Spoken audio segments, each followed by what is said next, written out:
Did you know that North Korea has green submarines?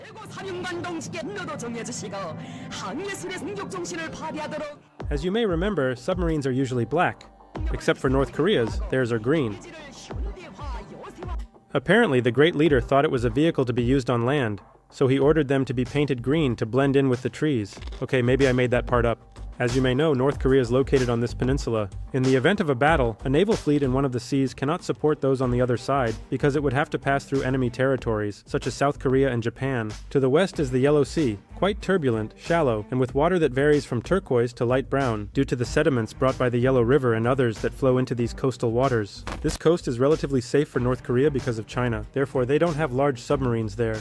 To the east lies the East Sea, which is shared with its declared adversaries Japan and South Korea, and indirectly with the United States. This sea is also much deeper, so obviously, this is where their largest fleet of submarines is located.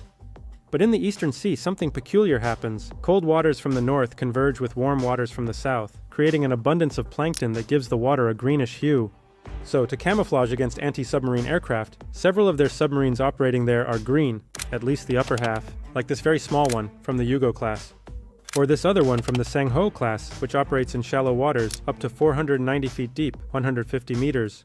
And this larger one from the Romeo class. But North Korea isn't the only one. Look at this one from Israel, of the Dolphin Class 1, in operation since '99, produced by Germany. And these from the Dolphin Class 2, which are blue. The idea of camouflage against aircraft is the same, only the watercolor where they will navigate changes. Look at this other very small one from Iran, of the Ghadir class, derived from the Yono class of North Korea. But aside from those, have you ever wondered why almost all submarines are black?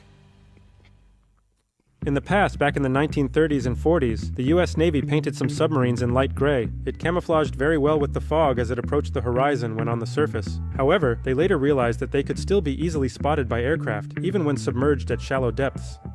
After that, the US Navy conducted some tests and found that dark blue was the best camouflage, even better than black. But then they realized another problem. The paint quickly deteriorated and turned into a more whitish tone.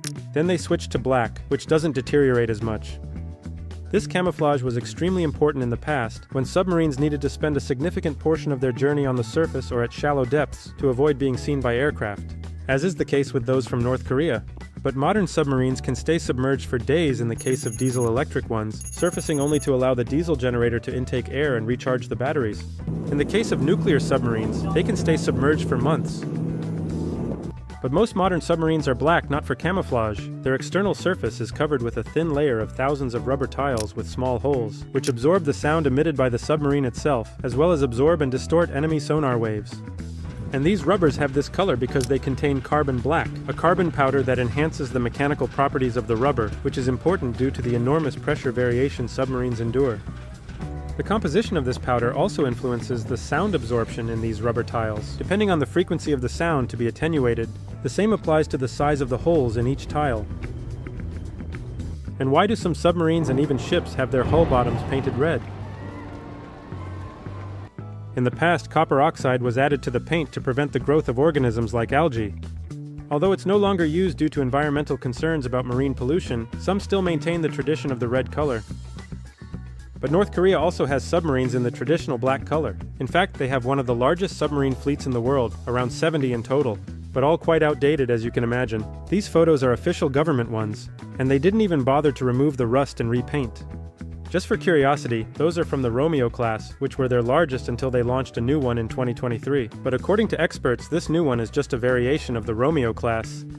And look how outdated they are. The Romeo class is a diesel-electric submarine built by the Soviets between 1957 and 1961, after which production ceased to make way for nuclear submarines. The Soviets developed the Romeo class based on the Zulu and Whiskey classes, which in turn were derived from the German Type 21 U-boat submarines, the most advanced of. In Frank's newest video you can tell he's losing it. He goes off about the people who are supposedly scamming him and talks about the multitude of lawsuits he's filing. Frank's losing it, Lamau. Must watch, very cringe, LLL, suck my ball sack. We'll wait and see if James Wade gets here. Should be here pretty soon. But that's good to hear. He's kind of retarded and an asshole, so I'm glad to hear he's not doing too well. Thanks for the donation, Chunk Bitchard Gains. World War II. In 1963, the Soviets transferred the designs for producing this class of submarines to China and North Korea. North Korea operates around 20 of these submarines. 7 were imported from China, but I donate $2, donated $2, I donate $2, nigga balls. Well, thanks for the donation, I donate $2. between 1973 and 75, and the rest were built in North Korea between 1976 and 1995. Currently, only North Korea and Egypt operate these submarines. Russia and China also have them, but only use them for training purposes. By current standards, they are extremely obsolete. Most of them need to navigate on the surface for a significant portion of their patrol, making them easily detectable. This is where camouflage comes into play. They are also slow, reaching up to 13 knots submerged and 15 knots on the surface, compared to submarines like the Virginia class, which can exceed 25 knots. And besides that, they are noisy by modern standards. However, they can still pose a threat to unescorted commercial ships. And now you know why some older submarines are green or blue, and why the modern ones are black. I'm now going to submerge, and we'll be back in the next video. That was interesting. Maybe like create a YouTube point that normal porn has gotten really sick. That if you're not a prude about eroticism, some of the things that you're seeing pushed have to do with the fact that our brains are now habituated to all sorts of things that you probably would never have seen visually unless you were like Genghis Khan, right? Because everything's on demand. And so the search for novelty, I think, is taking, in some cases, quite a dark turn, even for people who are pretty okay with the idea of pornography and eroticism as being an important part of an adult diet. You know, I'm fully convinced Eric Weinstein might actually be a fucktard. For the mind.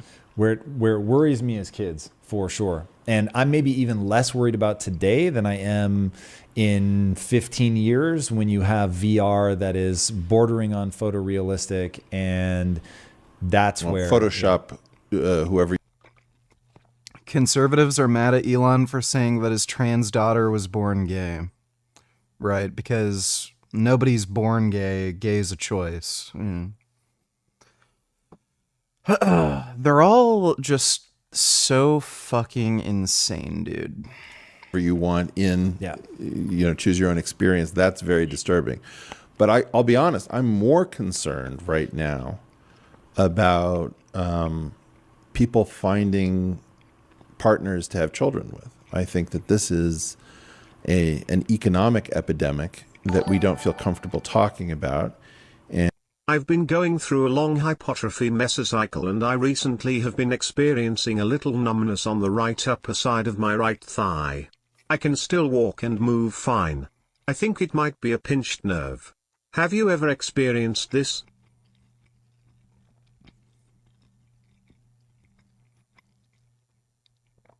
Right upper side of my right thigh. I've had sciatica, which affected my left leg. Could be something like that. You might want to just take a week or two off of training, do some like stretching and some massage work, and see if it gets better. It's not like the most concerning thing, but if you have like a weird nagging injury kind of thing like that, I'd just take care of it before it gets serious. But yeah, I have had sciatica. That went away after about a week. Thanks for the donation though, Abdullah.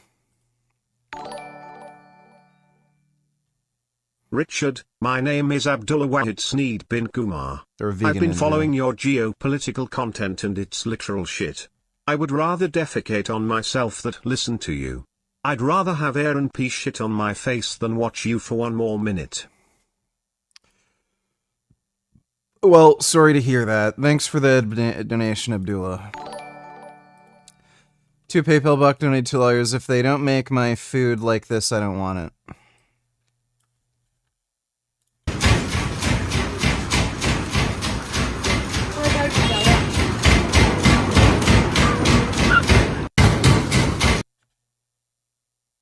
What are they doing?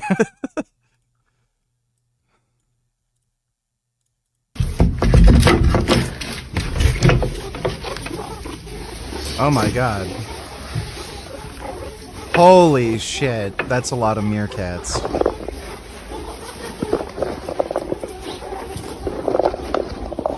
Oh my god.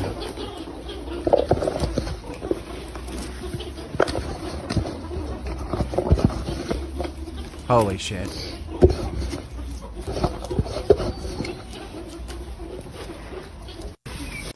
Dude, I want meerkats.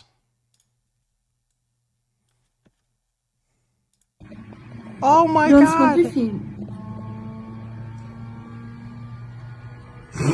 Oh, he's falling asleep. Oh my god.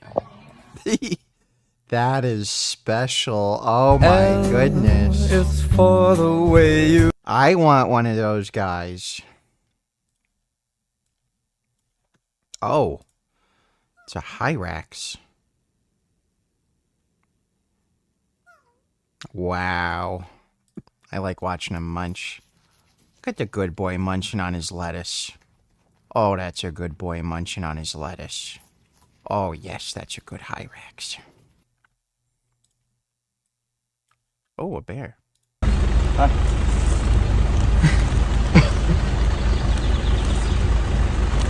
Dude, this guy isn't...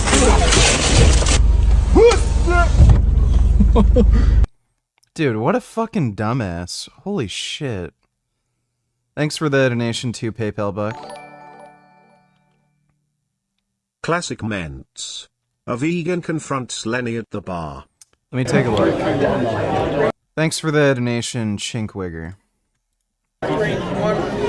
Lenny's eating one of the biggest hamburgers I've seen in a long time. Nate will finish that in 1 minute. You know, Nate does competitive eating. You've seen him do that, right? Nate's supposed to come down to Vikings Monday at 1 o'clock. Nate wears wrist wraps when he does seated calves. I love it. No reason he can't be here. 1 o'clock. So I'm going to Pittsburgh Wednesday. Have you watched this already? Watch the whole thing. Fuck banning guns, bro. Whoever even suggests such a thing can get hung from their baby nuts.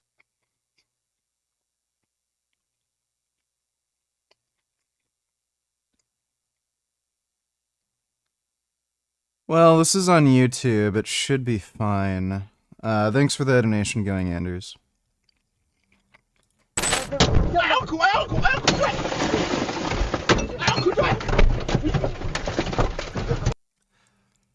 Okay, Taxi Attack, Machete Wielding Thug Strike, and Lemon Cat. Oh my god! Oh my god! Oh my god! Drive, Uncle, please! Please! Brother, get behind me, brother! Yeah, I'm getting put it by a commies. Brother, get behind me! Holy shit. Dodo donated $2. Which pair would make the worst podcast, or would cause the most damage to listeners if viewership is the same? Joe Rogan, Tucker Carlson, Cenk Uygur and Cornel West, Alex Jones and Sverige, Frank Tufano and Sean Baker, Elon Musk and Russell Brand.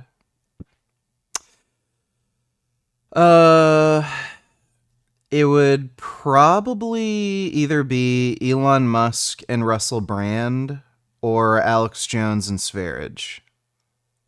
Those would be the two I'd be most concerned with. Thanks for the donation, Dodo. They followed me. They tried to stun me.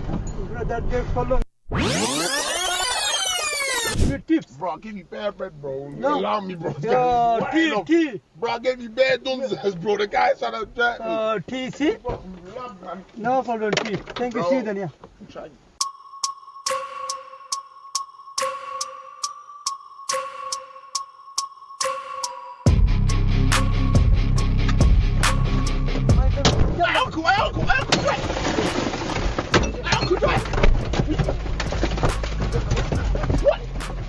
Holy shit.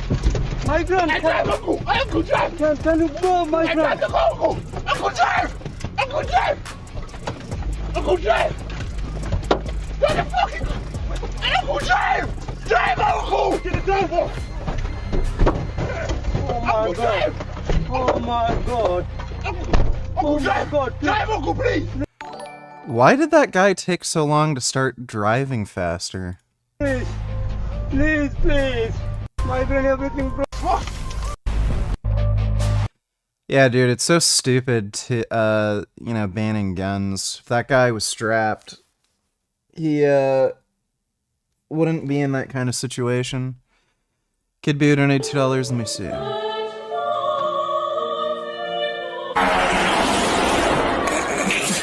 Oh, shit. That's good. Thanks for the donation, Kid Boo. I'm going to be at the Ravens game, and if you guys want to give me enough money, I'll run on the field. No one's going to stop me. Harrison, I challenge you to knock me like Mike Curtis did with a... Dodo donated $2. Trump is senile. He needs to resign in disgrace. He is too old to be president and has dementia. Here, but 2 Corinthians, right? 2 Corinthians 3:17. That's the whole ball game. Where the Spirit of the Lord, right? Where the Spirit of the Lord is, there is liberty. And here there is Liberty College, but Liberty University. But it is so true. You know, when you think, and that's really, is that the one? Is that the one you like? I think that's the one you like, because I loved it. And it's so representative of what's taken place. But we are going to protect Christianity. And if you look what's going on throughout the world, you look at Syria, where they're, if you're Christian, they're chopping off heads. Syria's run by the Islamic State. Joe donated $2. Do you condemn the IDF soldiers who are arrested for raping a Palestinian prisoner? I haven't heard anything about that, but if that happened, then yes. And do you condemn the Israeli protesters protesting that their soldiers have the right to rape Palestinians?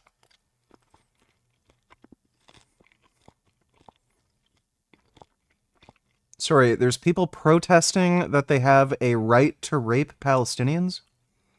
I don't believe you. Okay, thanks for the donation, dumbass. You look at the different places, and Christianity, it's under siege. I'm a Protestant. I'm very proud of it. Presbyterian, to be exact. But I'm very proud of it. Very, very proud of it. And we've got to protect, because bad things are happening. Very bad things are happening. And we don't, I don't know what it is, we don't band together. Maybe other religions, frankly, they're banding together and they're using it. Here we have, if you look at this country, it's got to be 70%, 75%, some people say even more, the power we have. Somehow we have to unify. We have to band together. We have to do really, in a really large version, what they've done at Liberty, because Liberty University has done that. You've band together, you've created one of the great universities, colleges, anywhere in the country, anywhere in the world, and that's what the country has to do, that around Christianity. So get together, folks, and let's do it, because we can do it.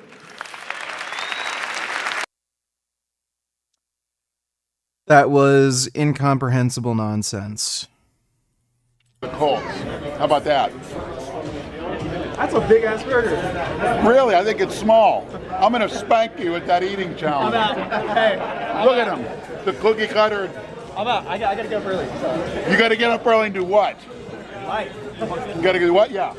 You're going to do life. You're going to do life. You just got to watch Master base. Let me get my bag. Joe donated $2. Here's proof, dumbass. Israeli citizens are rioting in the...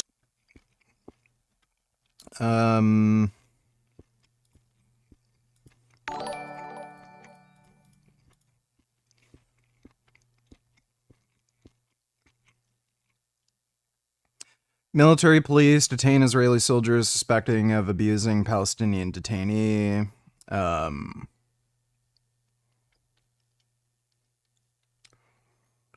Israeli reserve soldiers reportedly confronted the police and barricaded themselves, pepper spraying the military personnel that arrived to detain the suspects. And protesters broke into the detention center. The soldiers were detained due to reports that they abused Palestinian prisoner. So none of what you said is anywhere close to what's happening. Thanks for the donation, dumbass. Bootycom, donate $2, maybe watch, or would you like Autistic Menti Vids? Well, today we have something... I mean, either or. It's fine. Thanks for the donation, Bootycom. Dodo, donate $2. Did you know Trump is only 8 years older than RFK Jr.? It's about time for new generations of leaders in this country. RFK Jr. and Trump are far too old and senile. I would agree. Breaking, Anjem Choudary, the UK's most famous Islamist, has just been sentenced to life in prison for leading a terror group. Finally! Oh my god, dude. That guy has been such a fucking massive piece of shit. I've known for a while this guy was involved in Islamic terror groups. There were rumors going around that this guy was supporting, like, the Islamic State, ISIS. He was sending money to, like, the fucking Taliban. What did they, like, actually get him on? Like, the specific charges. This guy was a massive fuckwit. Anjem Choudary. I want to know what the actual findings were. Oh, Al Jazeera. Fuck that. Anjem Choudary jailed for life. Leader of the band Al Muhajiroon or Muhajiroon.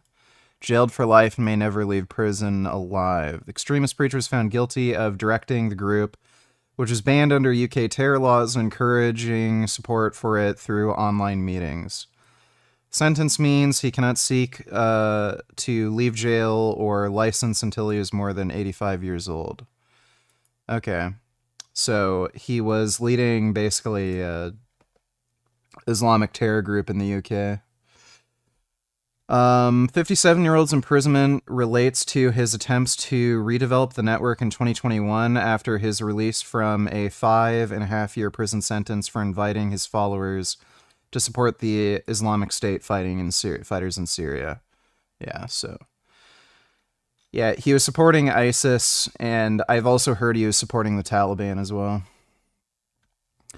What a piece of crap. But that's good news. Humangus donated $2. Why he look like person?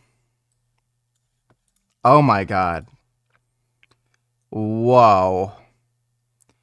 Oh my god. I need him. I need one of these guys. That is amazing. He is a person. No way! Oh, rabbits. Like, I'm being late. There's a bunny fighting a snake. What the hell? That's a pretty based rabbit. I approve.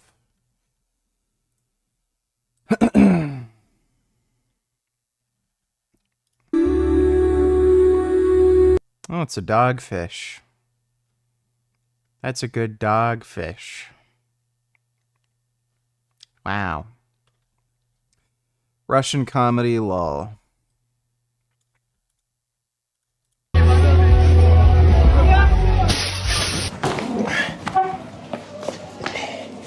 Сменили график работы. В будни с 5 до 12, выходные с 12 до 3. Счастливо.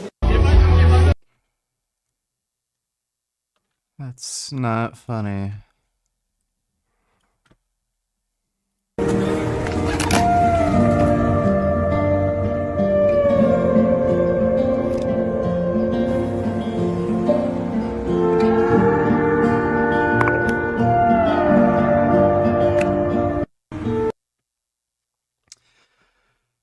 Thanks for the donation, Humangus.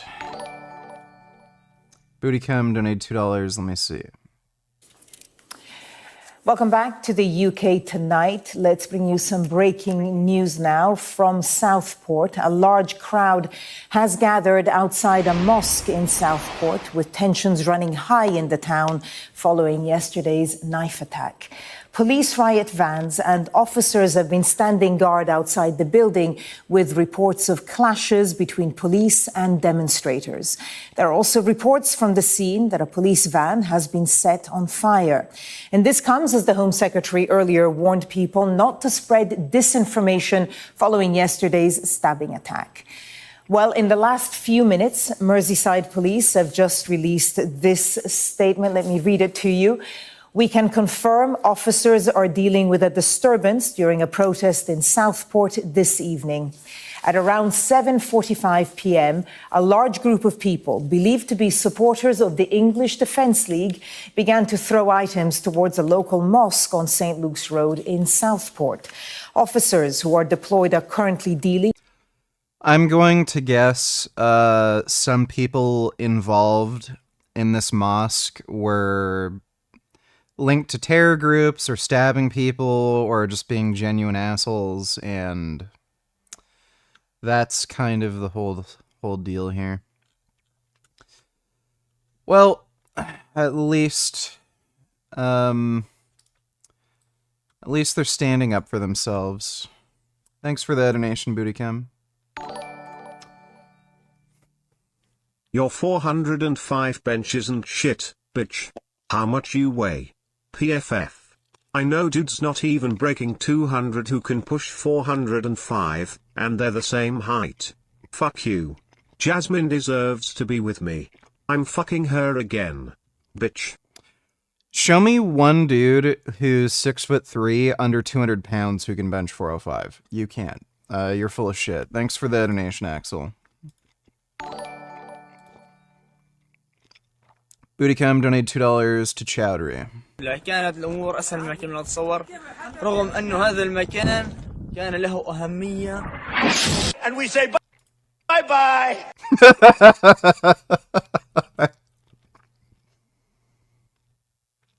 That's good. Thanks for the donation, Dodo. Just Random Vids donated $2. Let me see.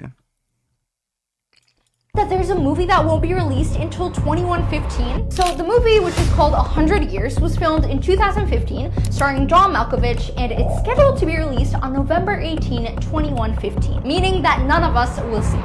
And to make sure that absolutely no one gets access to the film, it's currently locked away in a high-tech safe behind bulletproof glass. But although we don't know much about the film or the plot, based on the teasers, it's most likely futuristic, predicting what the world will look like in 2115. And if you're wondering why exactly 100 years, that's because the movie is a promotion for Louis XIII cognac, which takes 100 years to age before you can drink it. Did you know? That is stupid. Oh. Oh my god. He's a person. Oh my god. That's amazing. Can someone die for doing something like this? Let me see. Monster, how should I feel? Creatures lie here. Yes, you can die from not pooping for that long. You can get a bowel obstruction that cuts off blood flow to parts of your colon, and then you can basically die of, like, sepsis and shit. So it's possible. Thanks for the donation, Just Random Vids.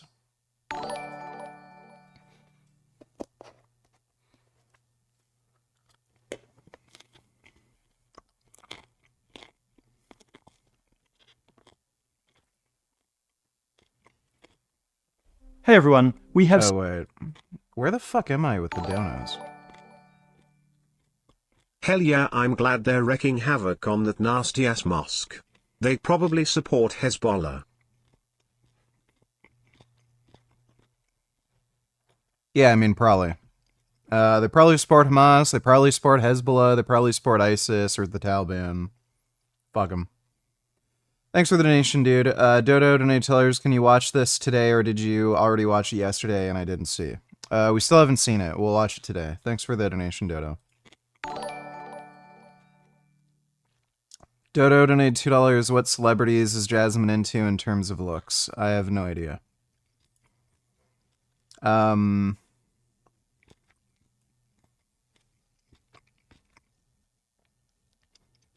think she likes half black guys because her previous boyfriend, I think her first boyfriend was also half black. She's told me she kind of likes half black guys, so. But I don't know of any particular celebrities she likes. Bootycum donated $2. I sent that vid, not Dodo. Okay, well, sorry. Got the donos kind of mixed up. Thanks for the donation, though, Bootycum. Axel Fuzz donated $2. Hello, guys and gals. Me, Mutahar.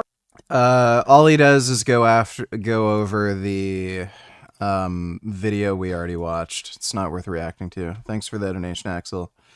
Mo Camera donated $2. They're literally justifying the rape on camera. Skip to 540. Israeli citizens are rioting in the streets. Oh my god, here we fucking go, dude.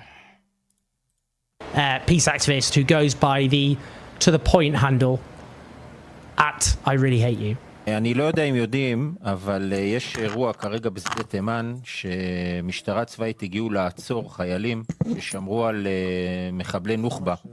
והחיילים בשדה תימן, מתקן מעצר של מחבלי נוח'בה, ומשטרה צבאית שם הגיעה לעצור כמה לוחמים שם שכנראה בגלל איזשהם טענות של יחס למחבלי נוח'בה, ויש שם אירוע של התבצרות וכולי.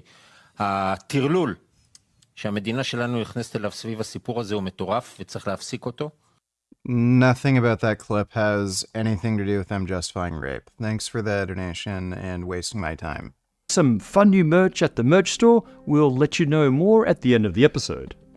Nobel laureate Roger Penrose is widely held to be one of the most brilliant living physicists for his wide-ranging work on black holes to cosmology. And then there's his idea about how consciousness is caused by quantum processes. Most scientists have dismissed this as a cute eccentricity. A guy like Roger gets to have at least one crazy theory without being demoted from the Super Smarty Pants Club. The most common argument for this dismissal is that quantum effects can't survive long enough in an environment as warm and chaotic as the brain. Well, a new study has revealed that Penrose's prime candidate molecule for this quantum activity does indeed exhibit large-scale quantum activity. So was Penrose right after all? Are you a quantum entity?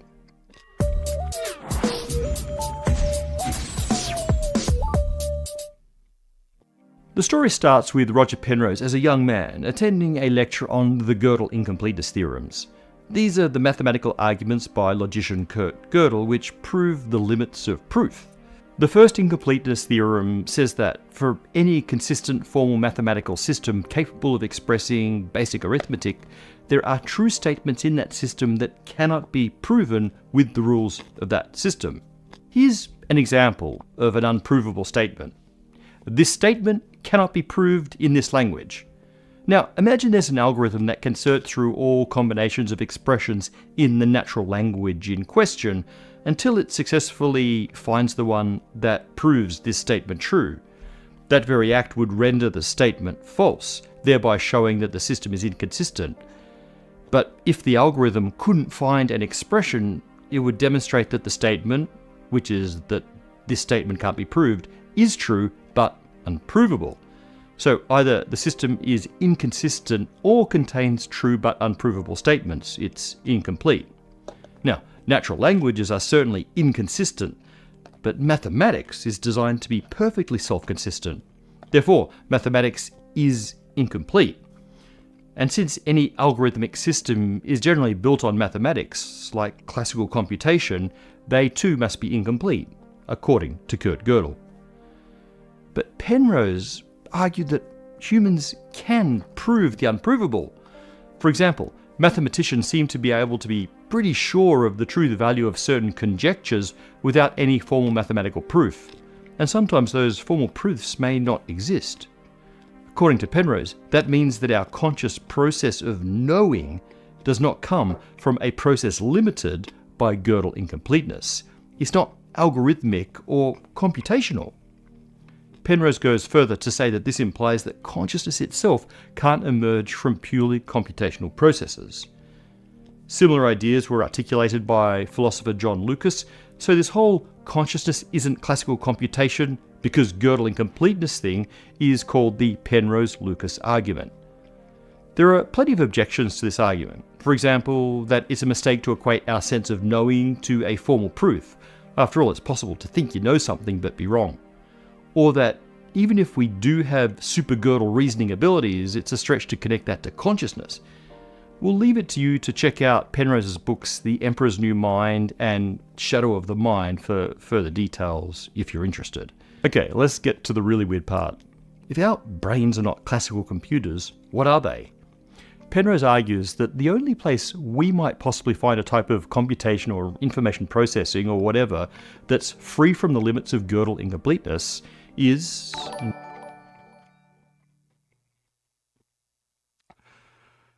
Oops, my bad. 640 is when he bursts out. It's okay to rape them if they're quote-unquote terrorists. Israeli citizens are rioting. God, dude. עשו אם יעשו כמוני. אנחנו לא יכולים להמשיך כרגיל. להכניס מקל לרקטום של בן אדם, זה לגיטימי? כן, אם הוא נוח'בה, הכל לגיטימי לעשות לו. אוקיי. הכל. הכל. זה מה שרציתי. הכל, האנשים האלה, אתה יודע מה עשו? אוקיי. Okay, great. You can't make this shit up. Let me see. Titanium heart... Yeah, a titanium heart beats for the first time inside the chest of a live patient. Bivacor has achieved a significant milestone in artificial heart technology with a successful implantation of their titanium heart into a live patient. This entirely mechanical heart utilizes high-speed maglev technology akin to that in modern rail systems, offering a groundbreaking solution for patients in need of heart transplants. Developed since 2013, the device features a magnetically levitated rotor to circulate blood, eliminating friction and wear on mechanical parts. That's pretty cool. I'm sure eventually we'll be able to replace most organs in the body with some sort of machine. Thanks for the donation though, Killing Titan. Maybe you guessed it, quantum mechanics. Quantum mechanics describes the world of the tiny. Quantum objects like subatomic particles or even molecules can have very weird behaviors. Their properties, like their location or speed, tend not to be well defined. They can exist in multiple states or even multiple places at once in what we call quantum superposition. And these fuzzy quantum properties can also be correlated with other quantum objects in a mysterious way called quantum entanglement. This is all stuff we've described before. It's not hard to force a quantum object to give up its quantum fuzziness and take on well-defined values. All you need to do is measure it. Measurement causes an object in a superposition of multiple states to choose one of those states randomly and eliminates any entanglement. We say that measurement collapses the wave function, where the wave function is the mathematical object that defines the distribution of possible results of that measurement. After the measurement, one result is chosen and the wave function collapses to a single value. Exactly what causes this collapse, or even what precisely defines a measurement, is not known, even 100 years after the discovery of quantum mechanics. We call this mystery the measurement problem. One thing we know about wave function collapse is that... Isn't this bullshit? Isn't this because of the measuring devices used? Just change the... like a photon to act more like a particle or something? Some shit like that? That it appears to include a truly random factor. The results of measurements are chosen by the roll of the dice, albeit dice weighted by the shape of the wave function. So if an event is truly random, then almost by definition there is no algorithm that can perfectly determine its outcome. Coach Munchkin calls out Julius Maddox for being fat. He would be at stage 0. Yeah, I left a comment.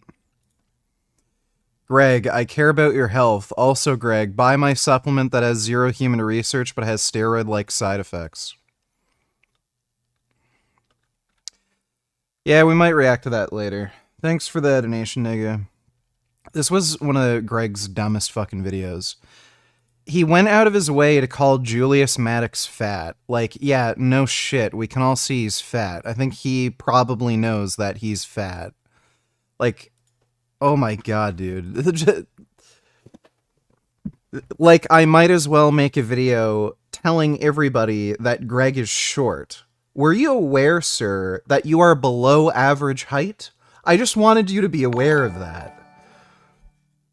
Thanks for the donation, dude. Ringer donated $2. The UK has turned to shit.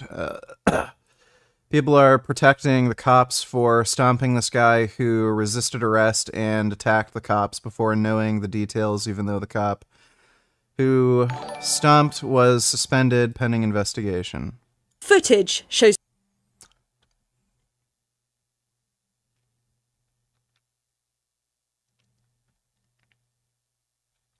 three police officers approaching a male.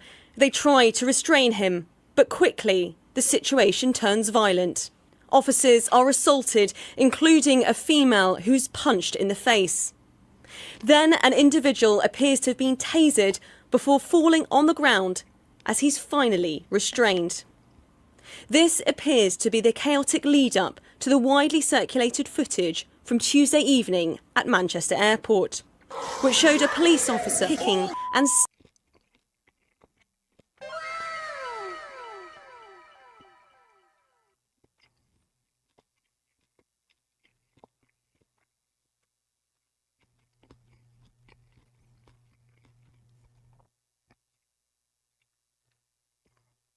What's the issue exactly? stamping on a man's head as he... Like, obviously the cops shouldn't have done this, but what, people are protesting the cops' actions? Like, yeah, they should. He lay face down on the floor. 4 men were arrested. But the police's actions led to an outcry and protests. Greater Manchester Police said an officer had been suspended and that they had referred themselves to the IOPC, the police watchdog. But the situation... Oh, so they're protesting even though the guy was already suspended. And of course they're pro-Palestinian. Oh, damn, she's kind of cute. The situation appears more complicated than it initially appeared. Greater Manchester Police say they are appealing for witnesses in relation to 3 incidents that evening. The first is an altercation between passengers from Qatar Airways flight giving head injuries. Yeah, so these are all Muslims that attack the fucking police. I'm sure there's some weird shit going on there. Bootycum, donate $2. Can we watch It's Very Tarded? Wait. This is news to me because I've been following this since it happened, and it was the state legislatures that approved the alternative slate electors. They voted on it. They were sent to the Electoral College.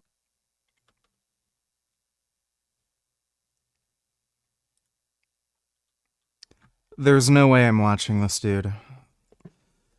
Watching Destiny debate somebody on January 6th is like, I don't know, it's kind of like,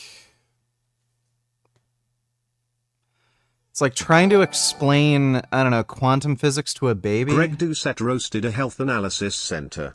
I would say rightfully so. How the fuck can you say Julius Maddox has 27% body fat and healthy at 425 pounds? 14. I already watched the video off stream. I might react to it next. Nobody cares. Like, everybody knows Julius Maddox is fat as shit, overweight. Like, there's no need to make a 20-minute fucking video about it. Thanks for the donation, though, Killing Titan. Dodo donated $2. No, it's true that the interaction of a subatomic particle with the environment or the measurement seems to collapse the wave function. You're thinking of the delayed choice quantum eraser implied retrocausality, which was because of how the experiment was set up. Okay. I don't know what any of that means, but I'll take your word for it. Thanks for the donation, Dodo. So you want less tarded videos? What type of tarded do you want? Islam retarded, Misfits retarded, or other retarded stuff? Just send me anything retarded. Doesn't really matter. Thanks for the donation, Bootycam. I would do anything to taste just one minuscule drop of your cum. Someone rail me. All right, well, I'm flattered. Thanks for the donation, Riley.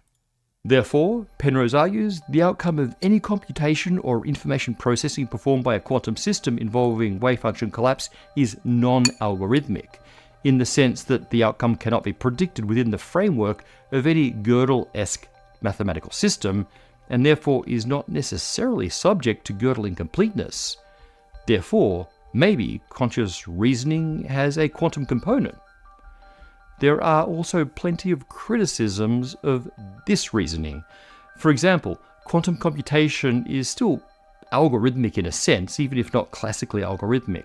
Also, it's not clear how the injection of random processes frees one from the constraints of Gödel in the way that Penrose needs.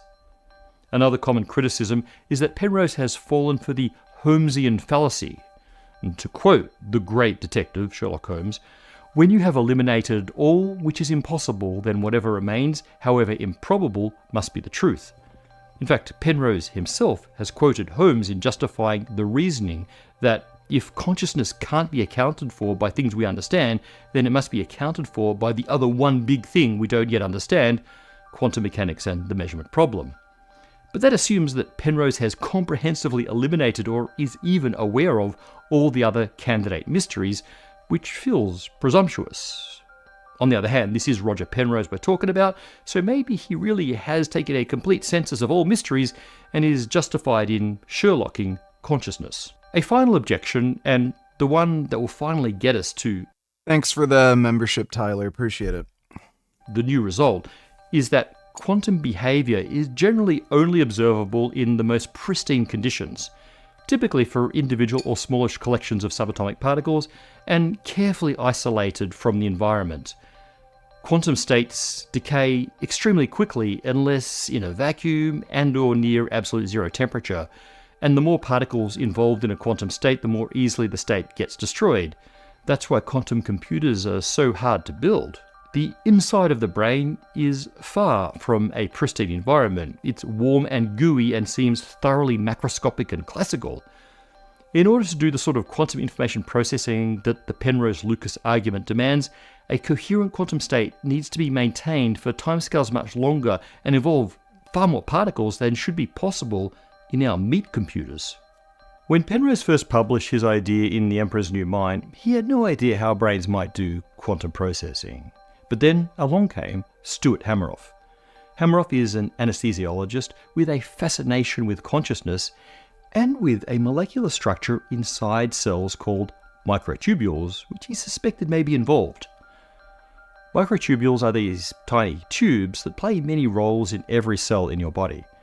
They're a major part of the eukaryote cell's skeleton, the cytoskeleton, stabilizing its shape. They act as conveyor belts, moving proteins around. They even play a key role pulling chromosomes apart when a cell divides. They're constantly being assembled and disassembled and adapt to what the cell needs in any given moment.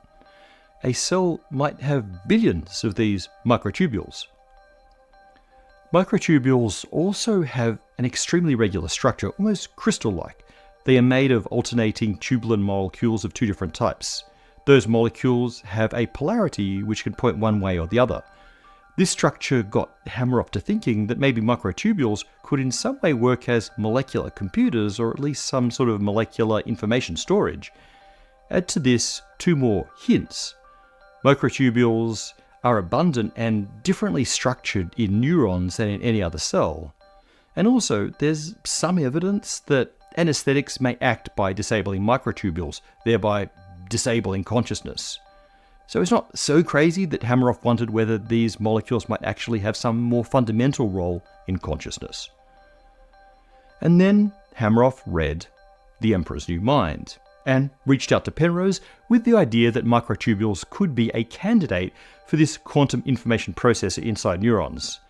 That was in the early 90s. Since then, Penrose and Hameroff and others have developed some fairly involved scenarios around how this might work.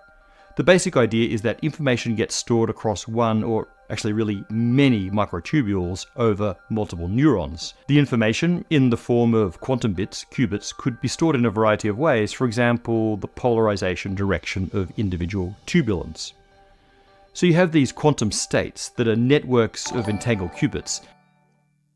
Riley, donate tellers, can you watch an Apex Predator documentary instead of Nat Geo Wild? If not, what YouTube nature channels can you watch? The battle for survival has raged across Africa for millennia. What? Oh. I think the dog has to go out and take a shit. I'll be right back. I don't know if I can watch this on stream. I don't know why you want me to react to this. I don't think I'm gonna bother watching this. Ground. Yeah, I don't really see the point in watching that. Thanks for the donation there, Riley. I'm just gonna go take the dog out for poop. Yeah, come on, you poop dog. Let's go, poop dog.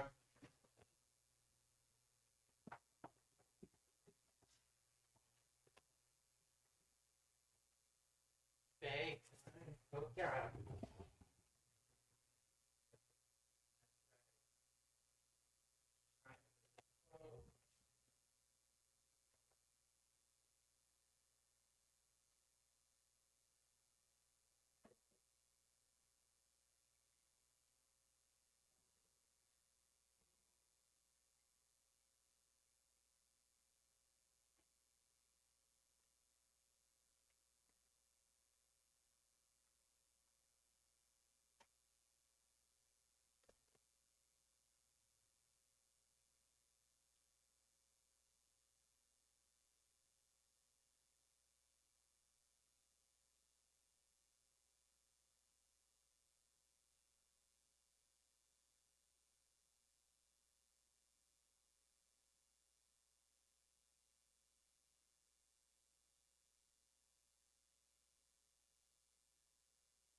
Alright, I'm back. No, oh my god. What is your problem? Jesus, okay. That's enough. Okay, you need to calm down.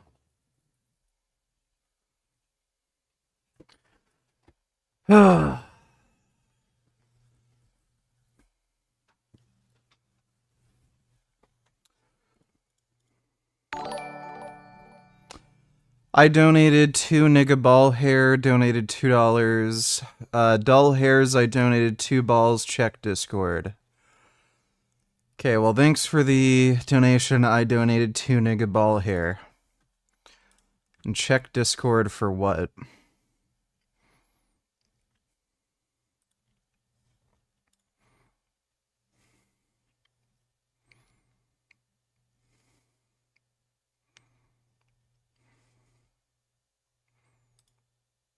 I don't see anything on fucking Discord.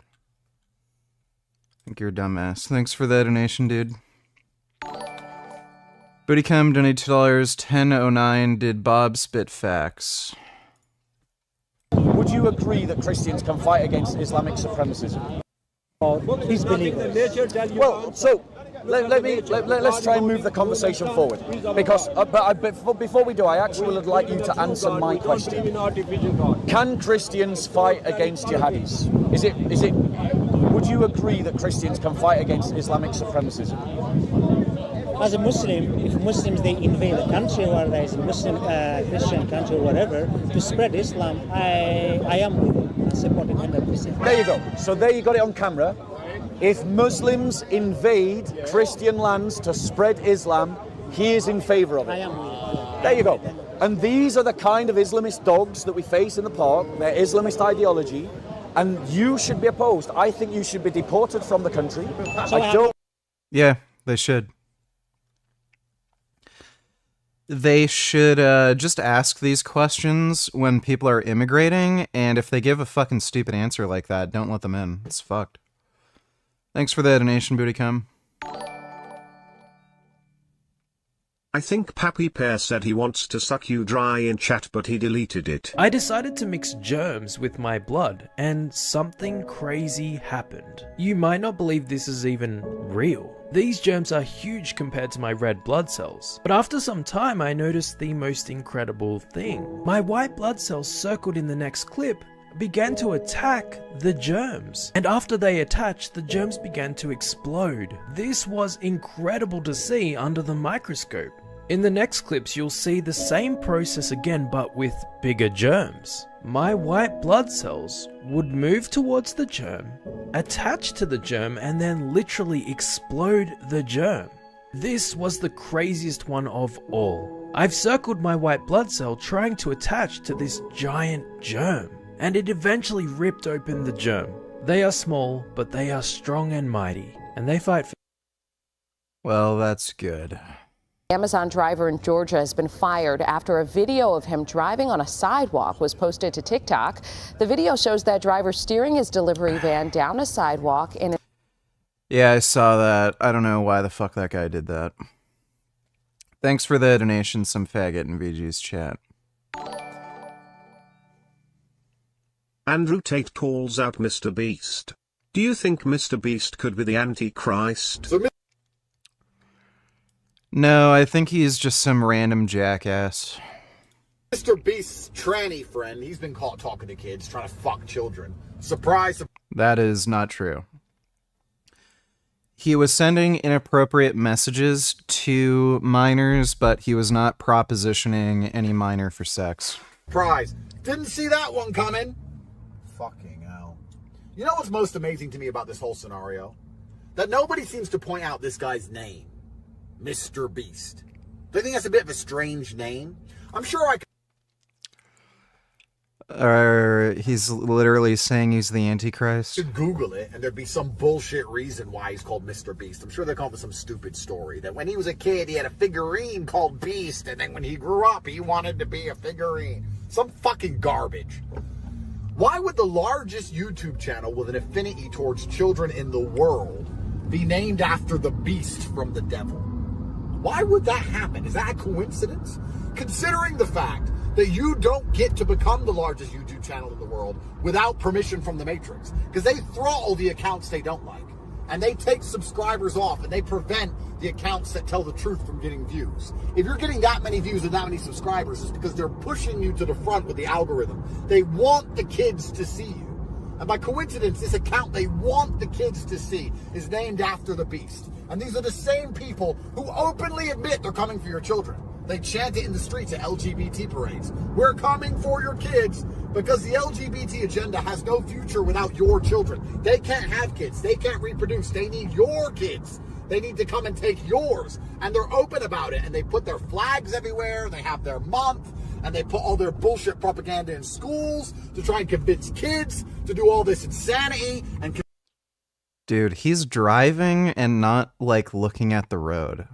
It'd be hilarious if at the end of the clip he just crashed. Confuse children, and at the same time, the largest YouTube channel aimed at children in the world. Now, coincidentally, one of them becomes a tranny who tries to fuck kids, and that's being normalized, and it's all called the Beast, and it's an accident? Bro, he's talking all the shit when he isn't even driving a 6-speed. Call me a conspiracy theorist. Seems pretty fucking obvious to me what they're doing. Well, that was highly stupid. So stupid, in fact, we need to take a muscle mommy break. I approve.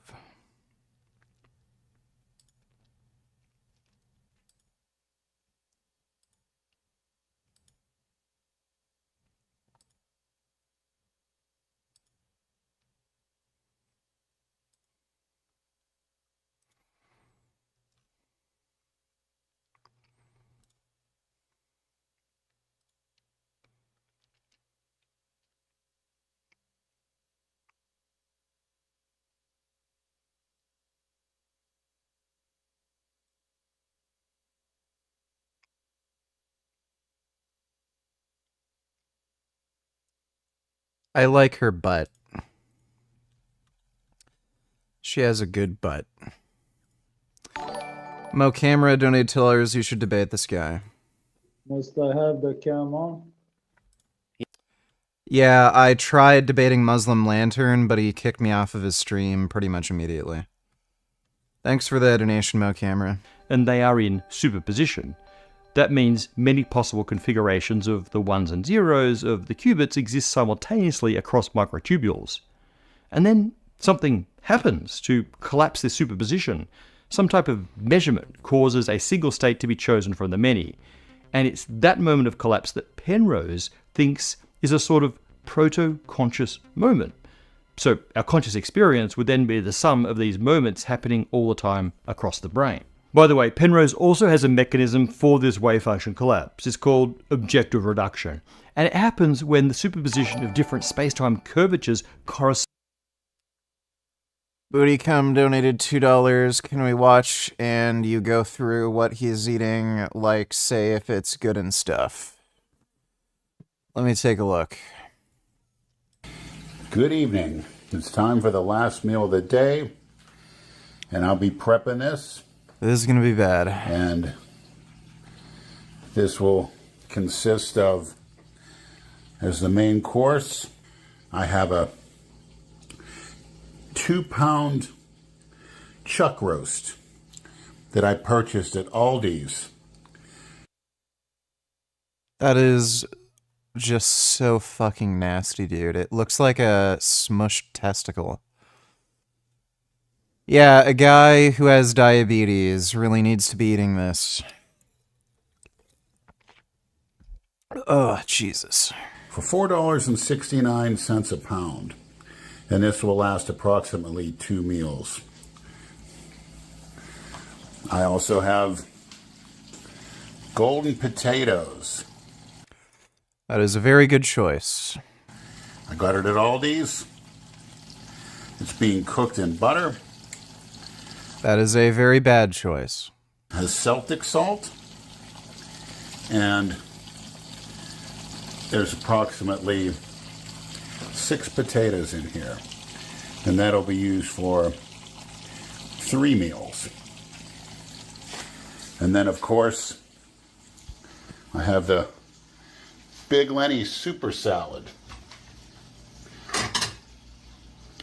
which I will prepare right now.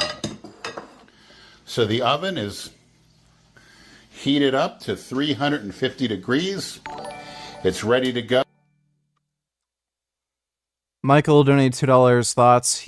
Was he spitting facts? ISIS have decided to strike again. And with all the This guy is a terrorist and he should be deported from whatever country he lives in. crimes going on in Palestine, where all the world's attention currently resides, you would have thought it was there, but not quite. They, in their infinite wisdom, have decided to attack a mosque in Oman. Yeah, I wonder if it has anything to do with terrorists using it as a base of operations. Yes, a mosque in a majority Muslim country. Because when you think of Muslims being oppressed, a mosque in Oman is what comes to your mind, isn't it? You actually cannot make this stuff up. And if you still think these guys are mainstream Muslims, you're a bigger clown than them. Okay, well, thanks for the donation, Michael. Oh, so I simply take out the chuck roast. I put it in a roasting pan, which is capacity of 500 degrees. There's some water in there to make it easy cleanup. And I will put that in now for 40 minutes. So it's almost approaching 8 p.m. Close to 8:40 or 8:38. Key it up with foil and it will sit for a good 10 or 15 minutes as soon as it comes out. And I will let them sit there and cook for about 5 to 10 minutes and soften up. Then I will Honor I know that can display that type of definition and back goes to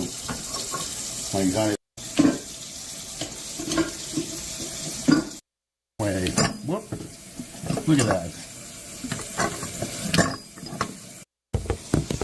Taken care of.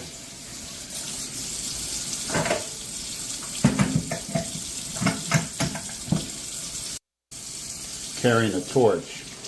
I've never seen anything like it.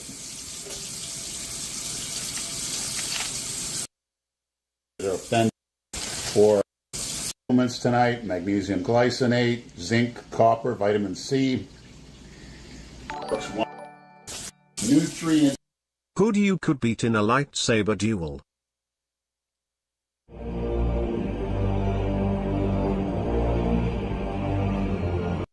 I could definitely beat Jason Genova in a lightsaber duel. I'm pretty confident. No, Jason Genova, Lord Vader, Jason Genova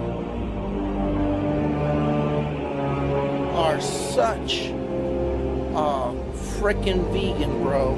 It is not even funny, vegan games. His name is Lord Vader. Order 66 is commencing. Main course of the resistance. And broccoli. Plate with nothing on it. I pledge myself, I am Lord Vader now. My fans don't call me Jason Genova, they call me Lord Vader. I'm scared of haters, I'm show the boss, the Sith Lord, are such a frickin' vegan, bro. Lord Vader is my new name, the rise of Lord Vader. Pledge myself to the dark side of the Force. You know what vegan games? All you do is eat vegetarian food. Why eat that stupid tofu shit? Order 66 vegan. Pretty retarded. It is useless to resist. Don't let... Don't make me destroy you. Complete your... Well, I'm still around, and here I am benching 410 pounds, and Jason Genova's kicked off YouTube because of his grandma, and he's out of shape, so I think I won.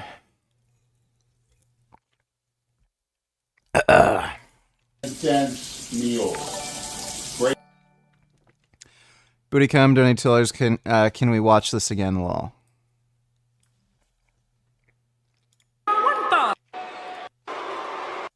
Okay, we'll watch that next. Great for athletes, great for anybody. Just curtail the portions, curtail your carbs and fats according to what your goals are. Break it up by hand. It doesn't have to look pretty, but it has to be nutritious. Is he just adding onions to a salad? And you can use garlic cloves too, which I use on a big Lenny beef barley soup, which I made the other day. What the fuck? And I throw a little bit of pepper on there. Okay, this is just all terrible. I'll be having about 12 ounces of that or more, maybe a little. It is but a steak. Well, that was all terrible. Look around! Everybody is on their feet right now. Would you look at the look on the face of the challenger? Talk about focused.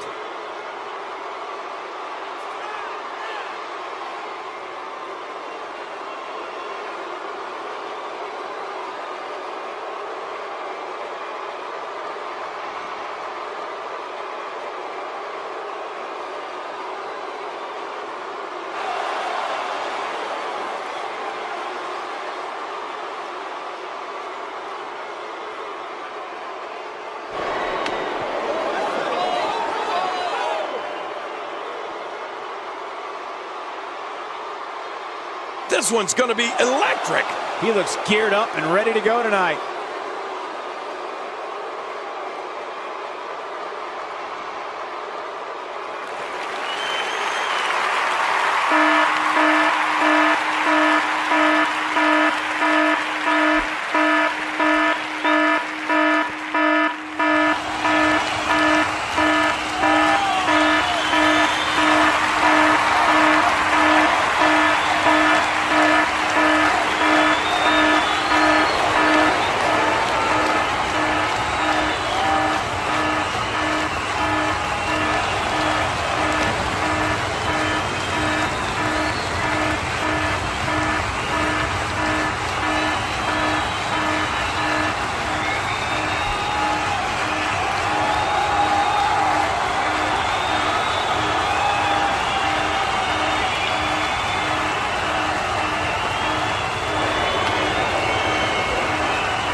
Introducing the challenger from deep in the jungle, the Butcher.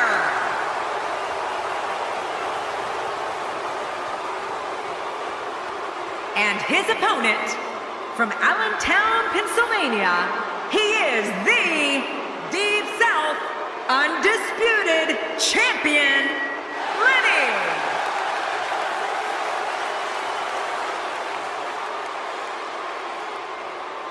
We are seconds away from the start of this blow title my match. load in your mouth for your post-workout protein. How's that, Dale?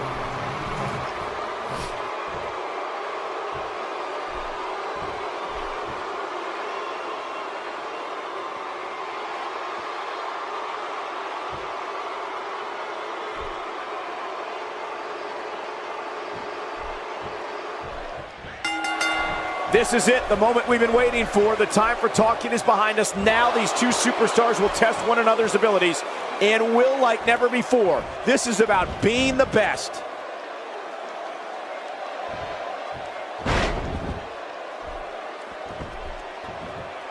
No one's backing down here. What an impasse. Man, Michael, this is a standstill of epic proportion.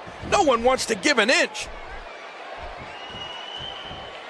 That's someone who gets it. Someone who knows the value of hard work and dedication.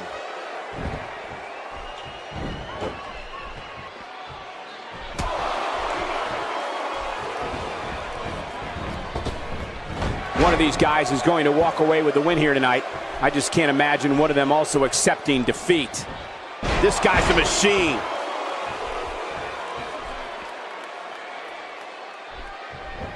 Oh, out of nowhere!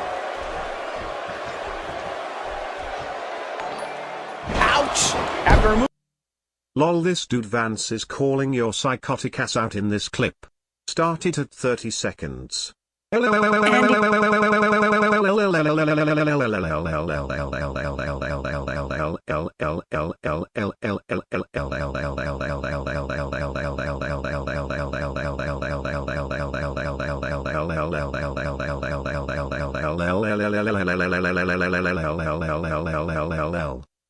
Judge Vance once described Democrats as, quote, childless sociopaths. During a 2020 podcast interview, he claimed childless Americans are making the country less mentally stable. I think I'm a contributing member to society. Thanks for the donation, though. My name is Bitchard. Bootycam, donate $2. You're getting done. I can't remember if I won this fight or not.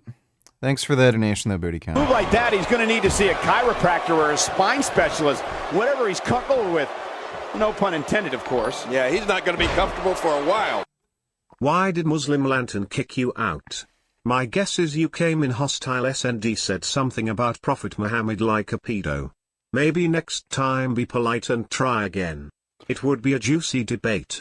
No, his mods told him to kick me because they said I'm a troll, and then he allowed me to explain, and I said I'm not trolling, and then he asked if I ever said anything to criticize the Prophet Muhammad, and I said yeah, and then he asked for what, and I said I criticized him for having a relationship with a 6-year-old girl, and then he said, did you call him pedo? And I said yes, then he kicked me. Thanks for the donation, Michael.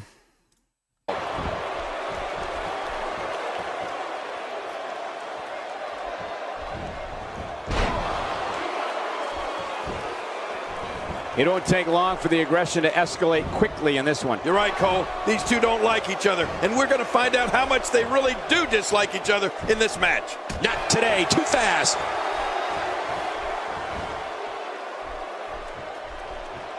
Looking highly motivated here. So sick. Hey! The ref's getting an earful is what's happening. Quick thinking to avoid that.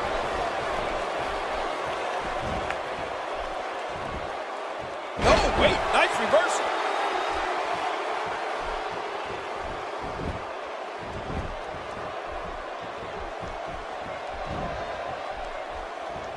WWE Magazine out this month, and you'll find some interesting articles in there about all the superstars here in WWE. Who do you get to read the magazine to you, Cole?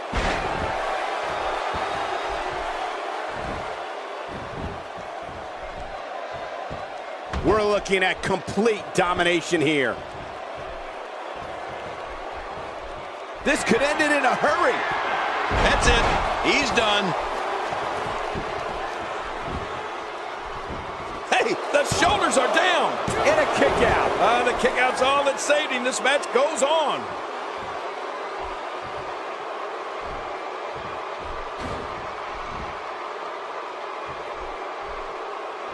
And now he goes for it a second time.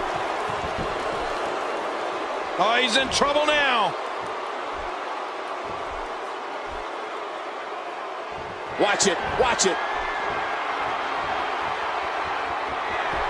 Incredible. This has to be it.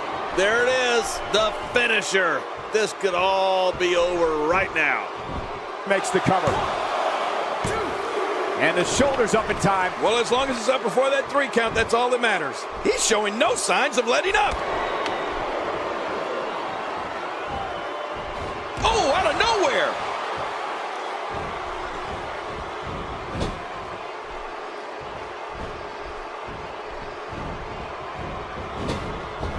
Remember, in championship matches, the title cannot change hands by countout or disqualification. Yeah, that's why they call it the championship advantage. You can lose the match, but keep the title.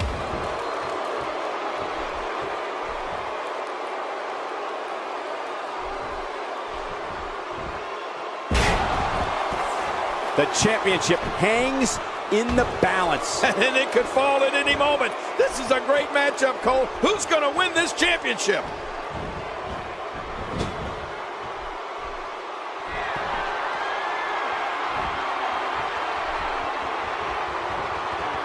There's going to be a lot of offense in this match. Wouldn't have it any other way. That's what I love to see. We're looking at complete domination here.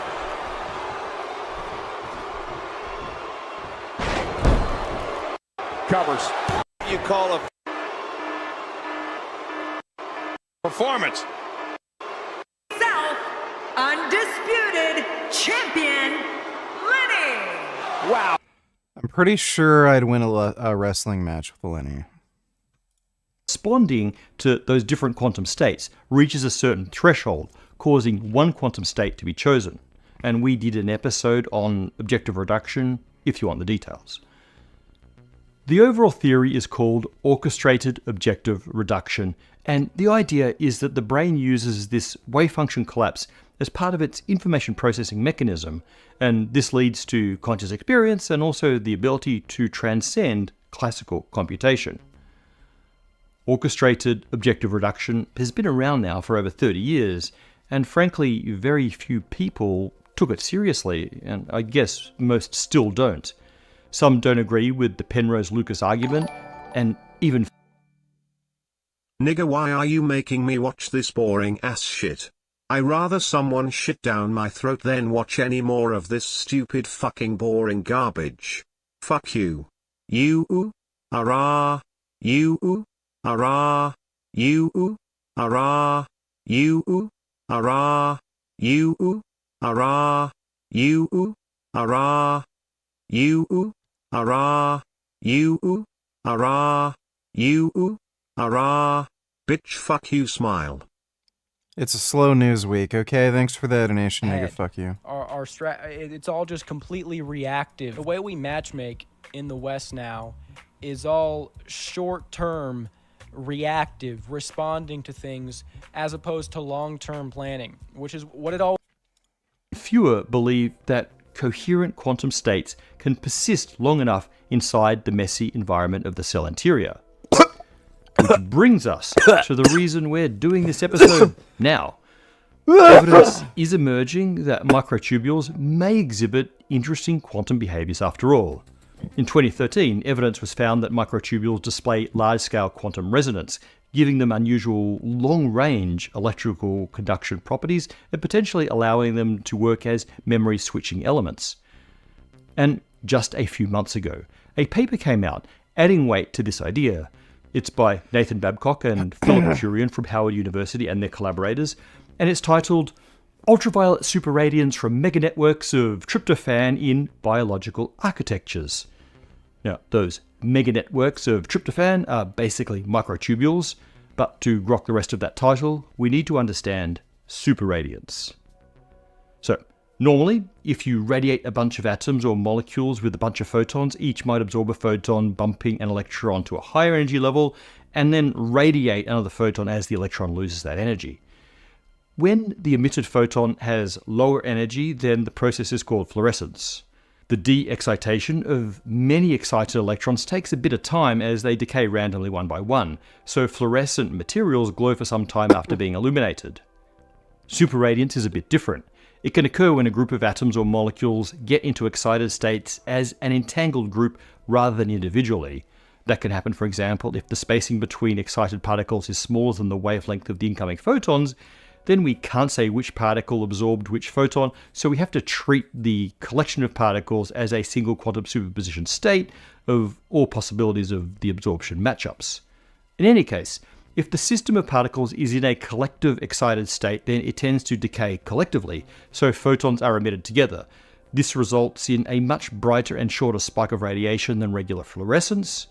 Another way to think of this is that the emission of photons from one electron in the ensemble prompts many identically excited electrons to decay, amplifying the first electromagnetic wave, which, by the way, is also exactly how lasers work, and superradiance is sort of a scaled-down example of the laser phenomenon. So, superradiance is a very quantum effect, and these researchers claim to have observed it in actual microtubules. More precisely, they claim to see superradiance in the tryptophan amino acids within tubulin molecules when radiated with ultraviolet light. If this is right, it would require large-scale quantum entanglement of tryptophan molecules across the microtubule. Although the researchers didn't directly measure that entanglement or its source, according to their models, the amount of light emitted was hundreds of times that expected from simple fluorescence, and so could have only been possible through a superradiant process. The researchers also did a bunch of quantum simulations to explore the effect and found that these entangled excited states can extend a long way along microtubules. Protein spikes insulin, don't eat shellers. Have you seen this one? What's your name? Yeah, my name? Oh, let me tell you my name. I'm confused because, you know, like we're supposed to believe in the ministry, right? So is the church and state supposed to be separate? I'm confused because I never went to school, right? Is a confused person get a resolution? I don't understand. You see, when you go like that, right, you have a cross, two sticks, right? And that's how I felt when I was in Waterloo.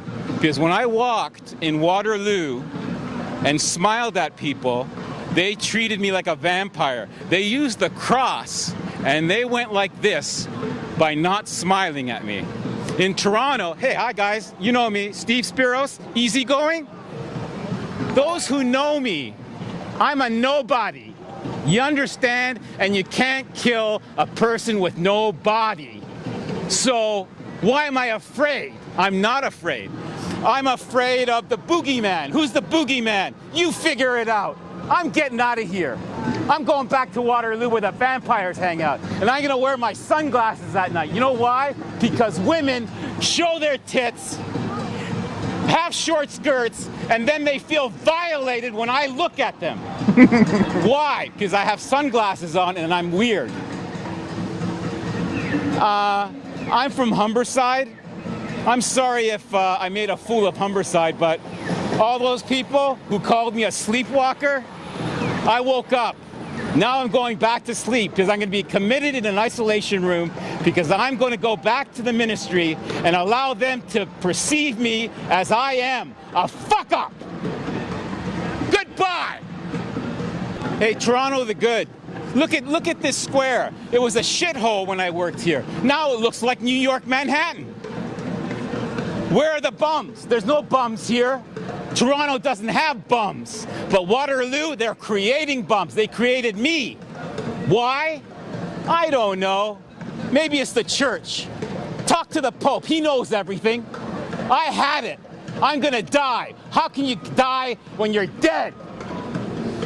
Oh, wait a second. I'm gonna be crucified, right? I'm not gonna raise my voice because I'm committed to the Lord. That was a great interview. Thanks for the donation, Protein Spikes Insulin. Grandam donated Here's a great $2. argument on why a carnivore diet makes no sense and why.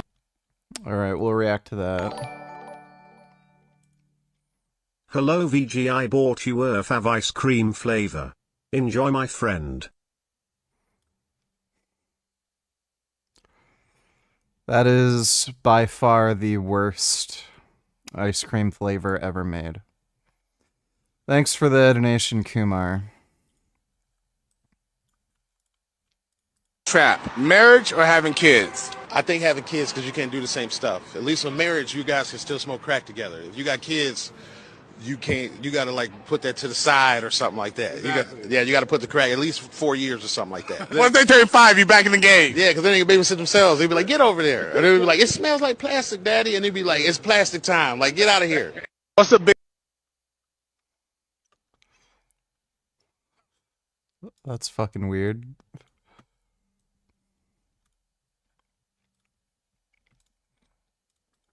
Quiero verlo, conocerlo. ¿Qué? ¿Es negro? ¿Mi hijo es negro? ¡Negro! So, negro means black in Spanish, for those of you who don't know.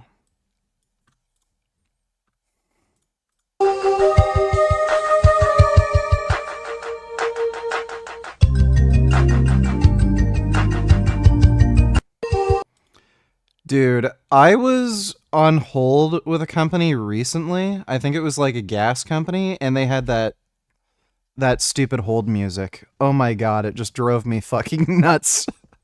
I hate this song. Oh, dude, I fucking hate that song.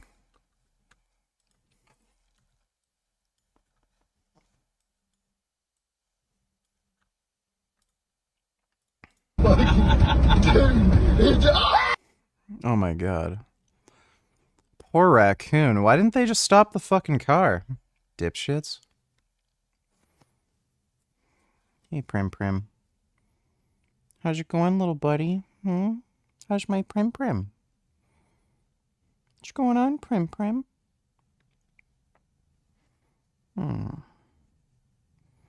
Yeah, I love my Prim Prim. How's my little baby? You're so big and strong.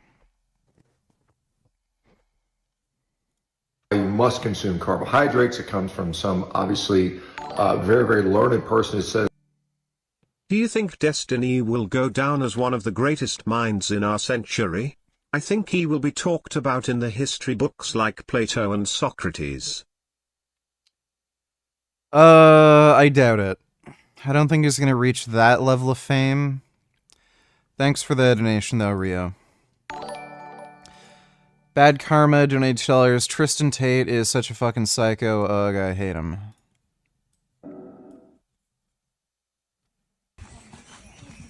Which one looks the most delicious? Tristan! I think the nude one. This little brown one here. Yeah. I'll kill him and eat him, I think. What do you think? Yeah, he's a piece of shit. What's this one? Tristan. Oh. There's 10 12 15 12 is all.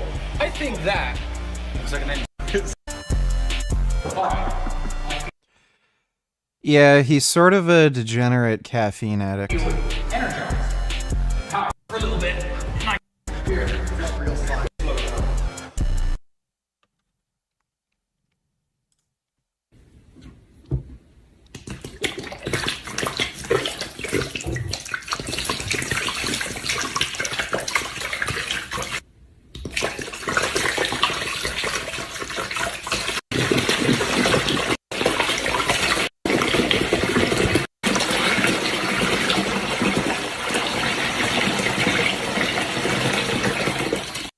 Yeah, it's relatively accurate.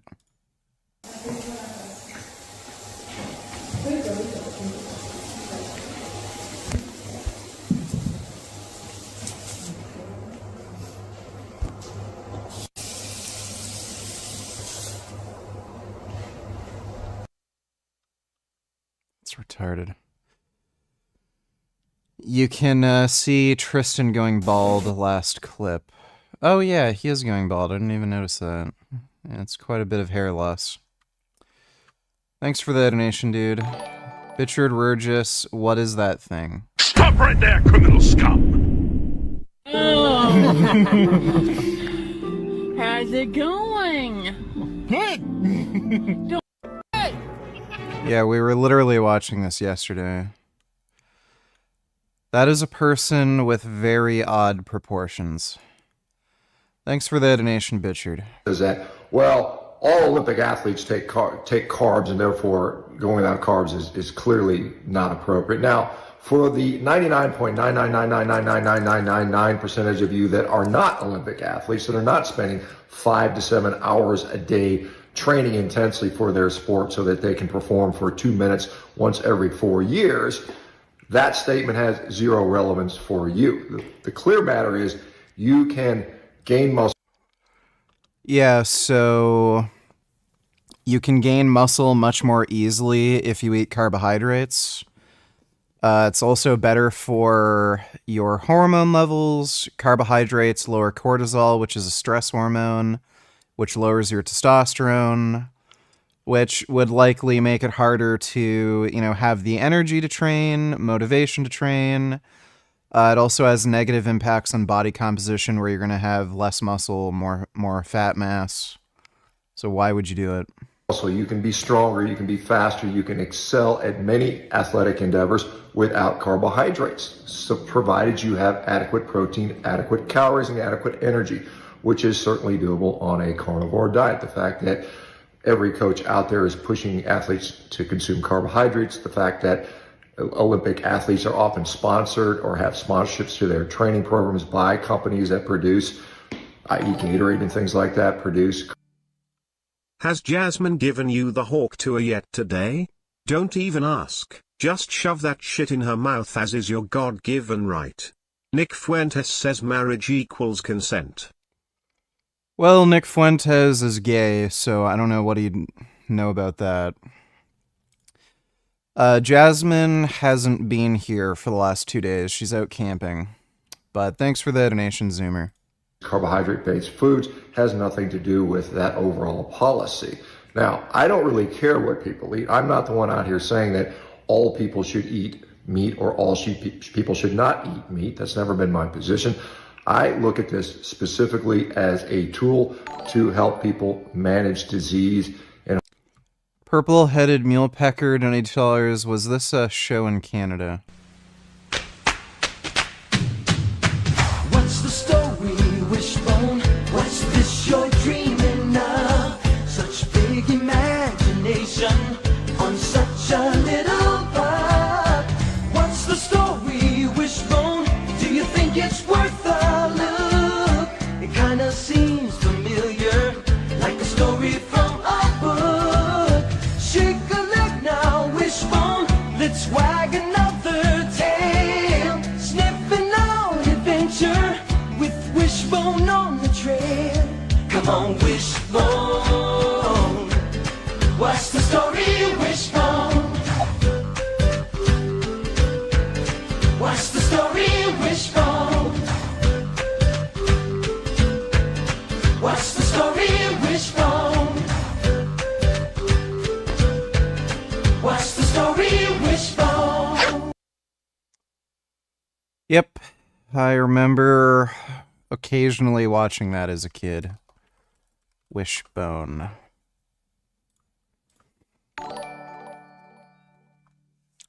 Why didn't you go camping? Well, 'cause I gotta work and do streaming and make money. I also don't want to get eaten by flies. But thanks for the donation, Alan.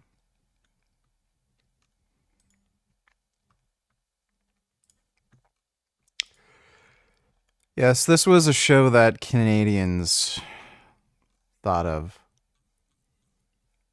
It's pretty weird.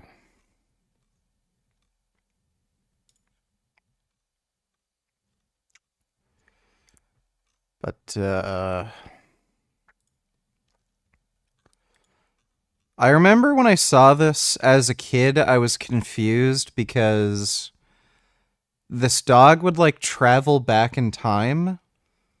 And I was confused if people thought he was a dog or a person. So, yeah, it's a weird show.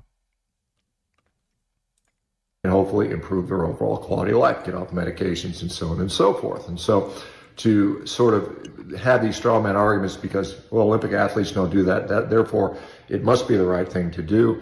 A lot of Olympic athletes are taking drugs. I mean, let's be honest about that. And many, if not most of them, probably are taking drugs, even here in the U.S., unfortunately. Does that mean we all should be taking drugs? I don't think it does. The other thing is, this sort of belief system that someone's out there who wants the whole world to go on a carnivore diet. No, well, I've never said that. There may be people that may believe that or think that might be true.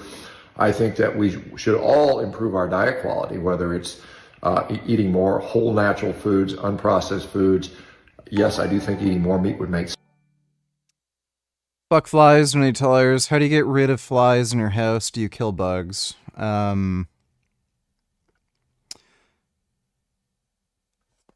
Usually the cats are pretty good at catching them. Faye is actually really good at catching flies, too. I don't really ever get too many flies indoors. Usually, like, I just open a window and, like, herd them outside. I do have fly spray. At one point, I don't know why, somebody left the balcony door open for a while in our old apartment, and a bunch of flies got in, and then I just got some fly spray and just killed them. Thanks for the donation, though. Fuck flies. Sense, does everybody need to go carnivore? Absolutely not. I've never said that. I will never say that. But for those people that need it, it is a godsend. And it has been very, very helpful for... Nobody needs to eat anything but meat. For now, tens, if not hundreds of thousands of people. To deny that fact is completely idiotic. It is completely, harmful for many people. There are many people that can benefit from going carnivore for a period of time, be that 3 months, 6 months, a year. For some people, longer. This depends on. And who was so close to Trump, the closest person to Trump, who never showed up once? His wife. His wife. So if your wife isn't going to show up in support of you, you can't expect, massive flocks of followers to demonstrate on your behalf. Rob Garber says, what does the money that is donated here go to? It goes to our time and energy and to keep us on the air. Most people get paid for their work, right? Dude, what a stupid question. I fucking hate it when people ask that. Show up and talk. What does James Carville think of your keys, and does he follow them? You know, we were on a panel together, and I presented the keys, and Carville was asked, what do you think of the keys? And he said, well, this guy has studied a lot. And then he began talking about J.D. Vance, which has absolutely nothing to do with the keys. So like other, top-of-the-head pundits who are mostly wrong, he doesn't want to come to the grips with the keys. He did one really good thing, helped Clinton get elected 32 years ago. Do any of the Zoomer chatters remember the show Dino Sapien? I used to watch that shit every Saturday morning back in 2007 when I was in preschool.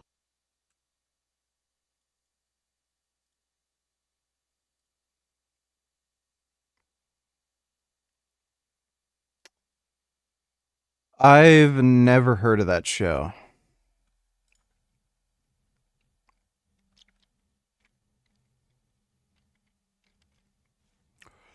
...2007...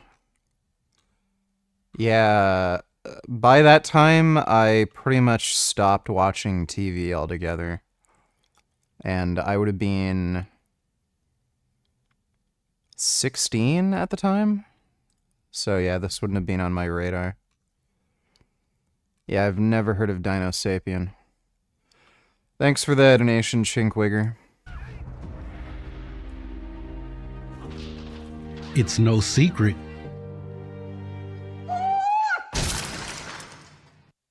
Bruce Lee, the name synonymous with martial arts excellence and a legacy that continues to inspire millions.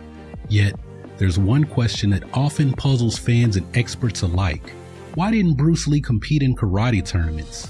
Today, we uncover the reasons behind this decision and unveil the truth that sets Bruce Lee apart.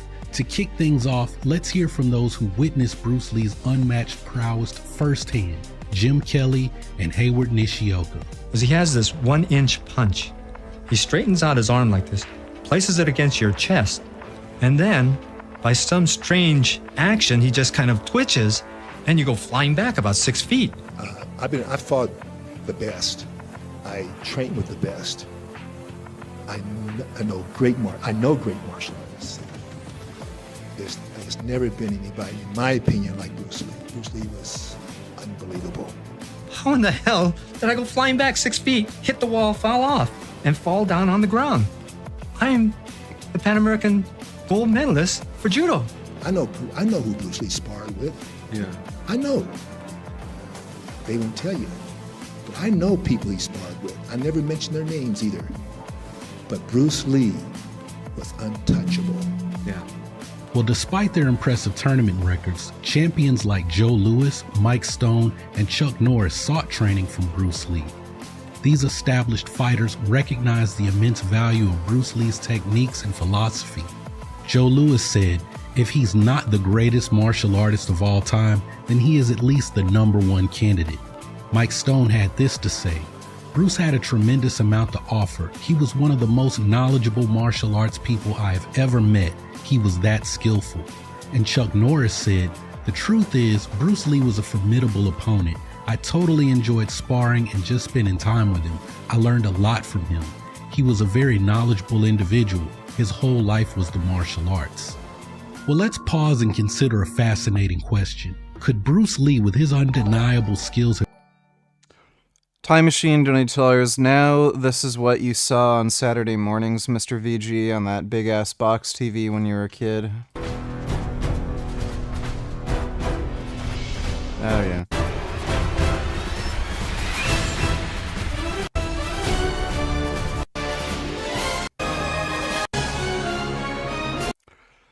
Yeah, I used to watch Johnny Quest. Johnny Quest was good. Canada's greatest export.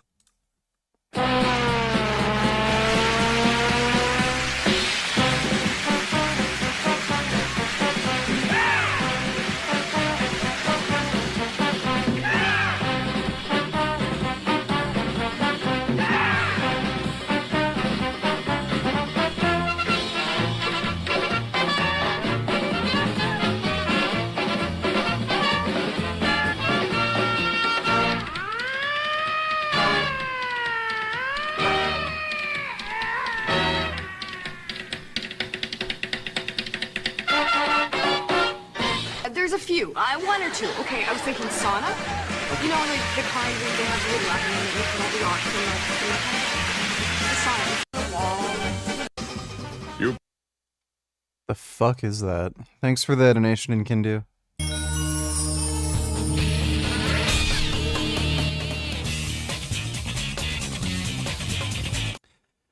Yeah, I used to watch Jackie Chan Adventures. I tried watching it recently, and I was shocked how bad the animation quality is. Like, it's horrendous. Maybe the first few episodes were better, but I tried watching one of the later seasons. Holy fuck, that was bad.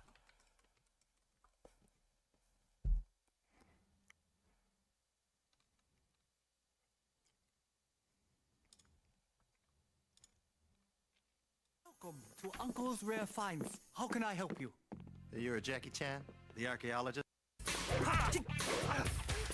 Tried to warn you. Yeah, that was bad. Mike Tyson's Mysteries is one of the best shows ever made. It's time for Animaniacs, and we're zany to the max. So This show was the fucking shit. Animaniacs was fucking badass. Freakazoid was also really fucking good. Pinky and the Brain was amazing. Those were all really good. come join the Warner Brothers and the Warner Sister Dot. Just for fun we run. I got you with my winning smile. I'm a living lesson in flowing style. Just can't help but stare at myself while I'm beautiful deco. Yeah, I used to watch the Max animated series too. That was a really good show. X-Men animated series was awesome. Spider-Man animated series was awesome too. There's a lot of good ass fucking cartoons from the 90s. Son Goku donated $2. When doing good morning, should my legs be stiff or have a slight bend? They should probably have a slight bend to them. It doesn't really matter, but yeah, a slight bend is probably ideal. And should I focus on hinging my hips back or keep them more steady when trying to activate hamstrings? Your hips have to shift backwards because the barbell has to be over your midfoot to keep balance. So in order to keep balance, you have to shift your hips back. Just make sure you're hinging at the hips and you're not rounding your lower back. But yeah, your hips do have to shoot back because that's the only way you can keep balance. Thanks for the donation, Son Goku. Hope that helps. Have dominated the karate tournament scene if he competed? The answer lies not just in his ability, but also in the nature of these competitions. So let's delve into the historical context of karate tournaments in the 1960s. Karate tournaments gained popularity in the 1960s with figures like Ed Parker introducing. Please watch this for 1 minute and 45 seconds. Cried to this movie, you should watch it. Is McFarlane, USA. Normac can't do can't do Dynasty. It's showtime. We've got a terrific matchup tonight. Anticipation's been building in this campus all day long. Oh my goodness. Conference USA, the UTEP Miners, taking on the 15th ranked team, the Tennessee Volunteers. For EA Sports College Football. Rocky Top, you'll always be home sweet home to me.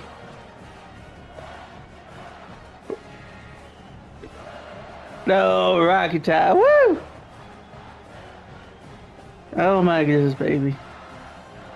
Always be home sweet home to me. That's good.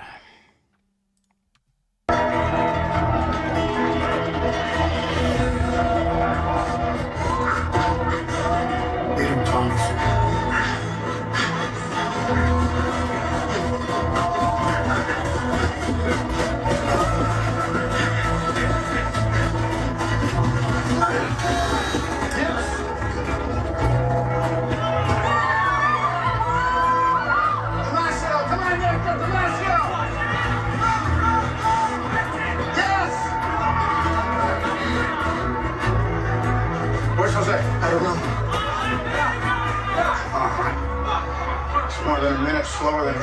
sometimes it's not going to be enough. Look, David will come in next, but not for another 30 seconds, see? And even then, it's not going to, Coach, it's not going to matter unless... Do it. Yeah.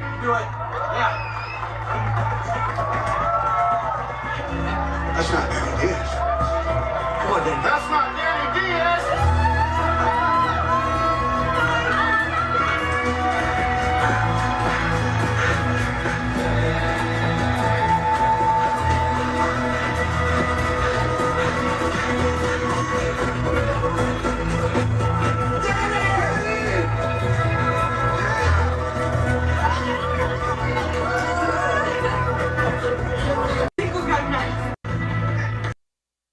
Dude, sports movies are fucking stupid. Who the fuck watches this shit? Like, I don't know who the fuck could possibly care.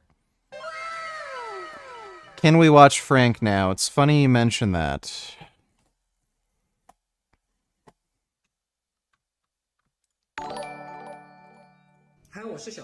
Are you well rested? New Frank vids to watch.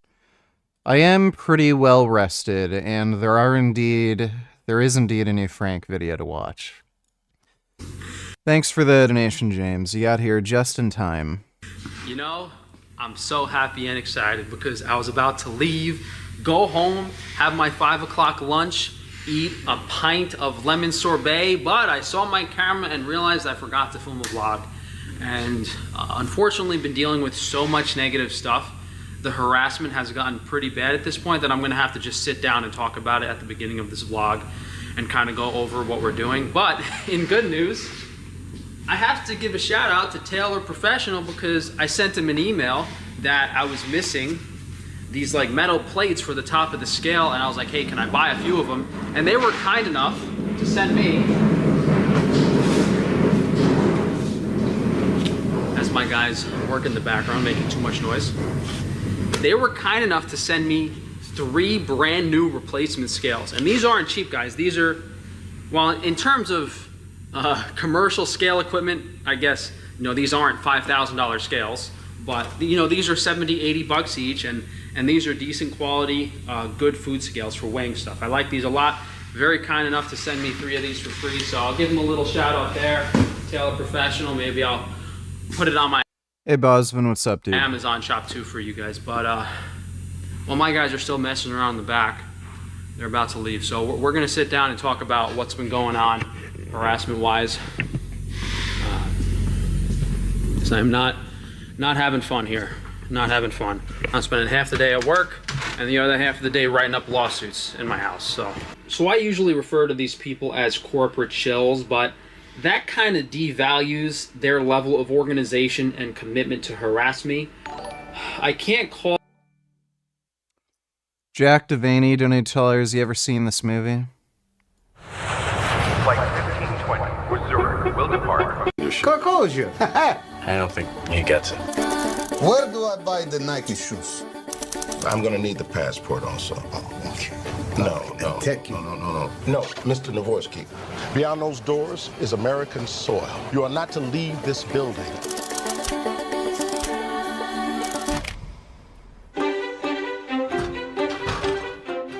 There's a man walking around the terminal in a bathrobe. I think it's CIA. You don't know what the hell you're talking about. That guy doesn't even speak English. I help you? Do you live nearby? Yes, get 60 cents. Because we are very particular about punctuality. Why did they make Tom Hanks do a fucking Russian accent? He's really bad. Did you say gate 67? We don't play for cash. We play for unclaimed items from the lost and found. We can get any guy shoot. Yeah, I've never seen that movie. I've seen the trailer for it a long time ago, but yeah, it looks like shit.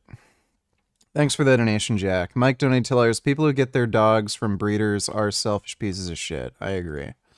Thanks for the donation, Mike. Call them what they are because the video would just get taken down and I'd be shadow banned even more. I like to refer to them as the elite, but that's not technically accurate because it's not they're not all like rich, successful, very wealthy people. There's a bunch of cronies too. When I refer to them as like club members, I don't like that either because a club sounds kind of exclusive, but what these people are just like a bunch of parasites that have been doing the same thing for thousands and thousands of years. It's parasites raising parasites, and whenever He's talking about Jews. He can't say it, but he's talking about Jews. whenever someone legitimate or actual small business just show up, they just try to completely shut them down. These people believe that they're better than everyone else. They deserve everything, all the wealth, all the power, and it's very important to understand the separation between them and everyone else. They support each other, they help each other, they work together to steal. It's like a war. It's like and that's really what it is. But the average population, the general population, the average person doesn't understand that they treat it like war. They would, if they could get away with it, they would slit your throat. Like, that's how evil these people are. So it's like, it's unbalanced though, because like the average person is like, they're, I don't want to use the word gullible, but they're unassuming, they're nice, they're generally kind people. And if you understood how evil and cutthroat these people were, you would never walk inside a Costco again. You would never walk inside a McDonald's again. If I could illustrate how evil these people are and what they're trying to do to me, it's unacceptable. So there were three things that really irritated me this week. One was this guy stole $1,775 worth of product from Wi-Fi shielding. Almost $2,000 filed chargebacks. I looked up this person. They have like a $6 million house in California. Unfortunately, like the community guidelines and stuff. Dude, like, does Frank not realize that this person likely used a fake address? Is he fucking retarded? Like, why would a guy who has a $6 million mansion steal like Wi-Fi shielding Is Frank shit? a conspiracy theorist? Oh yeah, he is. He basically believes in interdimensional lizard aliens. Like, he's a huge conspiracy theorist. Thanks for the donation, James. Yeah, like, why does Frank think a guy who lives in a $6 million mansion, why would he steal $1,700 of, like, Wi-Fi shielding clothing from him? That's clearly a fake address. Stuff. I can't really, like, if they had a social media page I was able to find, I could probably post. What a fucking dumbass. Kid Beard donated to Liar's greatest cat of all time. Oh. Yes. Hit that kid. Yeah. That's a good cat. Thanks for the donation, Kid Boo. That, but it's all like personal stuff. So I don't think I'm actually allowed to divulge their personal name or information on here. I'm not allowed to do that. I was thinking of filing a police report. I could do that. Not all of the chargebacks went through yet.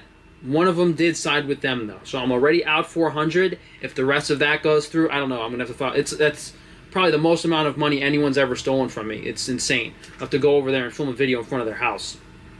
But it's actually disgusting, actually despicable.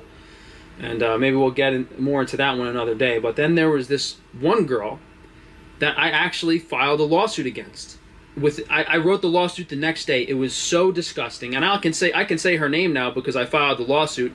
Anna Filatova. This girl placed like an order. She complained.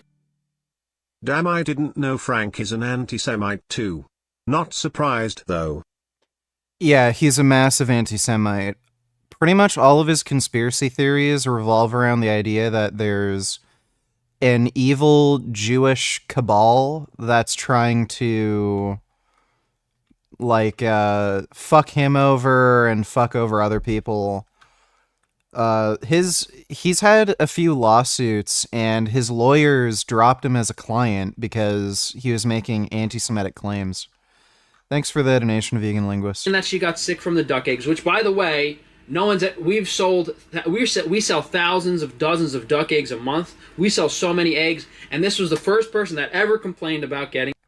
By the way, Frank has said when he sells duck eggs, they're often bad. And if you crack open an egg and it smells funny, then he'll refund you. So the idea that somebody could get sick from eating something that he says has a relatively high risk of being bad, like, this is just delusional. Getting sick, right? Coincidentally, also a first-time customer. Coincidentally, also ordered meat and started complaining about the meat products too. And then spent every waking hour of the next 3 days filing negative reviews. I was getting email notifications every single hour. Free my nigga Aaron P. He was jailed recently for public masturbation. Shit is so fucked. I thought this was America, not Afghanistan.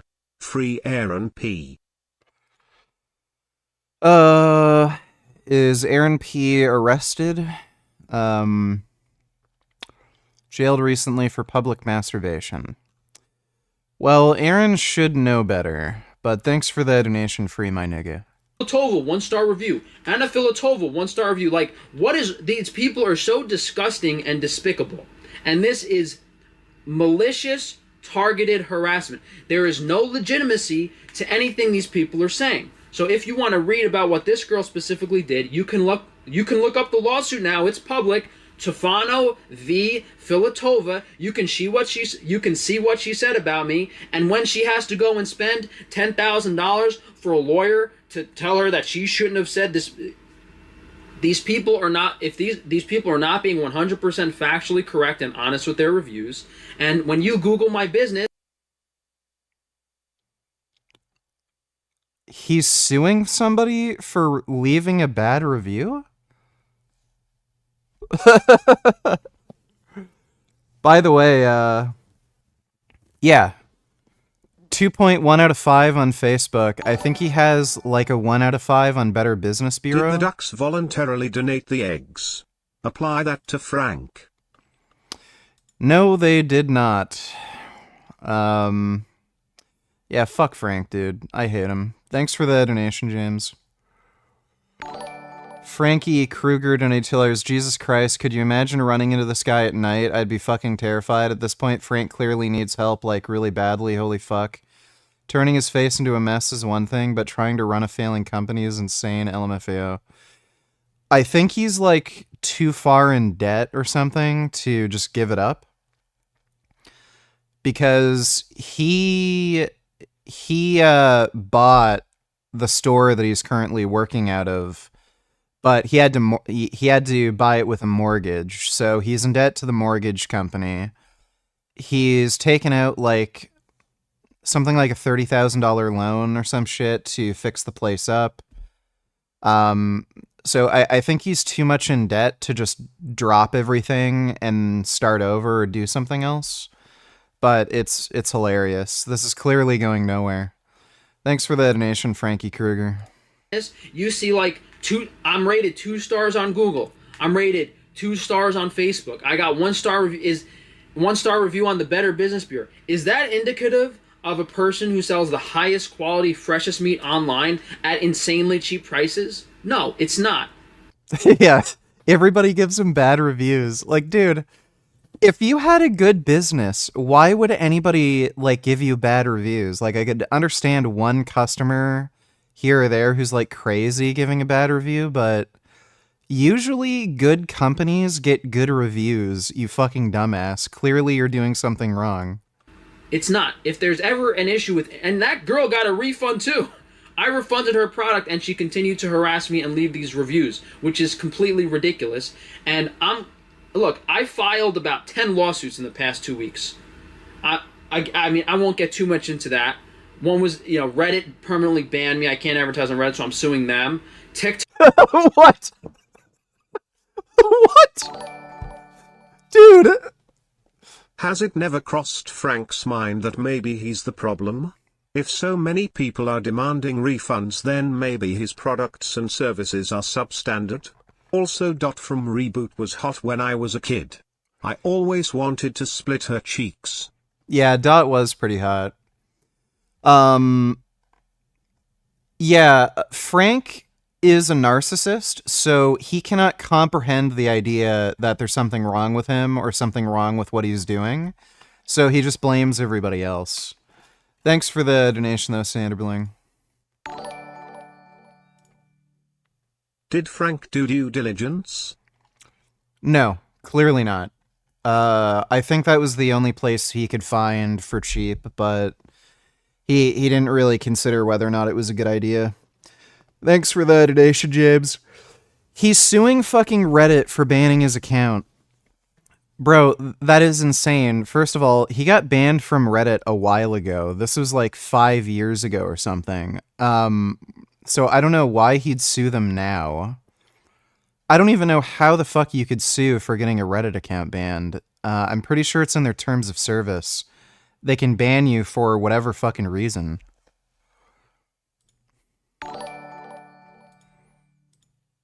Who the fuck files 10 lawsuits in 1 week?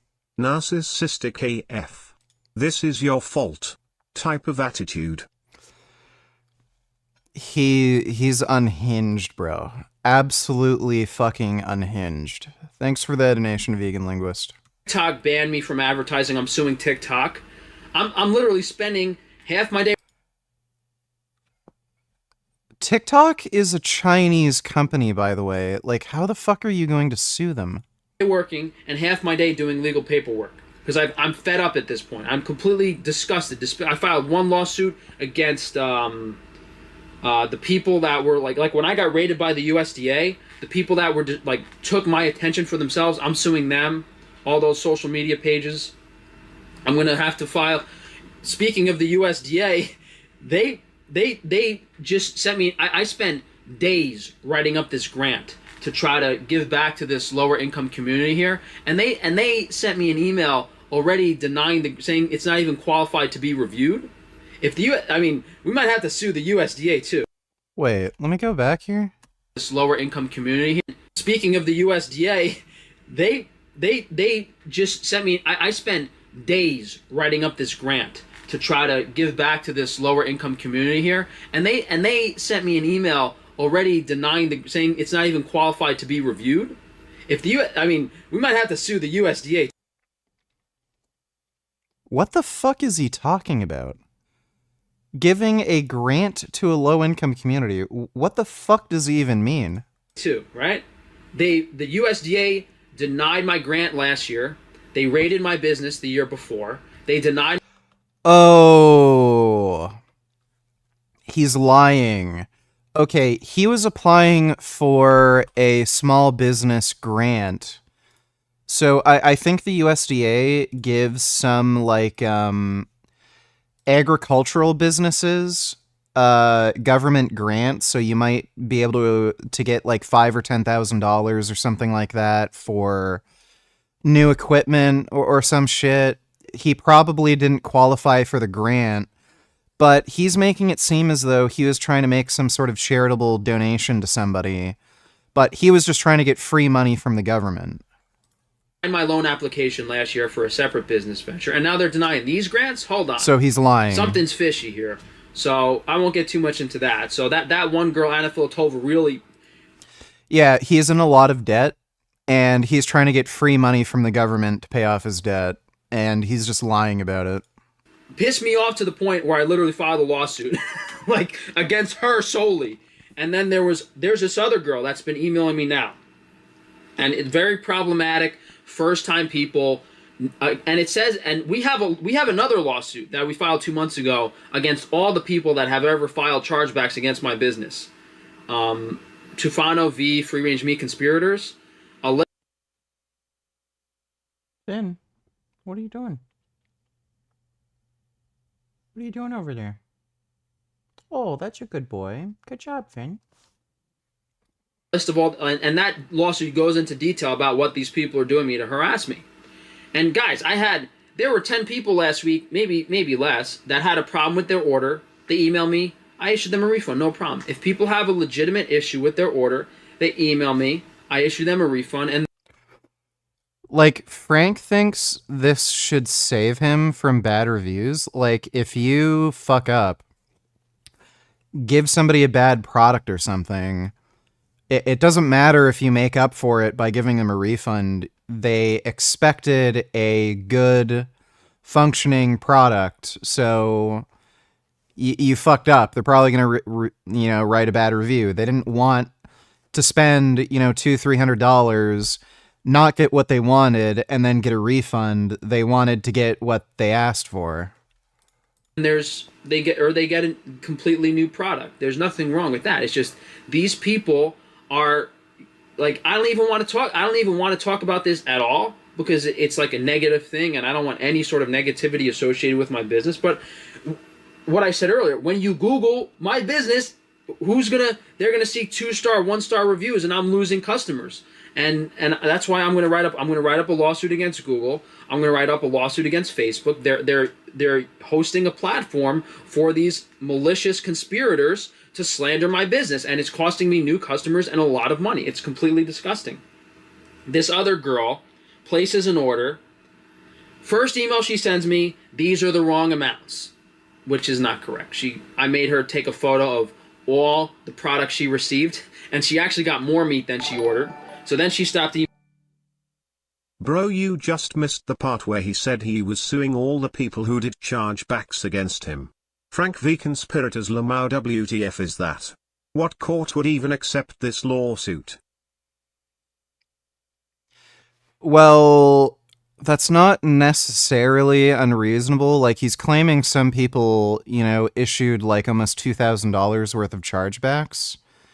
So if he sent them something and then they issued chargebacks, that may be stealing. Frank's a delusional retard, though, so who knows? They might have not received the product or received it damaged, and then they just asked their bank to do a chargeback rather than trying to communicate directly through Frank for a refund.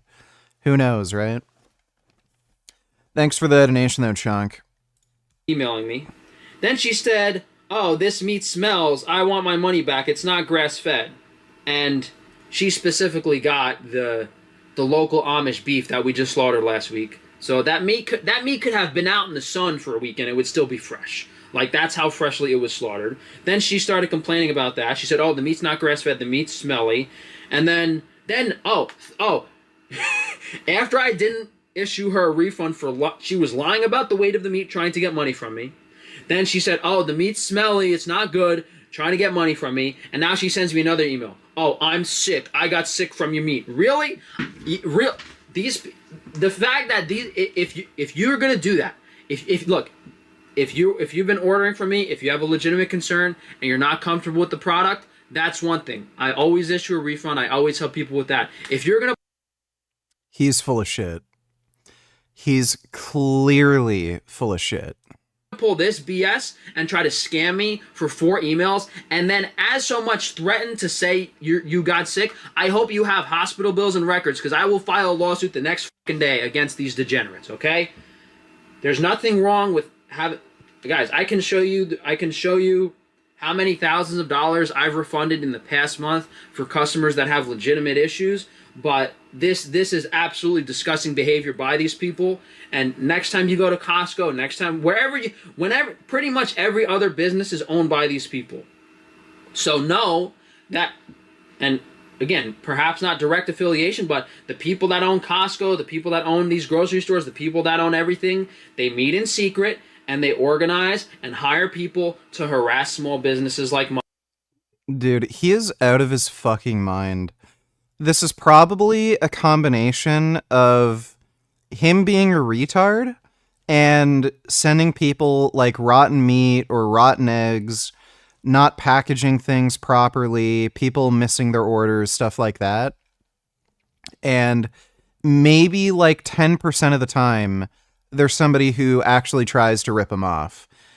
Anybody dealing with online commerce has to deal with scammers or people trying to commit some sort of mail fraud or theft. There was a guy on my fucking Discord server who was ripping off Amazon. He told me he would order things from Amazon, and some of these things were really fucking expensive. He was buying workout equipment through Amazon. He made a $500 order for a barbell, weight plates, a machine, and everything. And he claimed the package never showed up. Amazon automatically issued him a refund, and he got $500 worth of shit for free. And then I think they put a notice on his account.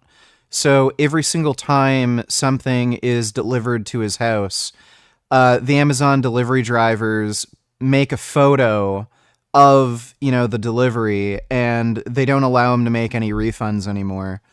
So, like, this happens to every fucking business. Amazon deals with this sort of shit all the fucking time, constantly. You can look at some of these Amazon order centers. The amount of returns they get on items is just out of this fucking world insane. So Frank thinks he's special and this only happens to him. Like, no, every business that does online commerce has to deal with fucking scammers. But again, I'm sure because Frank's an idiot, like a lot of these customer complaints are legitimate. Batemint donated $2, or Batmint. He posted it on his Facebook biz page yesterday. The last post before that was in 2020. It's Menti. Frankie's free range meat. We've been dealing with a lot of negative reviews from corporate shills hired by the elite, and by the elite he means Jews. We sell the highest quality meat products at the most affordable prices online. That's not true. And if any customer has ever had an issue with an order, we always make sure to issue a refund or replace the product. Please leave a positive review if you can, as these people don't want you supporting legitimate small businesses. How can we get in touch? Our order has been lost by FedEx, and when I tried to call, a man yelled at me and hung up. We really appreciate what you do there. We just want to figure out how to get our order. Oh my god. What's the best email to get in contact about orders? Yeah, okay, so this sounds like the majority of the time people are just getting ripped off by Frank and then leaving bad reviews. This is insane. Thanks for the donation, Batman. What an idiot. And they do this to get money from me, to slander the business, because they don't want me. They want everything to themselves. And these people, they don't want to offer legitimate products at fair prices. All they care about is money. So that's my little rant for today. I've had enough of this. I'm tired of these people stealing money from me. It's absolutely disgusting. I'll show you guys what's going on this week.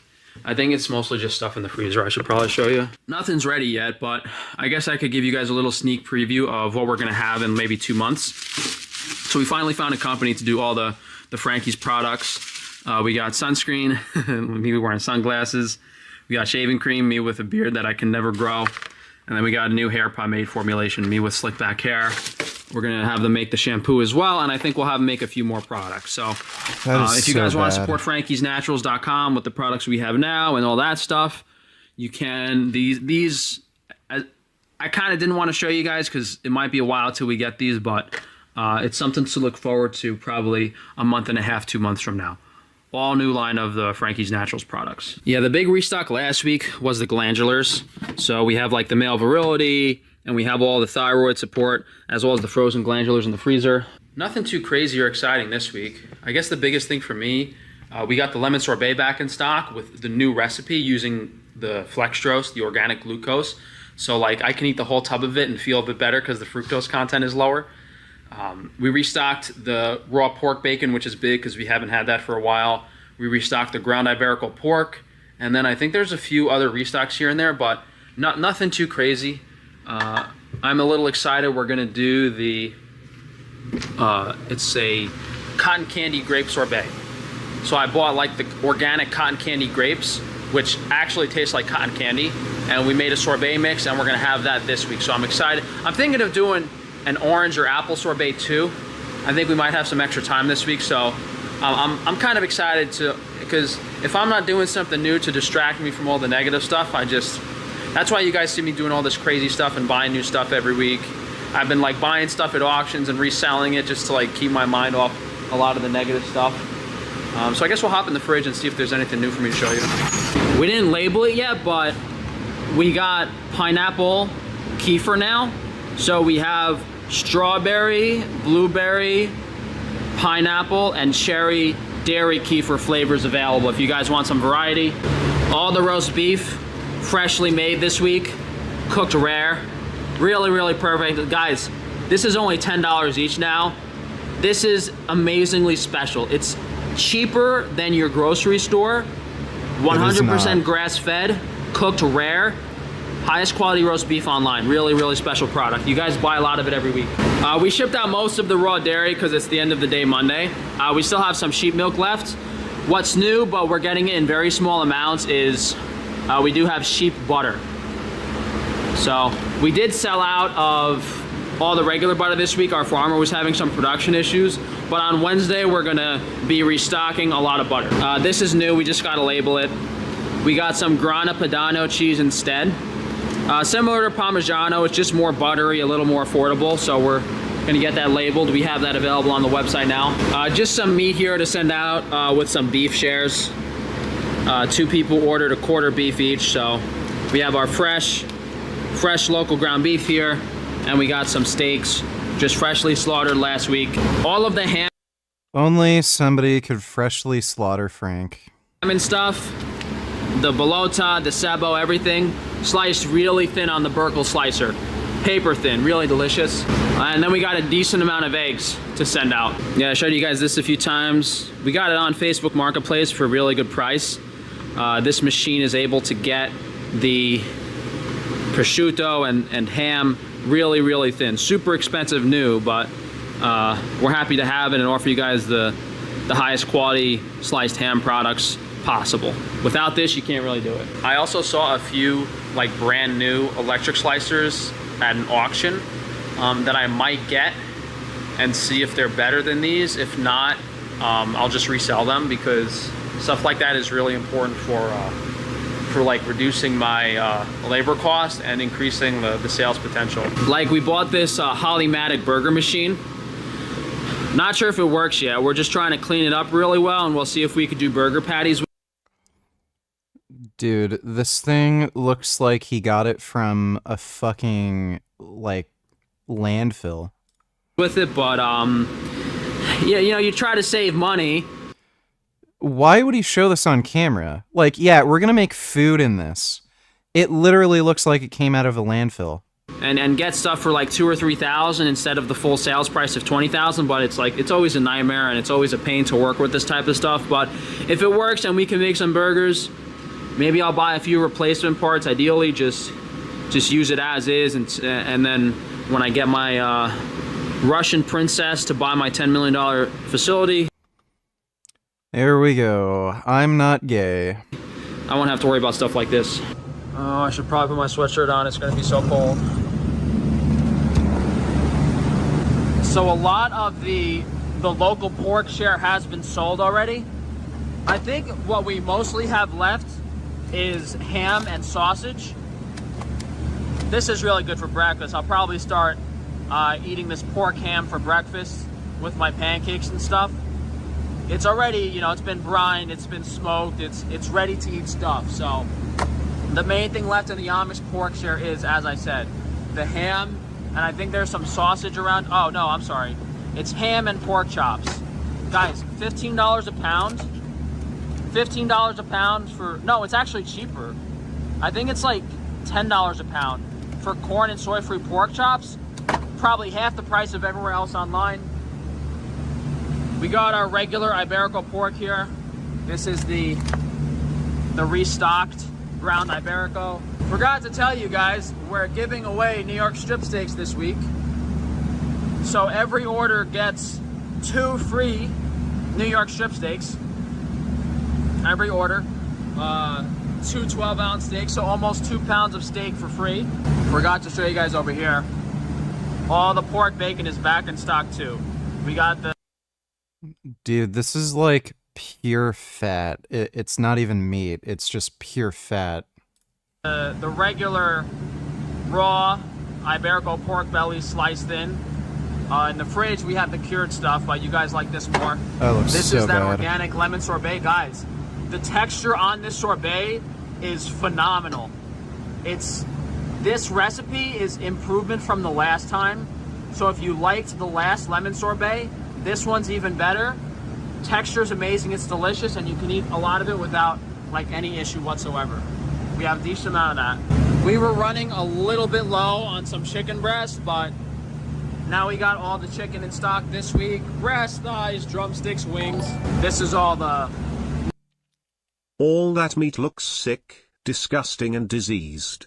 I will soon be sending the fully saturated, vegan and muscular Vladi clones to help Frank. You mean help him go into a permanent sleep? I am in full support of that. Thanks for the donation, James. We still have some of the Italian marinated chicken available. I don't know if we'll do this again, though.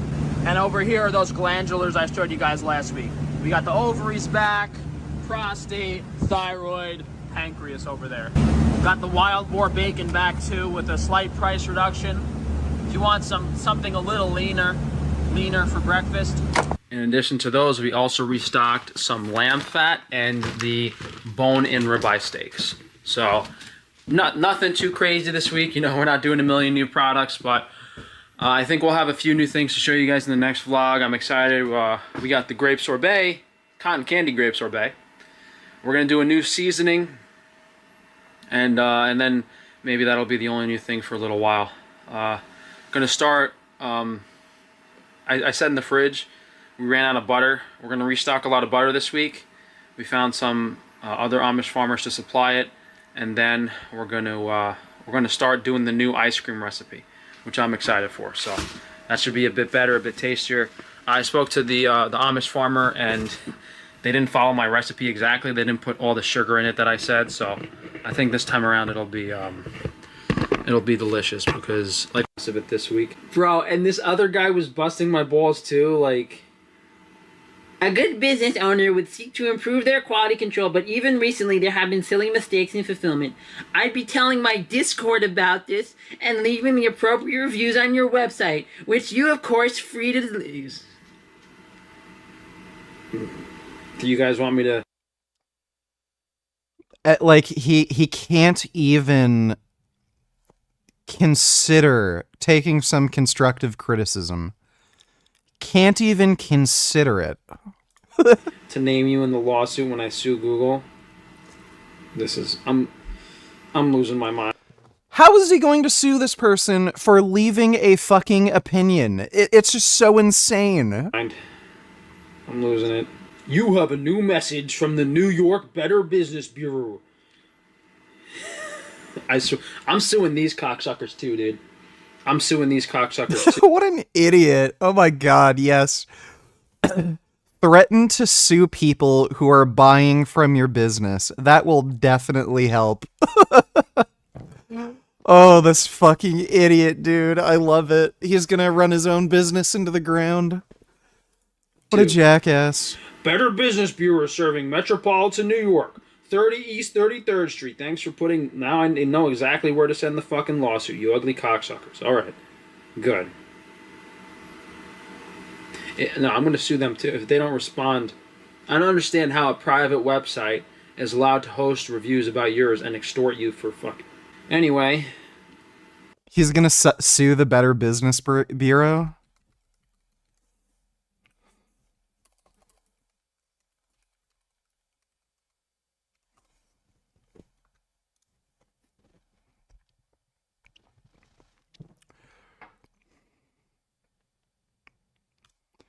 Just want to see what his reviews are at now. Oh my god, this isn't loading. Why the fuck won't this load?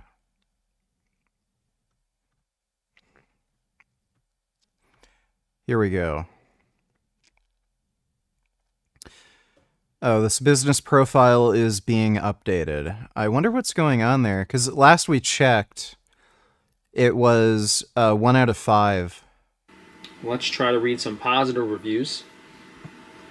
5-star review for the 2 grass-fed ribeye steaks. So this is a promotion at checkout that you get 2 grass-fed ribeye steaks for $33, which is like 25% off the regular price. Ribeye. Cannot afford to be buying ribeyes, but these were on sale, and for this price, I decided to treat myself. Best steak I've ever prepared for myself. Yeah, that's part of the reason I'm doing this. I'm glad. Most of the time, my mind is a review for the organic. When you have to keep your money as a down payment for the Costco trash talk. 5-star review for the A2 hydrating and a delicious tub was the choice. I like talking about this negative stuff, but when I was Google searching my business like yesterday and today, I didn't realize how negative that these Oh, that's great. 2.4 stars. That's great. These corporate shill, evil, club, parasite, elite members. I didn't realize how bad they've made my business look just from Google search, which I would imagine I've probably lost millions and millions of dollars in sales based on what I've been seeing the past few days. So we'll see if there's any remediation for it, but I don't know. Like you guys support me, you guys really appreciate what I offer, but there's only so much you guys can do. You guys know me, you watch my videos, but like from an outsider or a new person that doesn't really watch my YouTube or doesn't do that, all they see is the negative reviews on the business. And what's going on, dog? What is this? What is happening? Why are you running around? What's going on? Oh my God. What is this? Do you want some rubs? Want some rubs? Oh yeah, that's a good dog.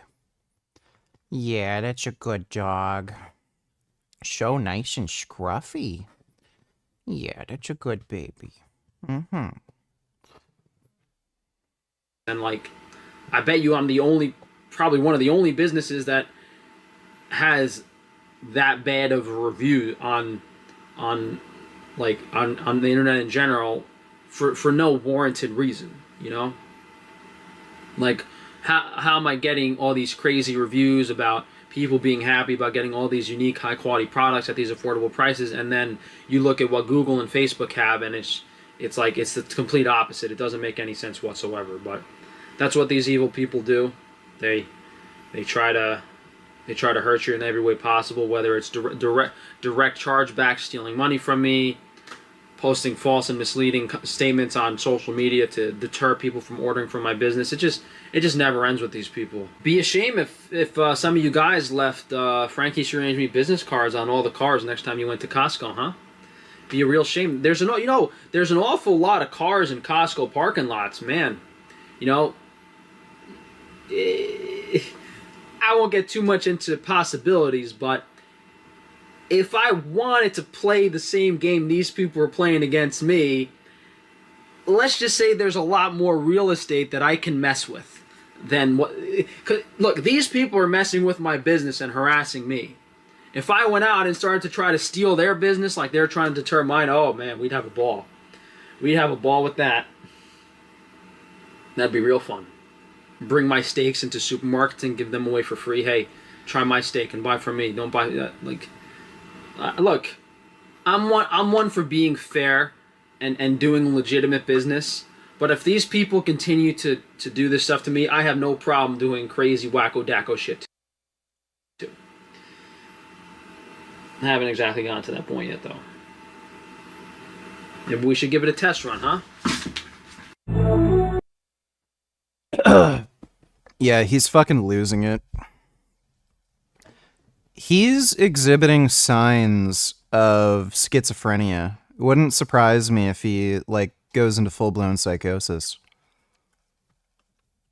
The fuck is Stop right this? there, criminal scum!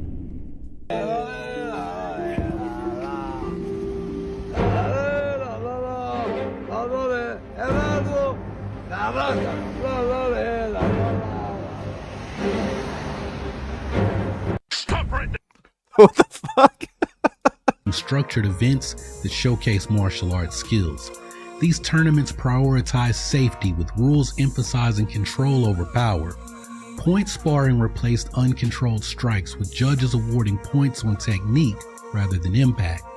This often disconnected competitions from real combat, fueling Bruce Lee's vision for more practical and adaptable martial arts.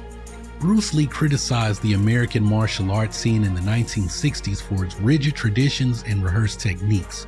Tournaments with point-based scoring systems didn't reflect real combat. Bruce Lee's Jeet Kune Do emphasized adaptability and practicality. Techniques were chosen for effectiveness in real encounters and not for points. Unlike traditional martial arts, JKD prioritized simplicity and fluidity, integrating styles to create a versatile fighting system. This philosophy promoted breaking free from rigid forms, focusing on personal growth and creativity. Well, Bruce Lee's decision was also influenced by financial reasons. Early tournaments offered no financial rewards, only recognition. Bruce saw a bigger picture. Movies and television could reach a wider audience than a single tournament. His media appearances propelled him to global icon status, far surpassing any tournament victory. Bruce's Jeet Kune Do schools focused on experienced students, making tournament victories unnecessary. Initially envisioning a martial arts empire, Bruce later recognized that individualized teaching wouldn't scale. Television and film became his chosen paths to spread his philosophy. Now, beyond financial reasons, Bruce Lee's evolving teaching philosophy also influenced his decision to bypass tournaments. Initially hesitant to share Jeet Kune Do for fear of its dilution, Bruce focused on teaching fundamentals to advanced students who grasped JKD's evolving concepts. Lee's philosophy embraced constant change, incorporating elements from boxing, grappling, and other styles of martial arts. He blended them with his Wing Chun base, creating a comprehensive fighting style. This fluidity and emphasis on individualization contrasted with traditional karate structures, and that explained Bruce's critical view of competitions. Bruce Lee's participation in karate tournaments would have been subject to their rigid structure and weight classes. Tournaments ensured fighters faced similarly sized opponents, meaning Bruce wouldn't directly fight champions like Chuck Norris or Joe Louis, who were obviously in different weight classes. So to encounter these fighters, Bruce would first need to dominate his weight class and then face winners from the other weight classes for the grand champion title of the tournament. In Bruce Lee's weight class, his toughest competitor would have been Skipper Mullins, and Mullins acknowledged the gap in their skills. Dan Inosanto highlighted Bruce's perspective on point sparring as a complete joke and as a game of tag. Sometimes Bruce would mimic Shotokan karate movements during point sparring sessions to demonstrate that he could completely dominate these tournaments if he did choose to compete. Bruce Lee's analytical skills and ability to deconstruct opponents also set him apart. Again, to highlight Bruce's view of karate point sparring as a complete joke, when he imitated Shotokan karate movements during sparring sessions, Bruce showed that timing and good strategy were most important in point sparring competitions. Joe Louis witnessed Bruce point sparring with Herb Jackson, seamlessly switching between Shotokan karate and Jeet Kune Do. Mike Stone remarked on Bruce's exceptional physical capabilities. He said Bruce was one of the strongest people pound for pound I have ever met. He would have done extremely well in competition. He was that skillful. Bruce's ability to analyze and exploit opponents' weaknesses, along with his speed and strength, made him a formidable fighter. His adaptability highlighted JKD's emphasis on fluidity and strategy. Skipper Mullins and other martial artists frequently commented on Bruce's prowess. Don Mullins, Skipper's brother, stated that when Bruce worked with Skipper on his hand techniques, Skipper said he would choose Bruce in any street confrontation and that he was a phenomenal martial artist. Don Mullins also noted Bruce's ability to train and elevate other fighters, emphasizing his exceptional combat effectiveness. These testimonials underscore Bruce's respected skill set. I wouldn't go in the ring with him. I wouldn't. I mean, he is that fast and that effective, and especially his punching power. And I know anybody get hit with his punch, will be knocked out. If you found this video enlightening, don't forget to subscribe for more.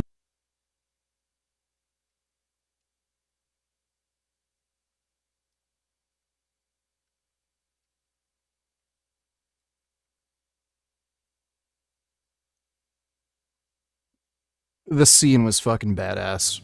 Whenever you're ready, I'll take on any Japanese here.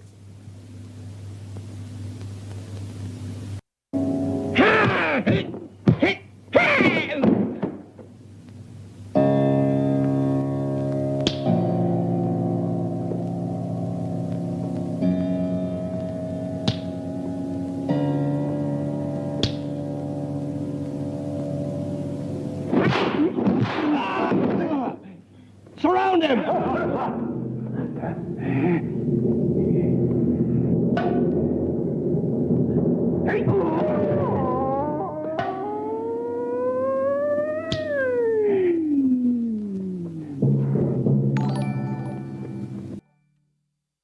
Are we done with Frank? Yes, there are no other Frank vids to react to, so for now we're done with Frank. Thanks for the donation though, James.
Shit's about to get real.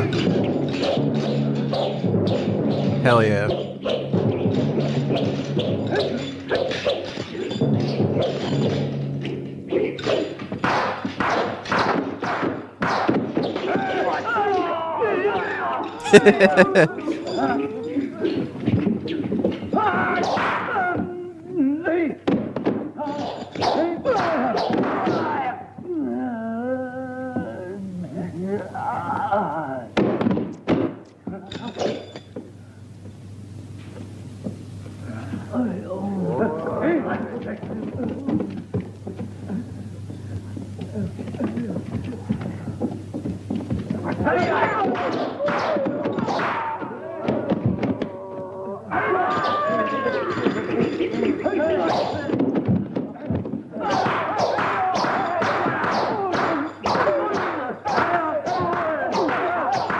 That'd probably hurt.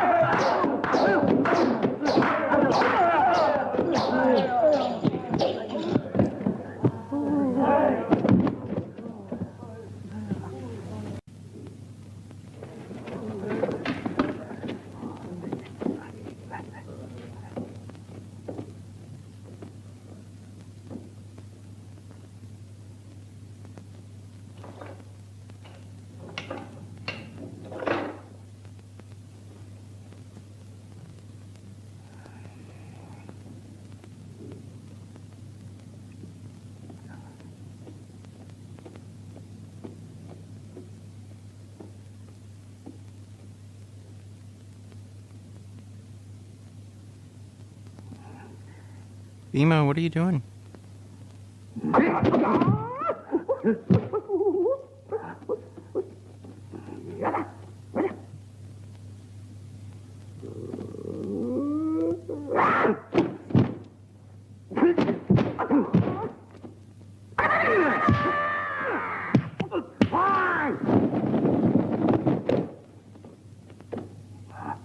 Yeah, Fist of Fury was great. What's hilarious is this came out in China. They called it Fist of Fury. They released it in the US. They called it The China Connection. And then they titled the sequel in the United States Fist of Fury. So retarded. Far longer than would normally be expected in an environment like the brain.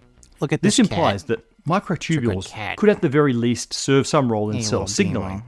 Finally, they found that this coherence was more stable the larger the microtubule and microtubule network, which gives some hope that this effect might actually appear in a real living neuron. On the other hand, Penrose and Hameroff estimate that a good fraction of all the microtubules in all the neurons in the brain need to be entangled to generate human consciousness. And that level of warm, wet, macroscopic entanglement is pretty hard to believe.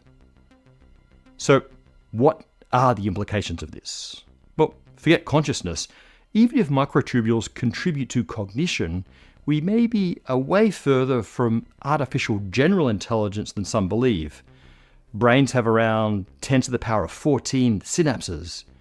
AGI optimists have said that we'll be able to simulate human intelligence when we have computers capable of simulating that many connections, which Moore's law tells us will be pretty soon. However, if neurons are also doing internal computation with microtubules, and there are 1 billion microtubules per neuron computing maybe 1 million times faster than the neuron firing rate, then we may need to wait quite a bit longer to make our first AGI.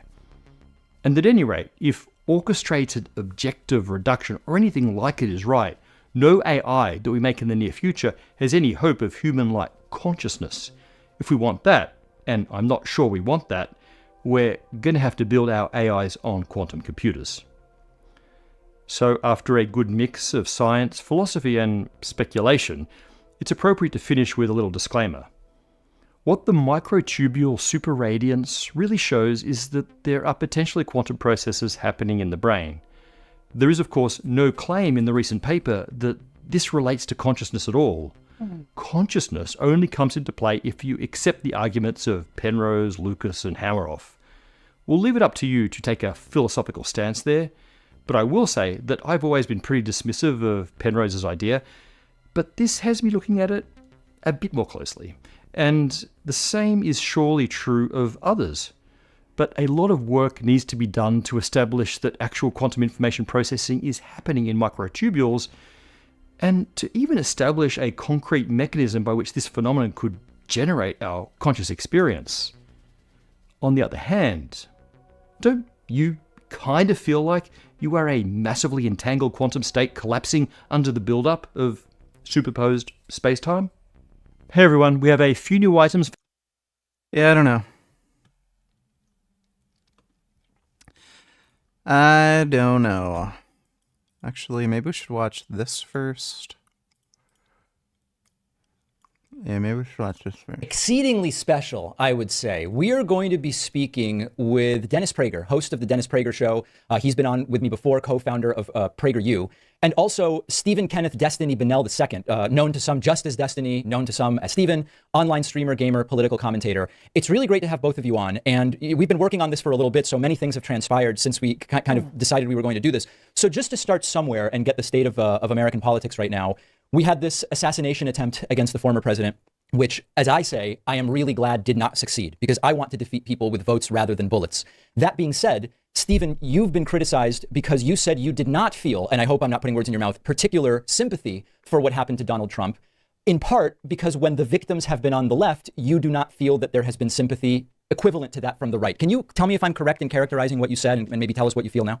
Yeah, I think that conservatives, especially under Donald Trump, have been responsible for increasing the hostility and the political divisions in this country in an unprecedented way over the past 8 years. I don't think that's just a byproduct of what Trump does. I think that's explicitly and specifically why people like Donald Trump. It's because he bullies people, he calls people names, he's he's boisterous, he's loud, he's angry, he represents what you really, says what you want to hear. So if that side is going to engage in that on the rhetorical level, and then on the policy level, if you've got people who attempt to coup the government, lead an insurrection on January 6th in order to circumvent the peaceful transfer of power, when violent things start happening, it's very hard to look at that side and go, my God, I feel so horrible that these things are happening, because this is like exactly where your rhetoric leads. Like, where else would it go to but this? What do you think, Dennis? So it's interesting. In preparing for this, I got to know Stephen a little better, and I watched him and Ben Shapiro for about 10, 15 minutes. It was excellent. And one of the things that I think you, Stephen, noted was the staggering, I remember you used the word brain, but I don't remember the other term, about the staggering difference between left and right. And it's definitely one arena where you and I would agree that you believe that the hate-filled rhetoric and divisive rhetoric of this country. Why are people getting dumber? I don't think it's that people are getting dumber. I think because the internet has kind of a new problem now with misinformation and disinformation. You're seeing that a large portion of the population, their brain just works fundamentally differently than other people's. These people cannot have access to misinformation or disinformation because they don't have the type of critical thinking skills necessary. to actually be able to disseminate good information from bad information. And they're also like ideologues. So if they have a certain type of bias towards hating gay people or opposing democracy or supporting like white or Christian nationalism, they're going to be drawn to misinformation or disinformation that supports their personal bias. Whereas a lot of other people, they might be somewhere in the middle, or they might actually have the critical thinking skills required to be able to actually say, even though I have this particular bias, this is clearly misinformation because I've been able to, see some sort of issue with this disinformation. I've been able to find more, better sources that dispute this. So it's not that people are getting dumber. It's just that, you're seeing more of this type of stupidity because now we have AI bots that are deliberately spreading misinformation and bullshit. And this particular, section of the population is susceptible to it. But, you wouldn't have that problem if you had a information chain that was more regulated and controlled, that was only providing, accurate or good information. Is largely due to Donald Trump rather than to the left. Does offer what I always say, and I have for 40 years on my radio show. I prefer clarity to agreement. We have great clarity in that you believe that. I think it is beyond belief that you believe that. If it weren't for Donald Trump, there would be just as much divisiveness in this country. Bootycom donate $2. Thanks for answering my question in chat. Well, no problem, Bootycom. Thanks for the donation, dude. Call virtually everybody who is conservative deplorable when you arrest for the first time in American history the leading candidate of the opposition party and a former president. When you paint the would-be president or a presidential candidate as the New Republic, one of the leading left-wing magazines does, as Hitler, and use the term regularly, when the inaugural address of Joe Biden, easily the most divisive. I really hope Steven points out that his own VP candidate called him Hitler. President in American history spoke of white supremacy as a threat to America, and meaning obviously those who vote for Donald Trump.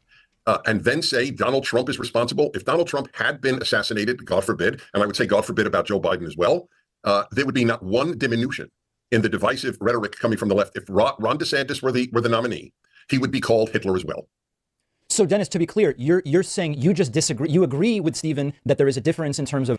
By the way, Ron DeSantis has, for the most part, the same political ideals as Trump. So I don't know why you'd that would be a fair comparison. If there was another conservative candidate like Chris Christie or Nikki Haley running, nobody would be referring to them as Hitler. Of violent rhetoric and incitement to violence from left and right, but you believe it is the left that has been inciting the violence. Overwhelmingly. Stephen? It's just a deeply unserious opinion. There's no way to factually engage with that. Donald Trump is literally known in the entire world as being the guy that makes fun of people. He literally is the guy that gives nicknames, divisive nicknames or derogatory nicknames to his political opponents. Sleepy Joe Biden, Crooked Hillary. What did he say about Ted Cruz's dad might have been the Zodiac? He just says so many out-of-pocket things and then it's another world. I don't know if conservatives listening actually believe this, but when people say things like, oh yeah, Joe Biden is so unbelievably divisive. Really? Joe Biden, the guy that gets on stage and that we've seen has trouble stringing together sentences. This is the insanely divisive president of fiery rhetoric. When he gets on stage and he's like, MAGA Americans. And when I say MAGA, I don't mean everybody. I just mean the ones that deny the election, right? This is the guy that's insanely divisive. But when Trump says things like, there was the Second Amendment, they're coming for that and we can't do anything about it. Well, maybe the Second Amendment people, can, and everybody laughs. But when Joe Biden in a private meeting to donors says, we need to put a bullseye on Donald Trump, that's violent rhetoric. Give me a break. That's just, what about that, Dennis? Opinion. I mean, what you mentioned, the reference to white nationalism or white supremacy and Joe Biden. You will never find happiness until you come to Islam. Allah says in the Quran, you will not find contempt until you come back to me. You will die one day, Richard.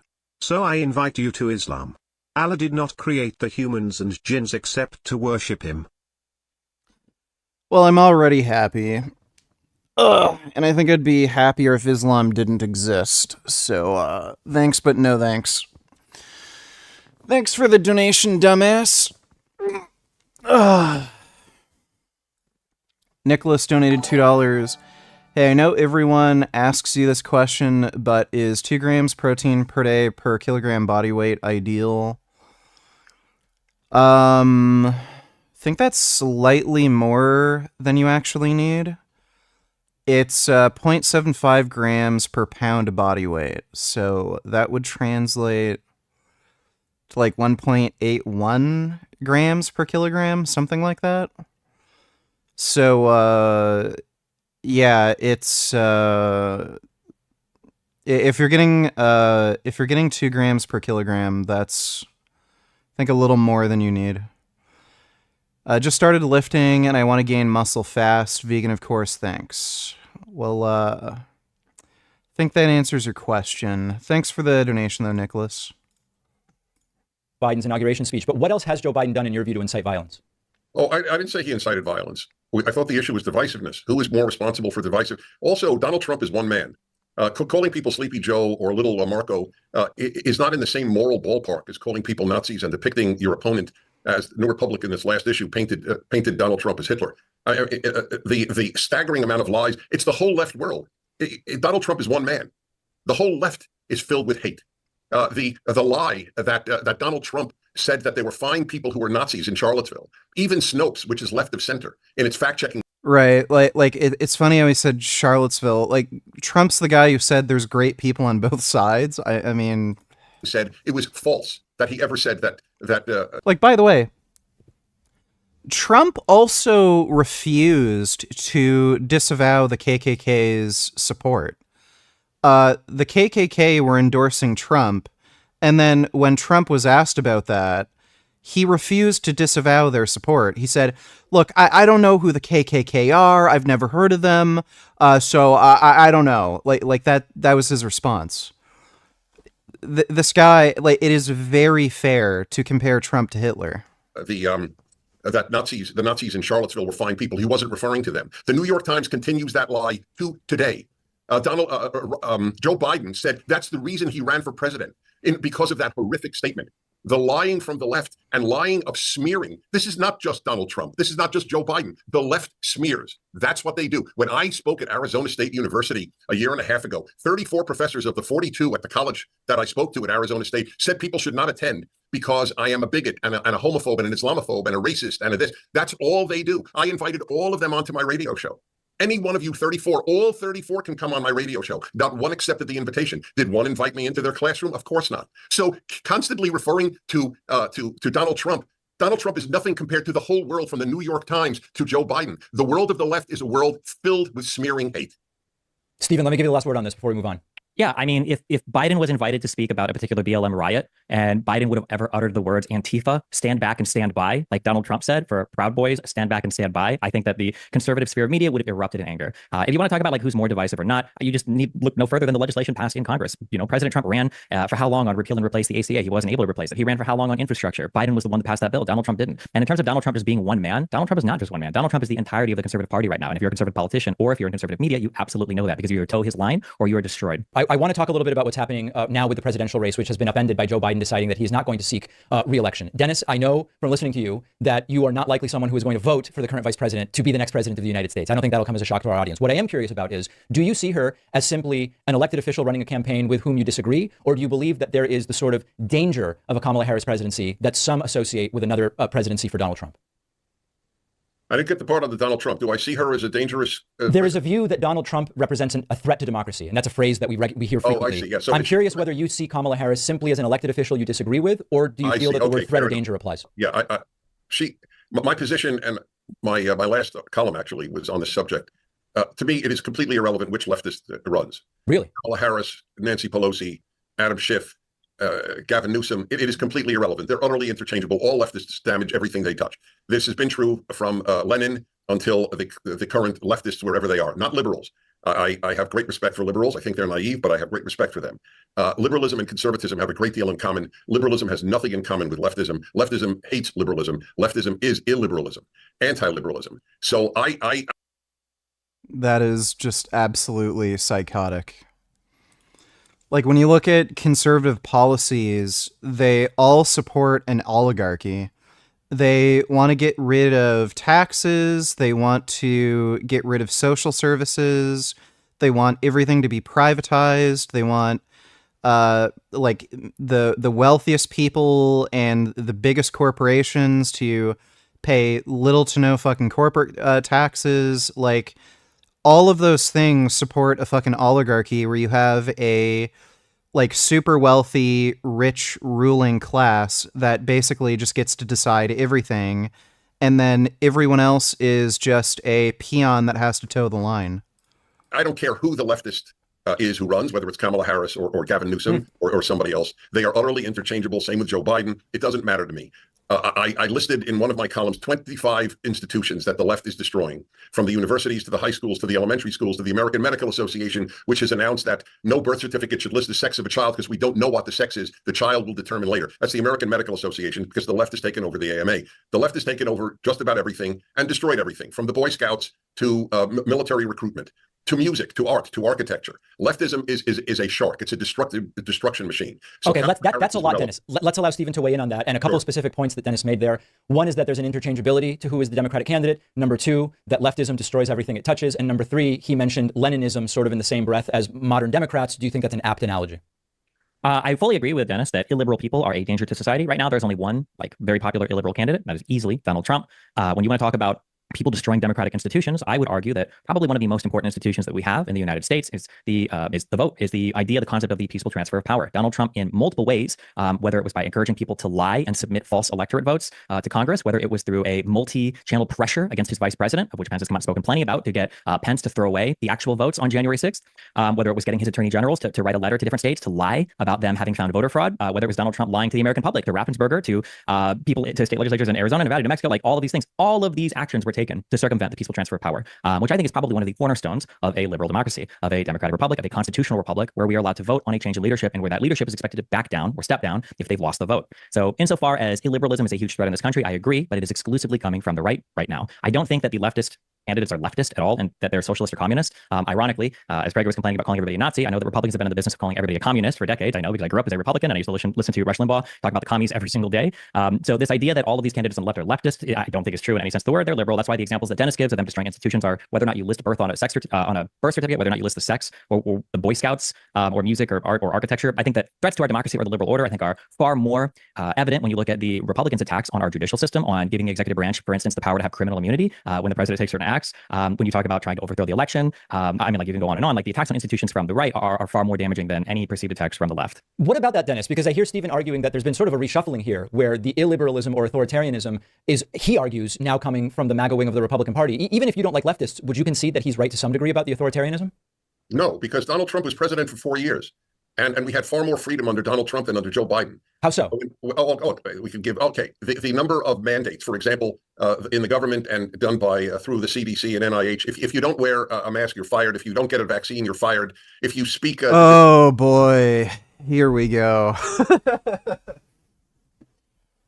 Like, he's saying this while under Trump, like, the amount of fucking businesses that closed down, the amount of job losses were absolutely fucking staggering. And then under Biden, after 1 year, job growth climbed back to what it was pre-pandemic. And then it went even higher. It was something like, what, 20-30% fucking higher than it was pre-pandemic? Like, what were these restrictive policies that were limiting freedoms? Like, if you're going to criticize anybody, criticize Trump.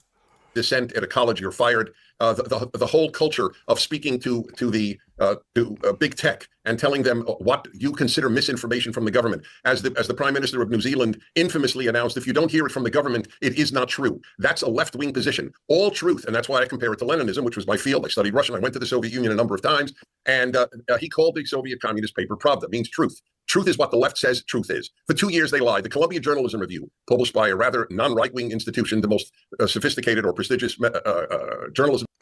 By the way, he's saying this when Elon Musk, who endorses Trump, is running a social media platform deliberately allowing Russian bots to spread misinformation on his platform. Like, what's better, having some sort of... like, the government didn't even mandate anything to social media platforms. They simply asked. They just said, hey, we're seeing a lot of these Russian bots and misinformation on COVID being spread on your platforms. Could you please do something about this and have some sort of like check and balance system where if somebody posts something like this, either delete their account or put like, disclaimer saying, hey, this information's false. Here's a link to something that like fact checks. And then most of these social media platforms just said, yeah, sure. They just had a personal interest in ensuring that their platform isn't spreading misinformation. There were no government mandates, so this is just complete fucking bullshit. Is that worse than people like Elon Musk deliberately spreading misinformation on their fucking platform? School in America, Columbia University, wrote a gigantic piece, a major piece, on how much the New York Times and Washington Post lied. Cam, don't need to tell I was random, but don't see the Long Legs movie. That was some hot trash, lol. What was Long Legs?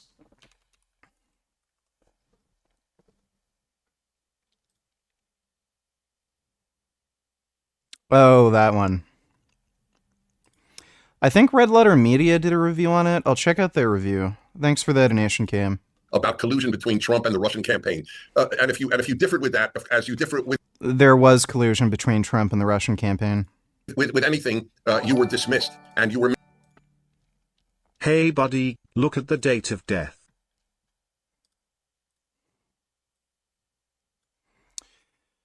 Ismail Haniyeh, Palestinian politician, widely considered the chief political leader of Hamas. Head of Hamas.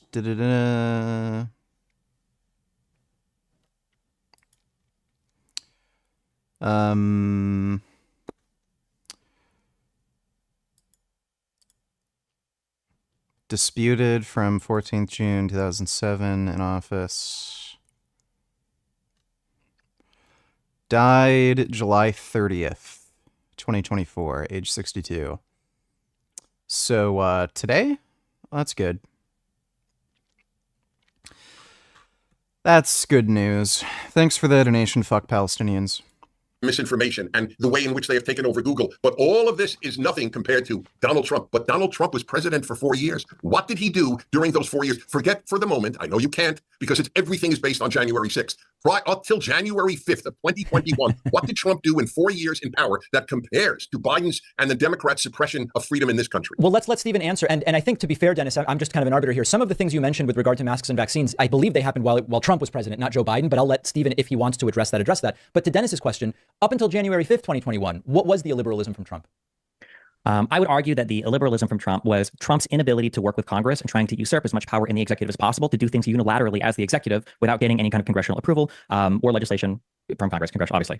So like an example of this might be he was unable to bring Congress together to get anything done insofar as the border or immigration goes. So instead, he relies on his executive power during times of great emergency to send the military down to the border. That's a usurping of power by the executive to try to run immigration policy on the executive. I don't think that was a very good thing because he couldn't get Congress together to do it. I think that his undermining, even if we ignore January 6th itself, and I'll ignore the electorate for fraud and everything else that he did leading up to December 14th and beyond, all of the claims that Donald Trump made about how the vote is going to be rigged, mail-in ballots are going to be rigged. Notice that if you listen to his rhetoric, he never says, this is what we need to do to secure mail-in ballots. This is what we need to do to make sure that our election is safe. All he wanted to do is get rid of mail-in ballots because he knew that Democrats were more likely to vote that way than Republicans. He had no desire to make the election safe. He only wanted to make sure that the election was going to be won by him. When you talk about like big tech and you talk about trying to take away freedoms using big tech, well, we just had Twitter being purchased by Elon Musk, who is, if you watch any of his tweets, is clearly a right-wing supporter. All of his speech and all of his support goes to right-wing candidates or right-wing talking points. And if you talk about a threat to the freedom of tech, well, the biggest threat that was represented to tech was when conservatives wanted to bash Twitter and Facebook over the head with restricting their section or rescinding their Section 230 protections, which would have allowed you to sue essentially people that hosted other people's posts for things that those people posted. You want to talk about destroying big tech or censoring big tech, removing Section 230 protections would have been the number one way to do it. And when you talk about like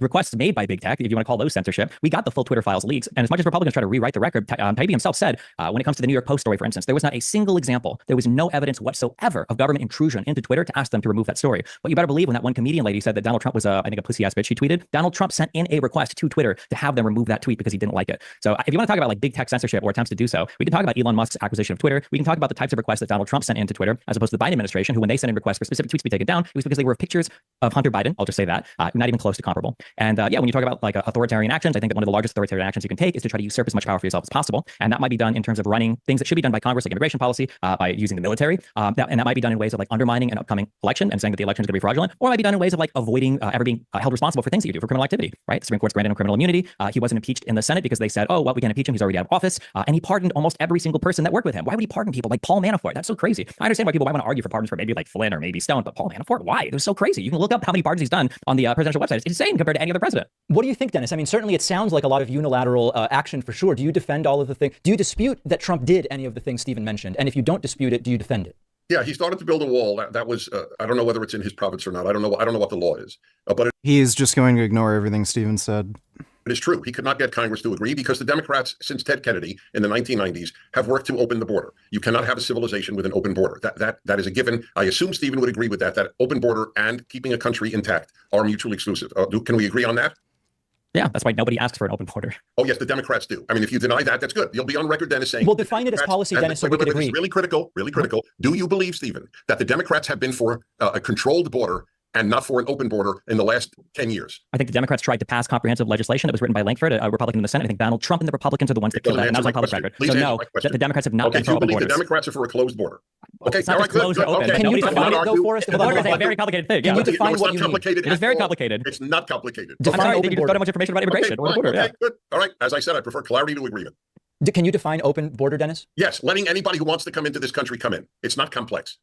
And then to be clear, you think that that's the case right now? That's the case right now. And that is the case what the Democrats want. That is correct. They have sanctuary cities all over my state. Excuse me, sanctuary city has nothing to do with immigration policy. Oh, sure as it does. If you are here illegally, we will not allow ICE or anyone else to take you away. You can come. That's what sanctuary city means. That is not what a sanctuary city is. That's not what a sanctuary... Sure, I can tell you what it means. When it comes to enforcing immigration, that is exclusively in the purview of the United States government. Now, it tends to be the case that if you're a state official, you can collect information about whether or not a person is here legally or not. And if you want, you can turn that information over to federal authorities like Immigration and Customs Enforcement or like Department of Homeland Security. You don't have an obligation to do so. In some cities, it's supposed to say we won't. So a sanctuary city is just a city where they arrest you. They're not going to do an immigration check, and if you fail, they're going to turn you over to the federal authorities. As somebody that is a conservative, who I imagine would have an appreciation for the concept of federalism, but the important protections of states' rights, because that's what we said when we threw abortion back to the states, you should champion a state deciding whether or not they would want to cooperate with the federal authority when it comes to turning somebody over for matters of deportation. But a sanctuary city does not legalize illegal immigration. It's just whether or not a city wants to cooperate with federal investigators when it comes to turning over an undocumented citizen or immigrant. Fine. Okay, we can continue. Do you agree with that, Dennis? I mean, do you recognize that it's an issue of state? The issue of people crossing a federal border is a federal issue. It is not just a state issue. Okay, it is so elementary. It's a national border. It's not just a state border. I'd be really careful with that because that wasn't Abbott's argument when he wanted to enforce the border in Texas. He said that the Texas National Guard should be, you just used the Biden administration. Well, because there's no federal oversight. Because the Democrats are happy to have a great number of people come in. They're potential Democratic voters in their view. I think it's so. Dennis, is there a single lawmaker or is there a single prominent Democrat that said we want open borders? No. Okay. And so what are the open border policies, Dennis? If the sanctuary city you concede is not relevant, but the answer is no. Okay, go ahead. If you concede that the sanctuary cities themselves are not the border, what are the open border policies that are at issue that you would want Stephen to either defend or denounce? Well, we have to have only legal immigration. I don't know. The rendering of a simple concept complex is a way to avoid. It's another conservative that doesn't understand like that asylum seekers have legal status. The moral issue, the political issue, the real issue. The real issue is that under Democratic influence since Ted Kennedy, this is not new, but it has been hastened under Joe Biden, the border has been essentially open to millions of people to come into this country illegally. And you can't even say illegal alien. You can't say alien and you can't say illegal. You now say undocumented immigrant. The very fact that they have changed the language is proof that they are for it. Okay, let's briefly talk about Project 2025 as we don't have unlimited time. Stephen, I'll go first to you. Project 2025 fears that we're hearing about from the left media ecosystem right now, well-founded fears or overblown or hyperbolic? I'm going to be completely honest with you. I don't really focus much on policy for conservatives because I don't think conservatives have or run on policy anymore. I think that all of the fears around Donald Trump have to do with his disdain for the constitutional democratic republic that we have and his desire to usurp as much power into his sole position as president as possible. And that's what I focus on. I know that I've seen people talk about Project 2025 and people have fears of Project 2025, but conservatives know nothing about policy and they don't even care to run on policy anymore. So I just personally don't focus much on the particular aspects of that platform. Although I wouldn't be surprised if Donald Trump and his administration wanted to push a lot, given some of the quotes that have come out. I think from Donald Trump in the past, I think JD Vance about it, and the association, like the Heritage Foundation and everything else, but it's not a thing that I particularly focus on. And to be clear, Stephen, you don't focus on it because you don't genuinely think Trump knows anything about it or cares about policy, or because you think it's unlikely to be implemented? I don't know what the final versions of it would look like when it comes to implementation. I don't know if Republicans will have the necessary majorities in the House or Senate to pass it. My concern is far more singularly with Donald Trump as the head executive than it is with any particular policy platform, because Donald Trump is just not a very effective leader. He's not a good politician. When they were in office, they couldn't pass any policy. They couldn't actually get any legislation passed. So I'm not as concerned about a policy platform as I am about what Donald Trump wants to do as the president or as the executive. Dennis, what about you? What are your thoughts on the discussion that's been growing, certainly in the last few weeks? We largely agree. 2025 is irrelevant to the Trump administration, and he has said so. No, I don't know anyone who's read it. It's 800 pages. I haven't read it. Stephen presumably has not read it. It's the Heritage Foundation is a conservative think tank. There are left-wing think tanks, liberal think tanks, conservative think tanks, right-wing think tanks, and they're all permitted to put out whatever they want. Am I permitted? And I'm not being cute. If I'm not, I'm not. But can I ask Stephen a question? Please. Okay. So Stephen, how do you stand on men who say they're women competing in women's sports? Oh my God. Who the fuck cares? Like, this is the least important thing you could possibly fucking talk about. Jesus. I'm assuming the question has to do with trans people competing in sports. I think that my personal view is that sports up through probably high school are just there for people to kind of like play games and get along with each other and, you know, like build camaraderie and stuff. So I don't really have much of a concern past or up to that point. Once you get to NCAA or professional events, I think that the dividing between the sexes is very important for athletic competition. So I'm generally opposed to trans people participating in the gender they identify with. So you know then that the Biden administration has extended the anti-discrimination legislation passed to protect women. They have extended it to trans people. You are aware of that? That they've done what? Okay. They have extended it to trans people, so that extended what to trans people? I'm sorry. You cannot discriminate against trans people. If a man says he is a woman in college, he should be allowed to play in college sport. That is the Biden administration's position. I'm not aware of that right now. I thought it went the opposite. My understanding, just because my understanding is that right now they can't. All right. So what is your position? Since I think the whole left stinks, you think Donald Trump stinks. So I talk about the left. So let's go to Gavin Newsom. In California, where I live, there is a law. It is a law. It's not. Dude, and then he just changes the subject when he can't get an easy W. A recommendation that if a kid, an 8-year-old, says that she is a boy, and the school is not permitted to tell the parents that the girl thinks she is a boy and goes by a boy's name in her school, do you think that is a moral and good law? I don't think about this. I'm so sorry, but when I look at Donald Trump, this is a man who tried to overthrow the election and resist the peaceful transfer of power. I can't think of a thing that I think less about than how trans people stand. Just to be clear, just to be clear for people that don't know, my background. You guys on the left should thank God every day for. Hold on, well wait, Dennis. If Stephen, hold on. If Stephen doesn't want to answer the question as you see it, allow him not to answer it. But let's hear. I'll answer it. I was banned from Twitch for opposing the integration of trans people into sports. I don't think it's appropriate. I probably stand in opposition to a lot of the very far left. The law. Okay, so let me just go on record. I can give you the rest. We could talk hours. Sure, what's the California law for the 8-year-old? Go ahead. What was it? Yes, you cannot. A school cannot tell a parent.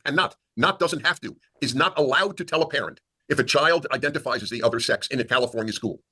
That would probably be something I'd be opposed to as a parent. I think I would want to know that if my kid was identifying as a different gender in class. Correct. So you see, if it weren't for Trump, you would have to spend the time with me or anyone else defending the left and their scummy little laws like that ruin lives of kids and have girls get their breasts cut off at 18 or even younger.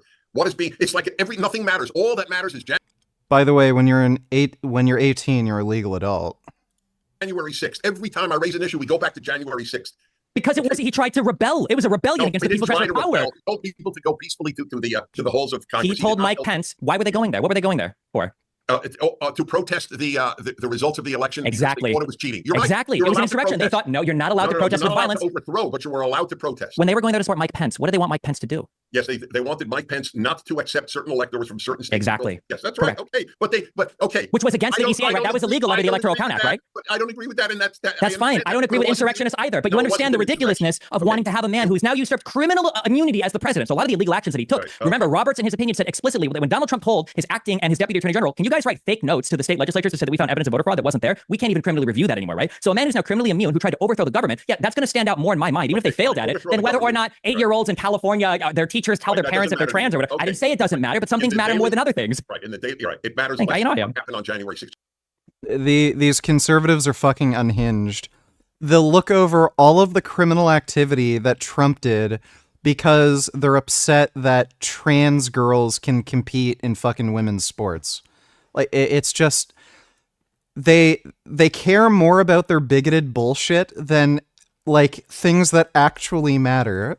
January 6th is wildly overblown. If it wasn't an insurrection, not a single person has been arrested or indicted on insurrection. Donald Trump was not accused of fomenting insurrection. The term is a left-wing lie about what happened on January 6th. I don't like January 6th. I condemned it when it happened. It was not an insurrection. That the language that the left uses, fascist, Nazi, insurrection, misinformation, disinformation, this is the language of division that you denied the left engages in.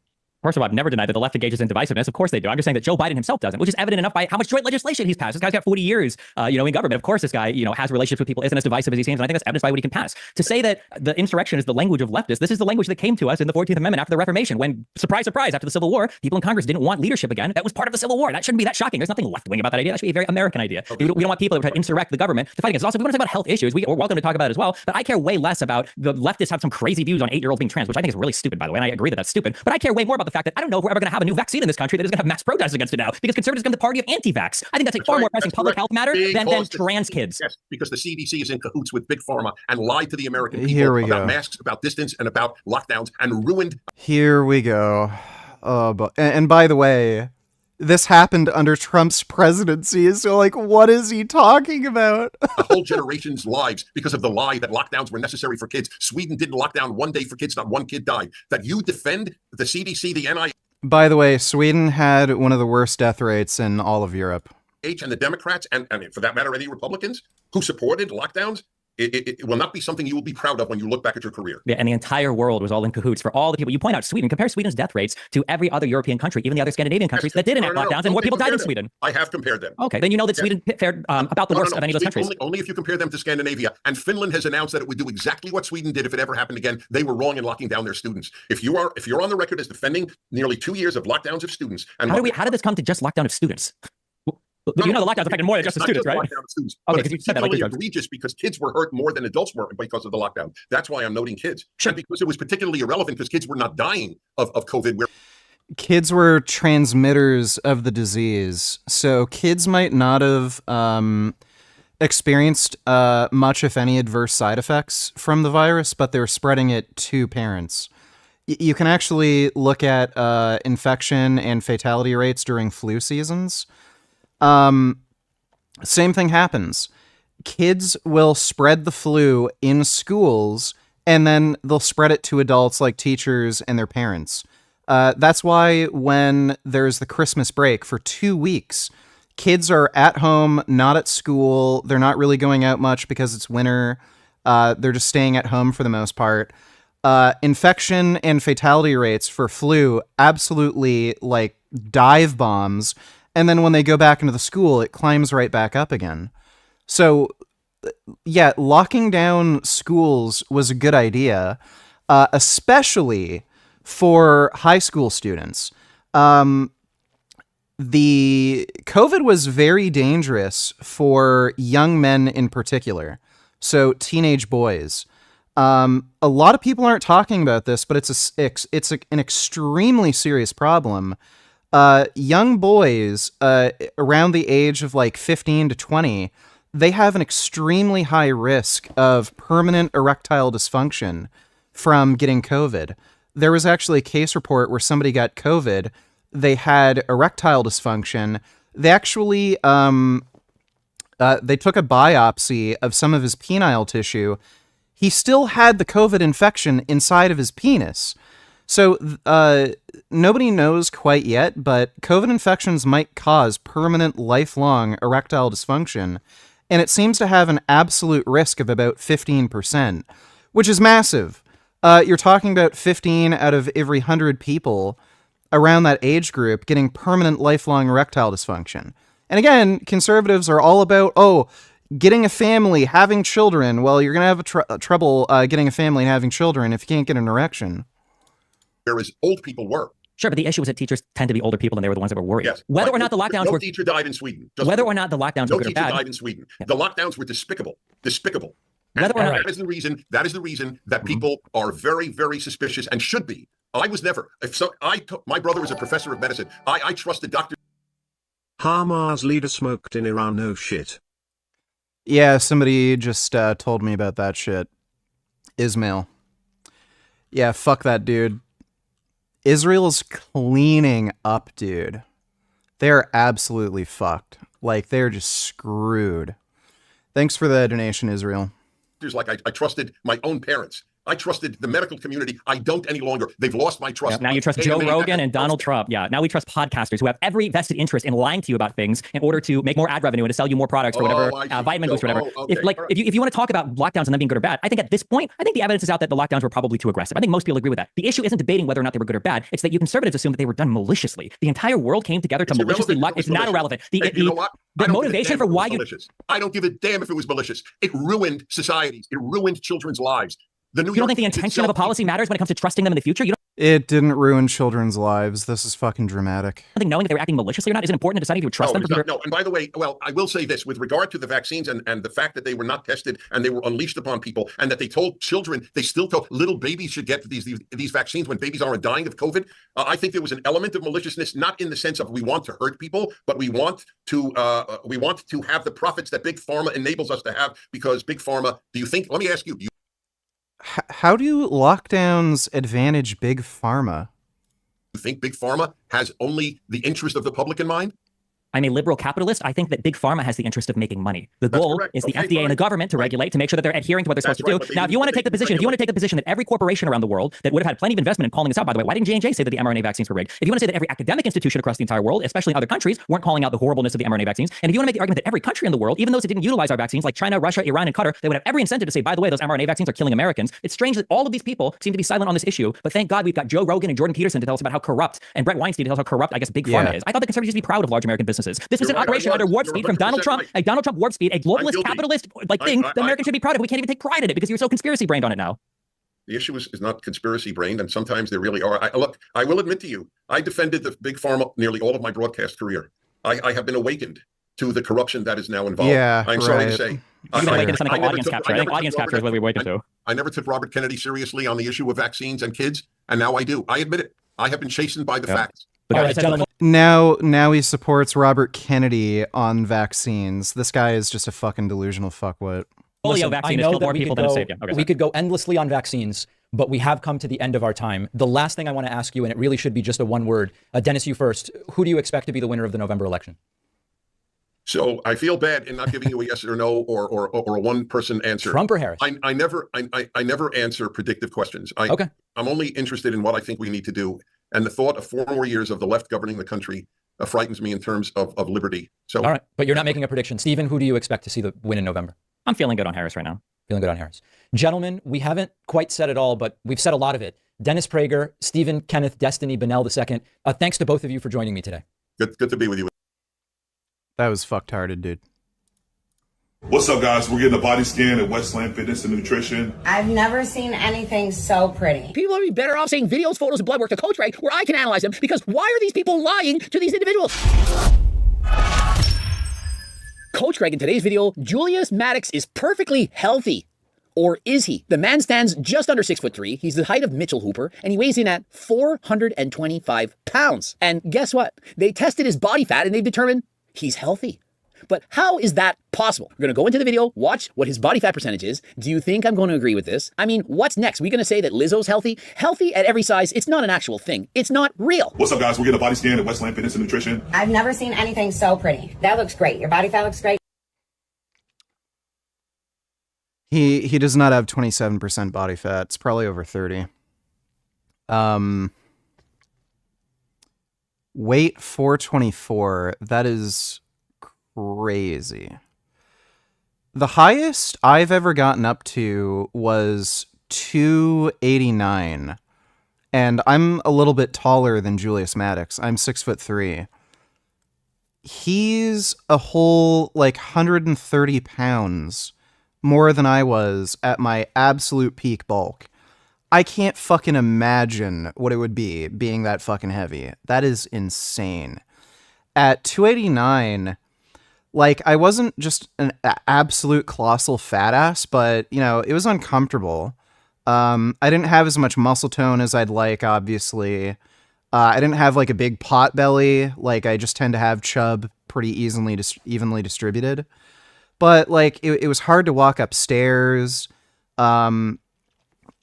Really, no chance I could fucking run.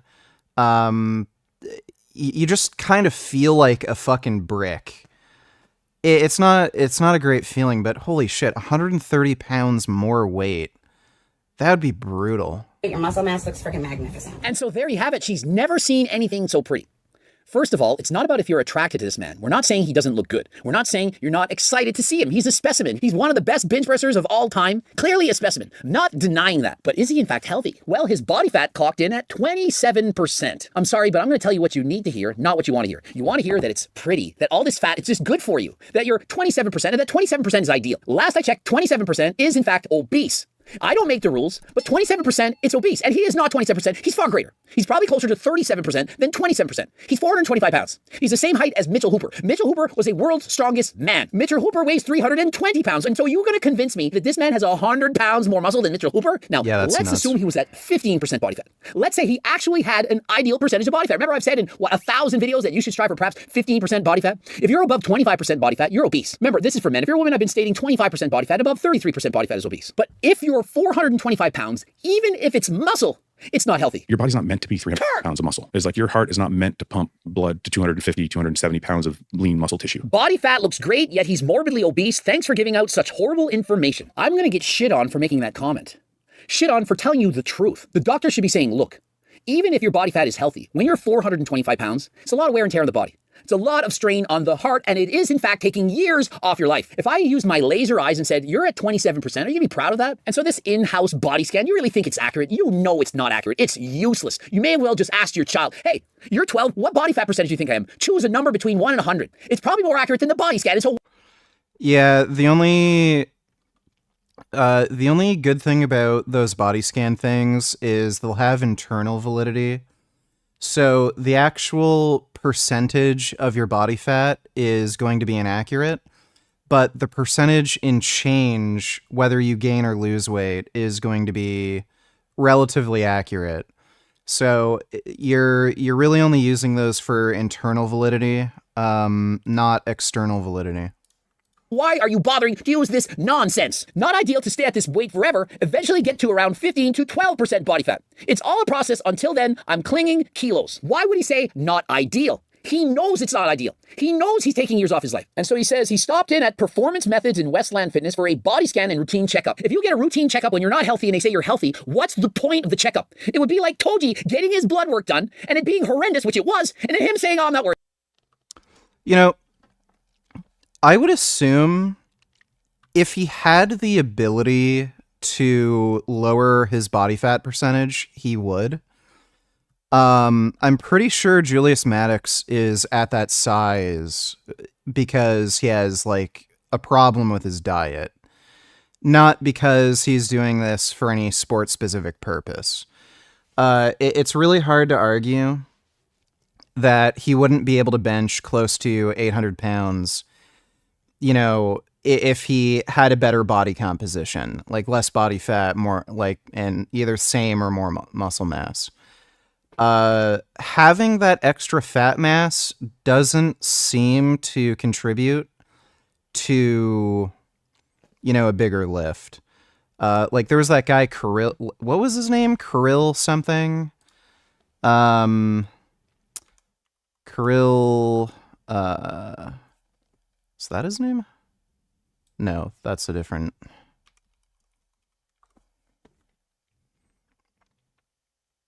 Yeah, Kirill Serchev. He did 738, which, you know, is in striking distance to... Like, that's in striking distance of what Julius Maddox is doing. And Kirill Serchev, I mean,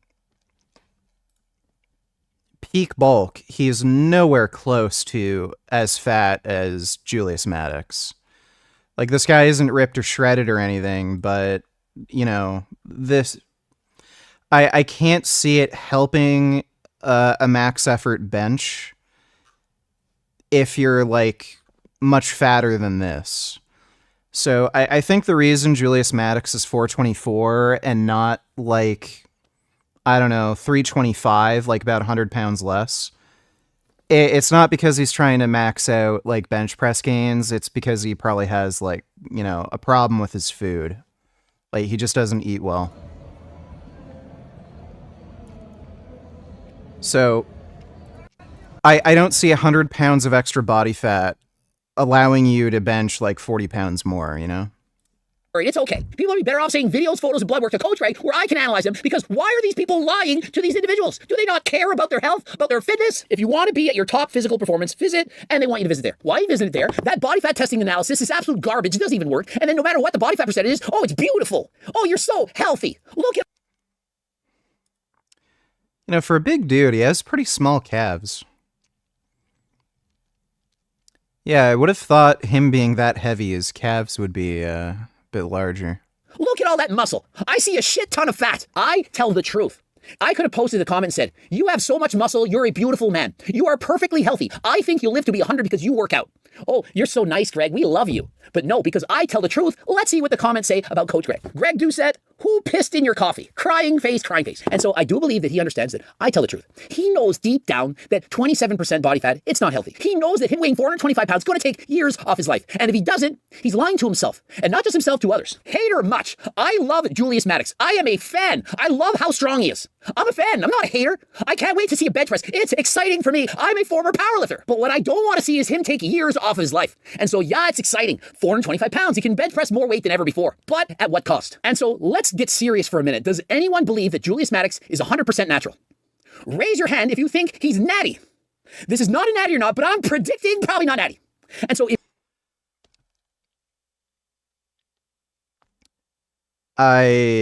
this is just weird. Like, rather than giving any actual advice, Greg, it's more body shamey to me, Like, you're fat, you're gonna die, that kind of crap. And, I mean, it's true, but, I don't know why you wouldn't say, you should probably do regular recomps, because that's probably going to be healthier for you, for one thing, and secondly, you're going to be able to bench more weight over time because you're going to be healthier, you're going to have more muscle mass versus fat mass, crap like that. Like, I bulked up to 289, and I was trying to get to a 405 pound bench.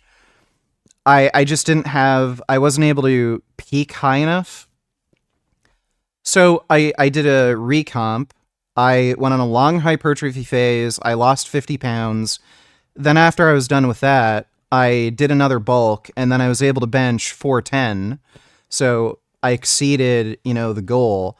But I did it with better body composition. I only got up to 270, and I was able to bench way more weight. So, that would be an ideal strategy if you're trying to increase your bench, gain a bit of body fat, gain some muscle, do a recomp, lower your body fat percentage, accumulate up again.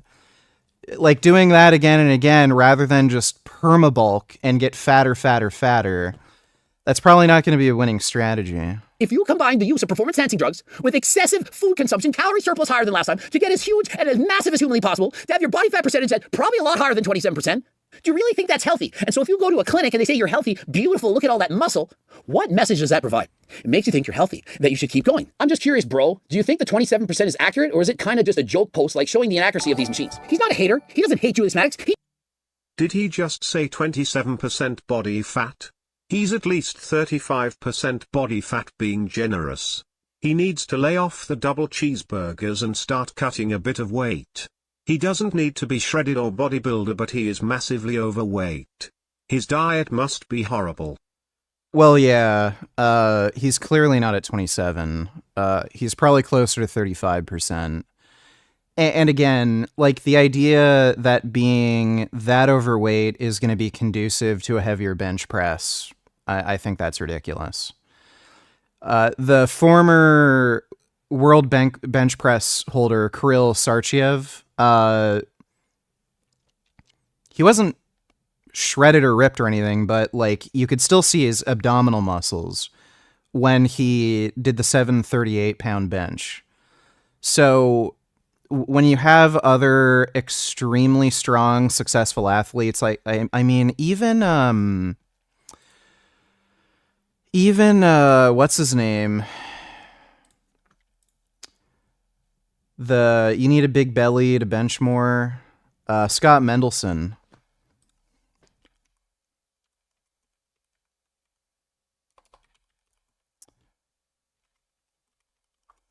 When Scott Mendelson did the 715 raw bench, he had a lot of muscle tone. You might have actually been able to see his abdominal muscles. Like, he looks like a fucking rhino. Like, look at his quads. You can see, like, the tone in his forearms and his biceps and shoulders. Clearly leaner than Julius Maddox. Clearly. So you don't need this, like, fat-ass bloated body composition in order to bench heavy. So, yeah, Julius being at that crazy high body weight, I don't think it's going to help him bench more. If anything, it's going to be a hindrance because all that excessive body fat, it's probably going to lower his overall work capacity. And recovery is also super important. If you have a lot of excess body fat, that's going to cause an inflammatory response in your body, and it's going to lower your body's ability to recover from training. So, yeah, what he's doing is probably just stupid. He just knows it's clearly obvious he doesn't have 27%. He's clearly not healthy. And so he says, is this a joke post? Because as soon as I saw this post, I knew it wasn't 27%. Why do you think I'm doing this video? Is there another vegan woman that's as simultaneously badass and hot as fuck as her?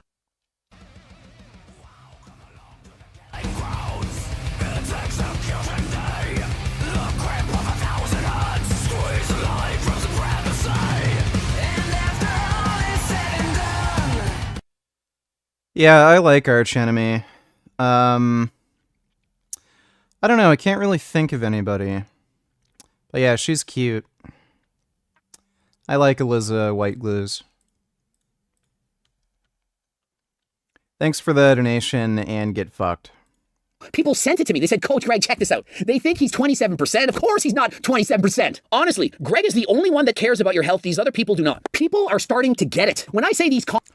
I'm 320 and I feel bulky. 320 or 400 must suck balls. Oh, sorry. I'm 230 and I feel bulky. 320 or 400 must suck balls. Yeah, dude. I cannot imagine how much of a fucking pain in the ass being that heavy would be. That would just be fucking unreal.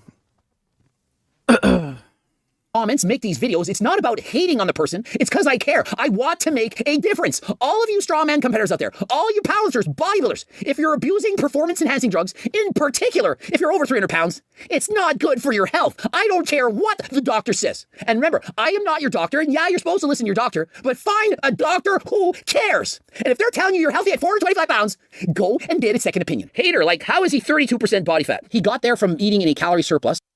Bro. He's easily, without a doubt, over 30%. And he's doing so because he wants to be the strongest bench presser in the world. And so how do you get to 32%? By slowly eating calorie surplus. If you're in a calorie surplus of 500 calories and you do that every day for a week, you're going to gain 1 pound of body fat. 3,500 calories in 1 pound of fat. And so if you... I can guarantee you Julius Maddox eats like shit.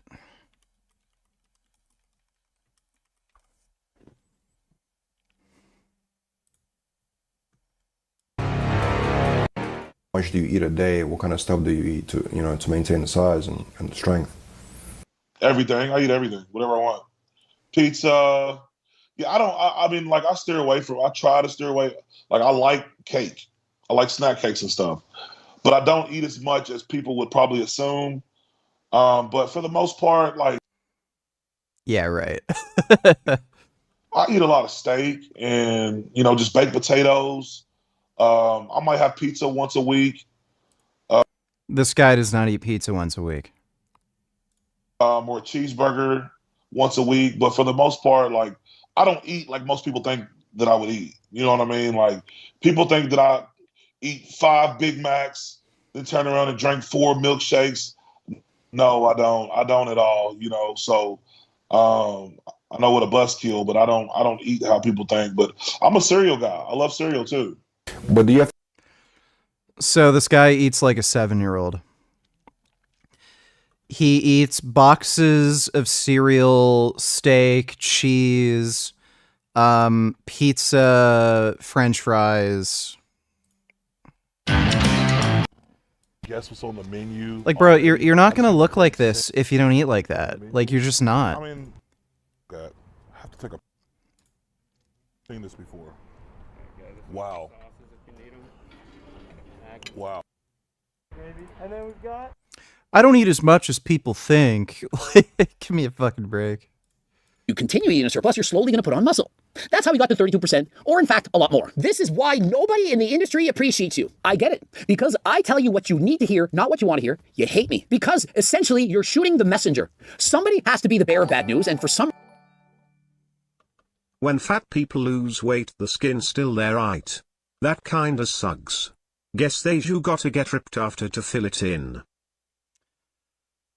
So usually people end up getting loose skin when they're about 100 pounds overweight, relatively, like around there. Especially if you're under 6 feet tall. So people who are on the shorter end of the spectrum, around 5'5". I've seen some people have issues with loose skin when they're only about 60 pounds overweight. I've seen some dudes over 6 foot who were like around 150 pounds overweight, and they didn't have loose skin. So height plays a big factor. Age also plays a big factor. If you're younger, you're going to be less susceptible to loose skin. But yeah, when you're 424 pounds like Julius Maddox, if he lost like around 100 pounds or more, he'd probably have to lose even more. He'd almost certainly have loose skin if he got to like sub 20% body fat. And there's no way to fill that in. Like, there's no way you could do enough steroids to, you know, build enough muscle out to make that skin not loose. Thanks for the donation, though, Non-Wib. The Ghost of Henia donated $2. Did you hear about how Ismail Henia has been killed? Praise Allah, this made my day. Yeah, a bunch of people pointed that out. Thanks for the donation, The Ghost of Henia. reason it's me. All y'all don't have the balls to tell people the truth. To tell people, look them in the eye and say, you're not healthy. This body fat percentage is inaccurate. You can't lie to people. Geez, bro, who's shitting your Cheerios? Well, I don't in fact like Cheerios, but I would in fact have some Luckier Marshmallow cereal. Code Greg, 15% off. I don't think Pops realize he's talking to one of the best lifters ever. I have a world record in powerlifting. I am an elite level bench presser. I have the world record in the bench press for 40 plus in my weight class. I would think I would know who Julius Maddox is. And I mean, to be fair, again, when Greg did that world record bench, I think he benched like 500, 518. He wasn't bulked up like crazy. He wasn't a colossal fat ass. He was relatively lean. You don't need to be massively overweight to have a big bench. I think there's probably a sweet spot where, you probably want to lose your abs to be at max strength, but beyond that, I don't think there's really a benefit to being any heavier. You might be able to make that case for deadlift, but for bench, nah, I just don't see it. All the other bench press world record holders, they're not colossal fat asses. The only other dude was, what's his name? First 700-pound bench. That guy in 97, he was pretty chunky. First man to do it, James Henderson in 1997. Yeah. I love this man. Like, this guy was fat, but all the other bench world record holders, they weren't like fat asses. You go find old videos of him lifting, his energy and personality is just amazing. And in 1997, he benched a whopping 711 pounds raw. Didn't even use wrist straps. And this was in the USPF/IPF. And this was actually a tested meet. Watch. And so here lies the problem. Because Julius Maddox is on another level, because he's a superstar in the powerlifting world, no one has the balls to tell him the truth. Oh, let's worship you. Let's all simp to Julius Maddox because he's the king of the bench press. Somebody has to tell them. Just like when I make videos about famous bodybuilders and strongman. For example, did I not make a video about The Mountain? He's over 400 pounds. He had a pec tear. And what did I say? That he should not abuse performance-enhancing drugs so that he can live a long and healthy life. I have the balls to say it. You all don't care. You just want to see people lift heavy things because it's fun. Yes, don't do drugs, but the drugs let you become super strong, jacked, famous, make tons of money, but don't do drugs. You want to watch the train wreck as it unfolds. Dang, coach, we met at Pro's gym and I came back and told Julius how nice of a guy you were. I get the controversy part, but dang, Greg, to venture to his page to express that, incredible. I'm nice enough to say what you need to hear.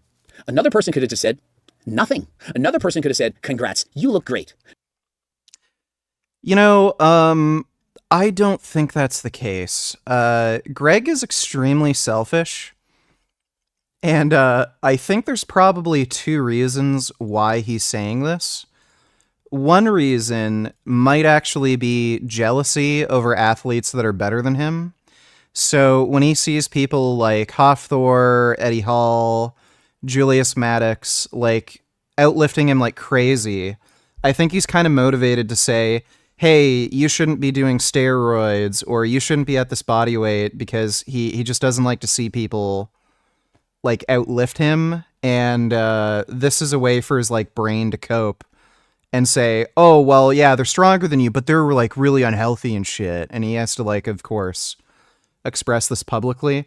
And two, he knows this is like an unpopular form of behavior that's going to get him a lot of hate, and hate gives you viewership. So he knows, even though he's not going to get a lot of positive attention, he is going to get attention, which equals money. So I don't think he actually has anybody's best interest in mind when he says this. Another person could have said, go kill it, big dog, you got this. Another one who cares could say, this ain't 27%, this ain't healthy, you're going to die an early death if you continue. Which person do you think cares the most? The one who only cares about himself looking good to everybody else? The one who cares about what other people's comments are going to be? Or the one that tells the person what they need to hear? I wasn't laughing at Greg, I was laughing at a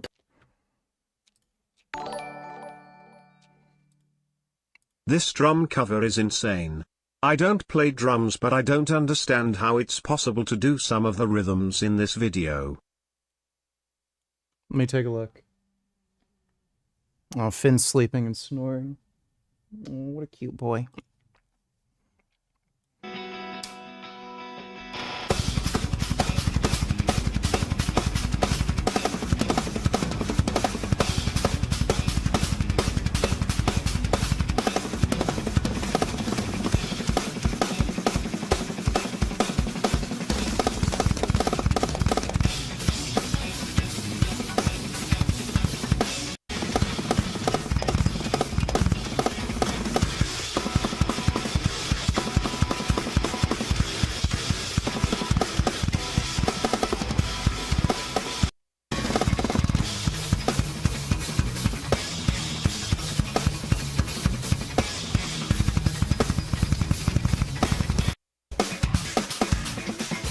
Yeah, that guy's good.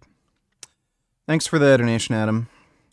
Apply. He needs to stop going around to other Instagram profiles and leaving hateful stuff. Change the Did you see what Joe Rogan said about Canada? No, didn't see. attitude and try to help, not hate. And so let me ask you this. When I made those videos about Mike Israetel saying he needs to quit to save his life, do you believe that that's a hate video? Or do you believe I'm trying to help him and the millions of people that are going to watch the videos? You don't have enough self-esteem to put yourself out there to do what you know you should be doing, to try to help him. Oh, if you cared about him, you'd send him a message in private. That never works. Hi, irregular strength, Julius Maddox. It's Coach Greg, and your body fat percentage is higher than 27% and you're not healthy. You need to do something about it. You're going to die an early death. delete, swipe out, didn't even read the message. You guys who think these things are just clueless. You have no idea what actually works. And so what actually works is I make a video and perhaps it changes Julius Maddox. But even if it doesn't, imagine the thousands of other people can help. Everyone else out there who's thinking, oh, I'm just going to eat big, get big, take steroids, get massive, risk my life. Maybe they think twice. And if you don't think it's working, do you know how many people have written me watching the Mike Israel video and said, I'm second guessing how much steroids I'm going to take. It's working. Bit of an exaggeration, Greg. Literally the strongest presser of all time. And you're shitting on a 27% body fat. It's not my fault that I have the laser eyes and that you do not. Well, actually it is. It comes from experience. I have the gift to know body fat percentages. And I'm telling you. He's not 27. This ain't 27%. If you watch him bench pressing, you see the size of his belly. If you measure it with a tape, you're going. Do you think Sarah Safari's hot? Like, just based purely on her looks, yes. Since I've seen her personality, I do not find her attractive at all. She's really, obnoxious. To see, it's larger than last time. If you knew anything about human body's anatomy, you would know this isn't 27%. And so you're hating on me because you want to believe that 425 pounds, 27% is healthy. He's not 27%, he's higher than that, and he's not anything close to healthy. I did expect Greg Doucette to jump in this, but he has bench pressed 529 pounds. I've done that on more than one occasion at under 90 kilograms of body weight and at 44 years of age for a master's all-time record for my weight class. And so I do think I know a little bit about bench pressing, and obviously I know a lot about health. And you use roids, LMAO. And so yes, I didn't just use, abused steroids for 10 years. And since that time, for the last 5 years, I've been on HRT, prescribed by my doctor, and I'm not using anything else. And so you can believe me, you can disbelieve me, you can think I'm running trendy around, whatever. I don't care. But I am telling you, Julius Maddox is not healthy, and I don't believe he's natural, and I know that 425 pounds is not healthy even if he were at 10% body fat, and he is going to die an early death if he continues. And so even without his blood work, I'm going to prove to you that he's not healthy. But we're going to analyze his body, go through the telltale signs of him being unhealthy, and so stay tuned to find out. Let me draw attention to the neck. You can see the circle around the neck. Have you ever heard of acanthosis nigricans? No, probably not. Well, let me explain what it is. Notice the black discoloration and the skin folds on his neck. Are you noticing that? Does that look normal to you? Compare that color to the complexion of the skin on his face. Do you? Yeah, that doesn't look good. That does not look good at all. It's like literally gray.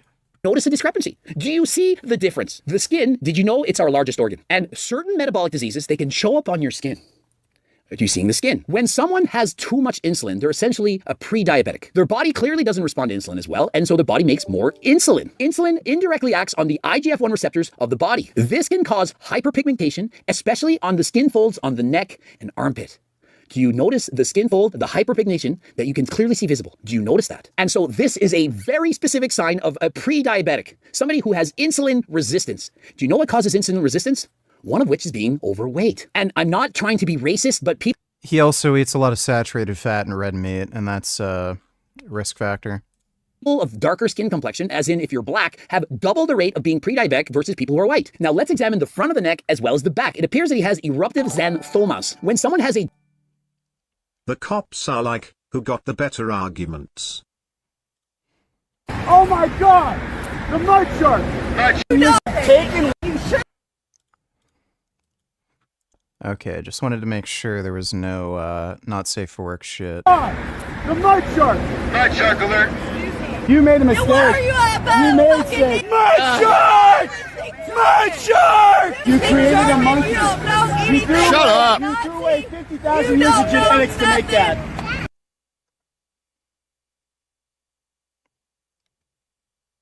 What does Mud Shark... Is he talking about her having an interracial relationship?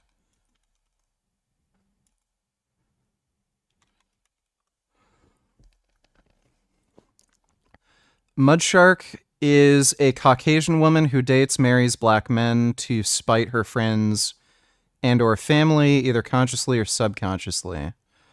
So this guy is basically a racist, claiming this woman is like subhuman for having interracial children. Well, bitch, you never did nothing dated for a your monkey. country. That's bestiality. You didn't do bestiality. I Bestiality. have a fucking degree from UT. Yeah, and then you threw all your genetics away. Niggers have taken white America down to stupid ghetto talk like the way you're speaking now. You don't even You're speaking understand ebonics, what you you're dumb speaking white for. fake nigger. This isn't Halloween. So laws vary from state to state, but most states actually have obscenity laws where if you yell obscenities, curse words, shit like that in front of children, it's illegal. So it's kind of weird that this cop is just standing by while he's shouting at this woman, saying a bunch of curse words, including like racial expletives, and not doing anything. Kind of makes me think this cop might be a bit racist when he likely has the legal authority to arrest this guy. If this happened in Canada, pretty sure that'd just be immediate arrest. Stop acting like a fucking nigger. Disgusting. You're a race traitor. No. You haven't even been there. Shut up, nigger lover. Shut up, you fucking nigger lover. Go fucking throw away your That's what the fuck you should do. You threw away your all room. these You threw away your room. motherfuckers. Yeah, you had sex with a nigger, you retard. You fuck monkeys. You have monkeys. Europe. Europe. Now your genes are What the fuck are you talking about? You're lucky we're not violent. Where's the father of that nasty thing? Shut up. Wow. This is just something that you never see in Canada, like only in the US. Yeah, those people, and they're allowed to vote, unfortunately. Thanks for the donation, Elias.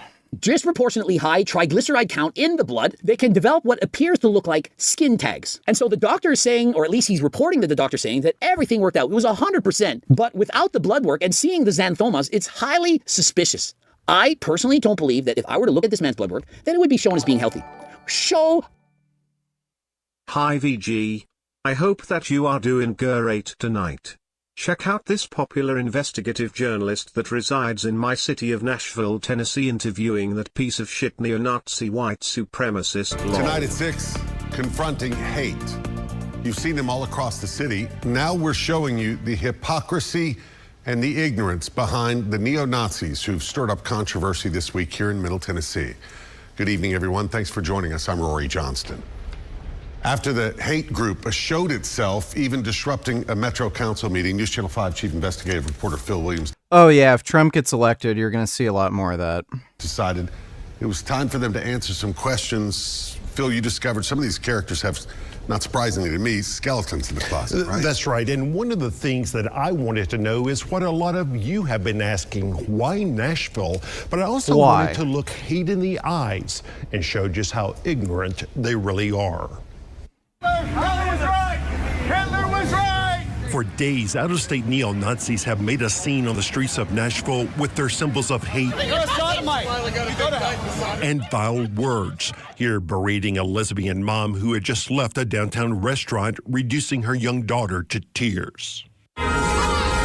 Here, assaulting.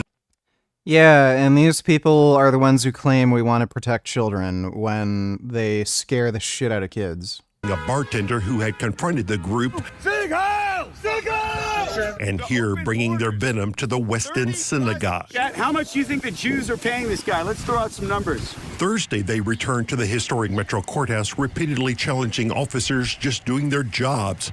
There on what is now the Diane Nash Plaza, named after the civil rights legend who came here to confront a Nashville mayor and a community's race. You know, what I always wonder is, like, how are these people employed? Where do they get their money? There has to be very, very few, if any, businesses that would be willing to employ them. Like, I wonder if they just get donations from other neo-Nazis and they have, like, social media pages or something where they just collect money to spew hate. And that's all they live off of. Like, outside of maybe a racist tattoo shop, I don't know where the fuck they'd make money. We decided to confront the hate that has once again reared its ugly head. You ready to debunk the flyers? I told you I'd stop being a Nazi. What's your thoughts about you lying in the media? Hey, I'm curious. Why Nashville? Why did you guys choose Nashville? The only place that respects freedom of speech. Yeah, this state actually respects freedom of speech, but communists Jews like yourself don't. John Menadeo, a Californian who moved to Florida, leads the Goyim Defense League, which goes around the country trying to create scenes that they hope will bring them attention and followers. One of their favorite. Great night, Donny Tiller. Speaking of Nazis, this was a soccer game at the Olympics. Let me see.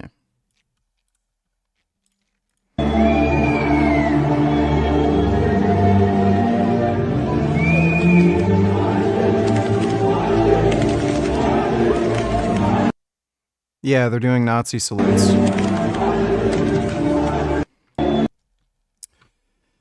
Yep, that's pro-Palestinians for you. Thanks for the donation, Grey Knight.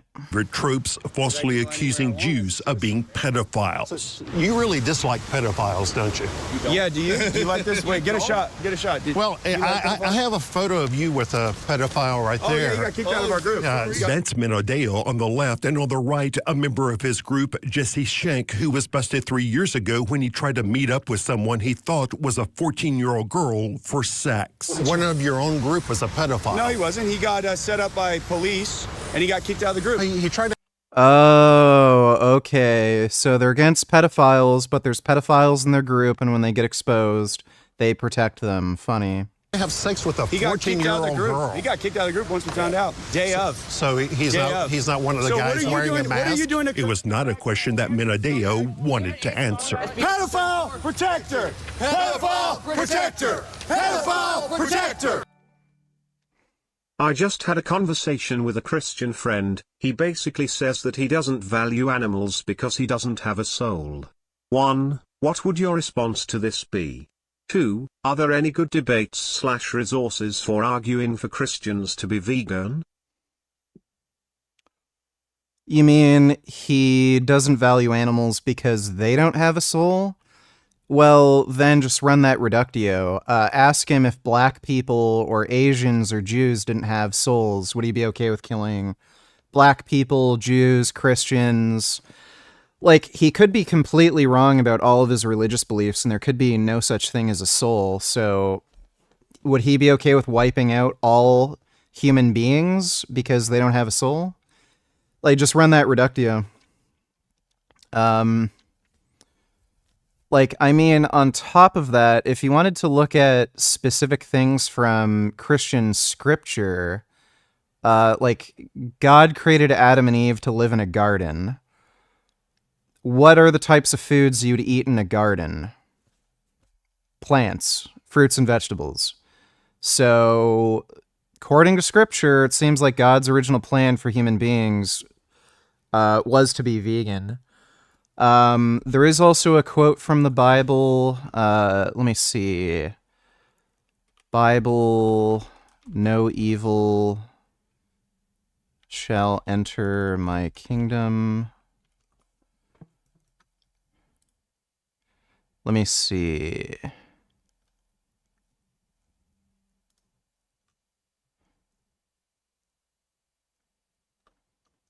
That wasn't it. I don't think it's from Psalm.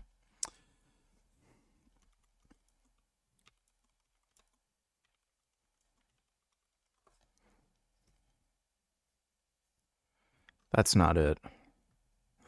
There's some quote from the Bible that said, no evil shall enter my kingdom, no animal shall be slaughtered. It's referring to the idea that killing animals is morally wrong. It's not Malachi. I can't remember what it was.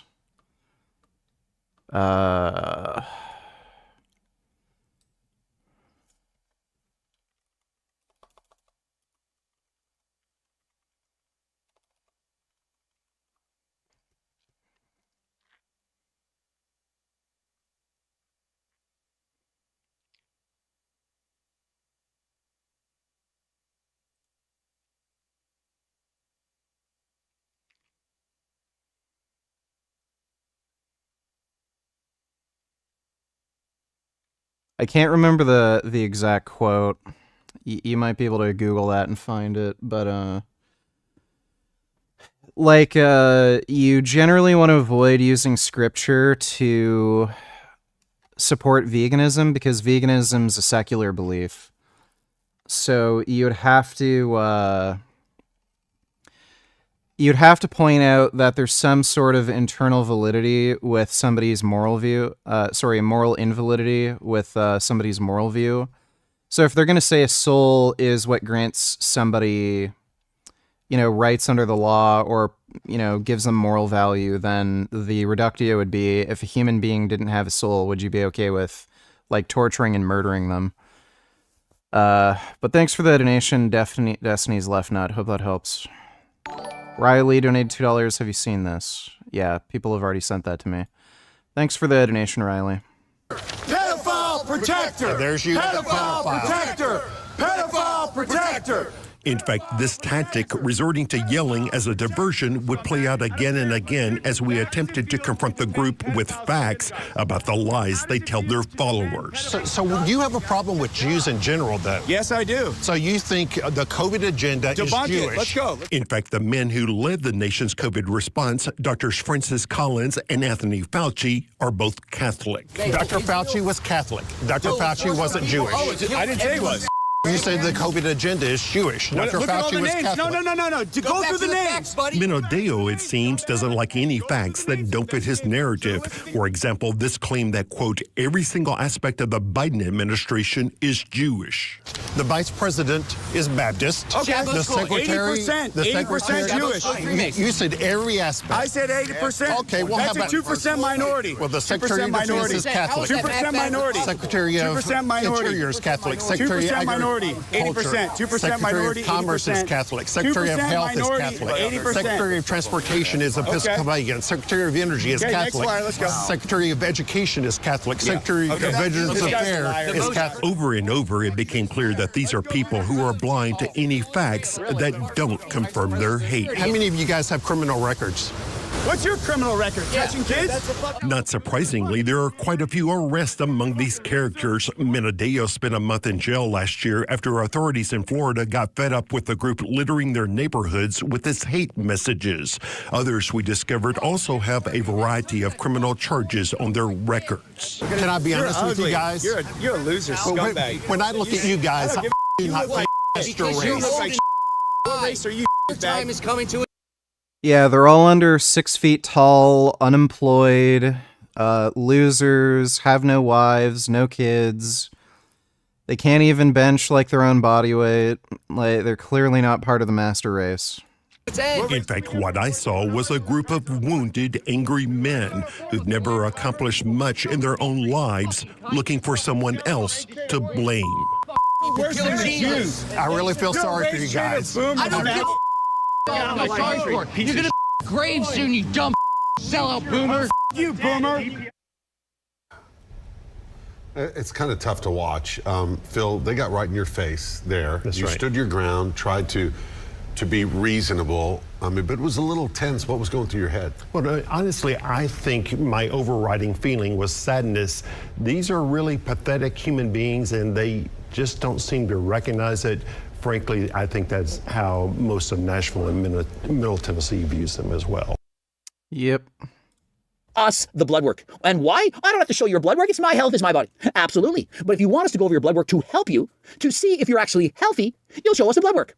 Or are you just trying to hide it? Next, I can guarantee you his cholesterol's through the fucking roof. His LDL is probably over 180. But it may very well even be over 250. let's examine his knees. Do you notice how they're bending inwards? This is known as, or it's called, knee valgus. Now, considering he weighs over 400 pounds, is that not a lot of weight to carry for his joints? I can tell you that I used to do triathlons. I used to run a ton. And when I did this, I weighed just over 150 pounds. And then as I got bigger, for example, 185 pounds, running became much more difficult. It was harder on my knees. Imagine if I were 425 pounds. Just taking a simple step. Every step is harder than the last. And so by being 425 pounds, you're causing your bones to wear down quicker, faster than freaking last time. And so how do you think his joints are going to hold up when he becomes an older man? If he becomes an older man. And so how long before he has arthritis? I didn't say if he has arthritis, how long before he gets it? When you're 425 pounds, there's going to be serious wear and tear on the joints. Not possible to live into old age without any problems when you're this heavy. I don't care if it's muscle. I don't care if it's fat. Your joints don't care. They just know this guy is freaking heavy. 27% body fat, assuming it's 27, when we know it's more than that. 27% of 425 pounds, it's 114 pounds of fat. I'm rounding down. Let's assume I have 8% body fat. I'm going to round up at 15. Let me see. 35% body fat sample.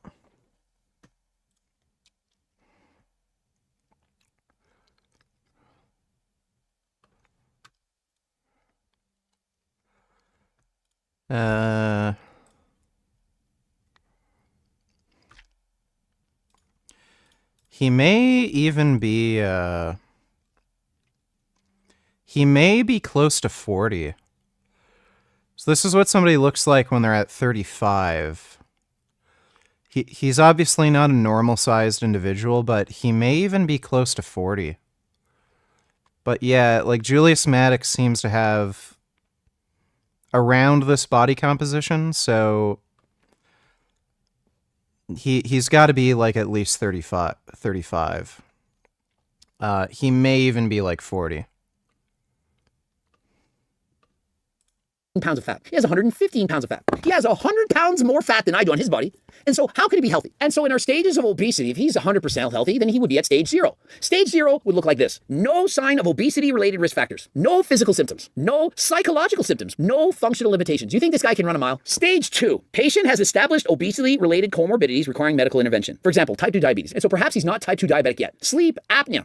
Have you seen the size of this guy's neck? Do you really believe he has no difficulties with sleeping in the night? Do you think he sleeps well through the night? Does he in fact have sleep apnea? Moderate obesity-related psychological symptoms. Depression, eating disorder, anxiety disorder. And so perhaps he has none of these. He's just eating to get big. He's eating in a calorie surplus. No physical problems. I don't believe he has this. Moderate functional limitations in daily activities. Quality of life beginning to be impacted. I don't live his life. I don't walk in his shoes, but I have the feeling that he's limited in his ability to explore the world. I have a hard time imagining this guy getting up and going for a bicycle ride. This guy going for a hike in the woods. This guy traveling on planes and smaller cars and so on. I believe that he would be dramatically impacted. I believe that if he had to walk for a half of a mile, that he would be out of breath, he would be struggling, and that's because of his sheer size. I weigh under 200 pounds, and if I gained 240 pounds, how would I go for a walk? And so seeing as he's clearly healthy, that his doctors give him the okay, he must be 100% natural, because if he was on abusive doses of steroids, there's no way his blood work would be healthy. There's no way that a doctor would say, everything is just fine. That's not necessarily true, especially depending on what compounds he's on and how much he's taking. There are people who can take extraordinarily high doses of steroids, and you don't see them have massive increases in blood pressure, increases in cholesterol, decreases in HDL. Some people just don't get many side effects. So, especially if he's just taking testosterone and maybe some more mild oral steroids like Anavar or Winstrol, probably wouldn't see it. And so considering that he's 100% natural, if he wants to set more records than last time in the bench press, I strongly recommend GO2 Max, XD Builder, and Turk Builder. Going to give you more energy, build more muscle, going to definitely help him to bench press more weight than last. Oh God. No. Just no.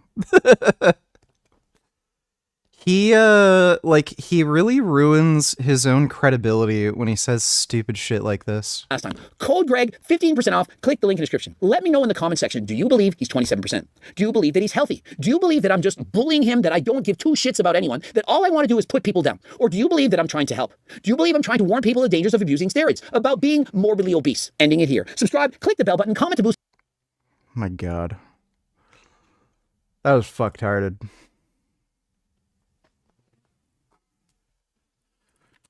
Let's play some Tekken Online matches, shall we?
Kazuya Mishima,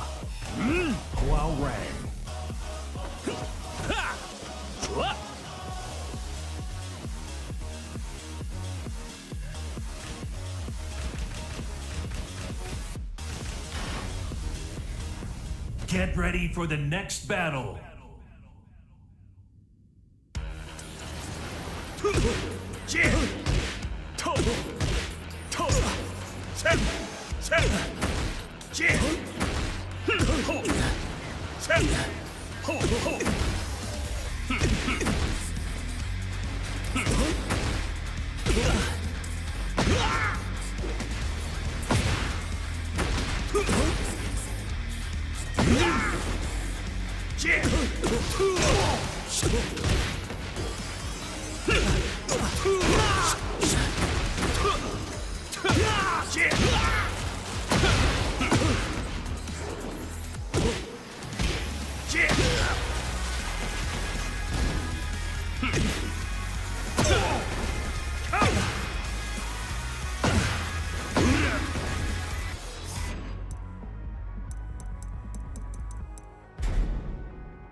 Get ready for the next battle.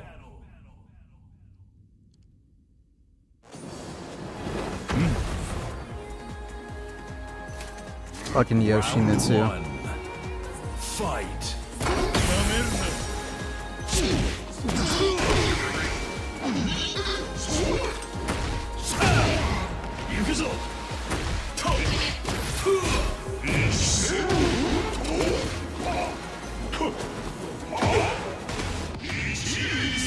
Okay, that's a waste.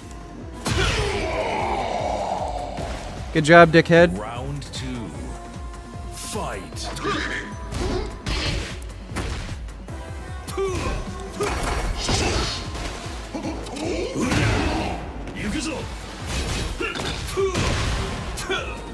Ah, what the fuck?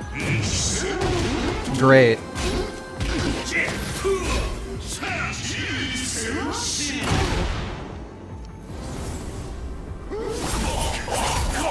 Yeah, that's right. Do the scrub shit. Delay the inevitable. Fucking scrub.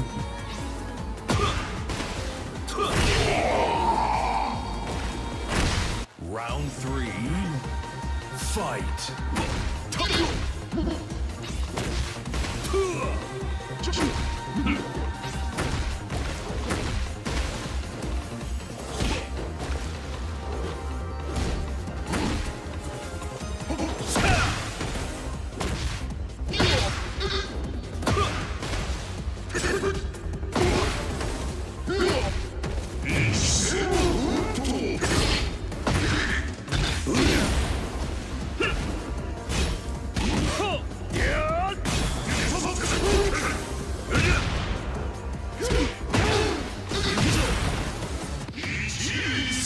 Great.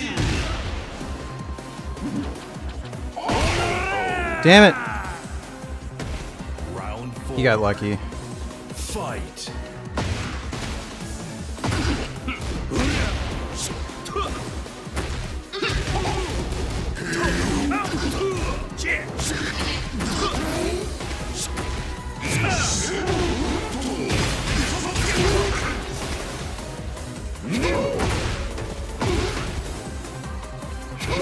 Fuck.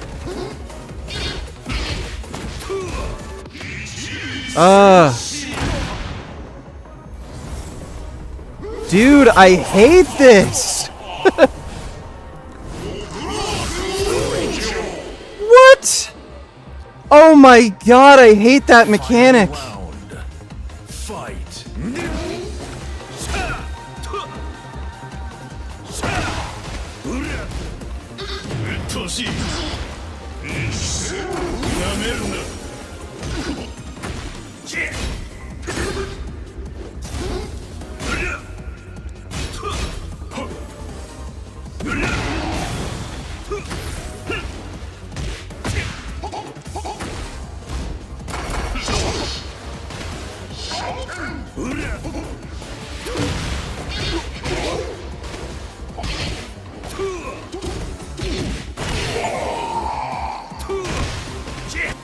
You win.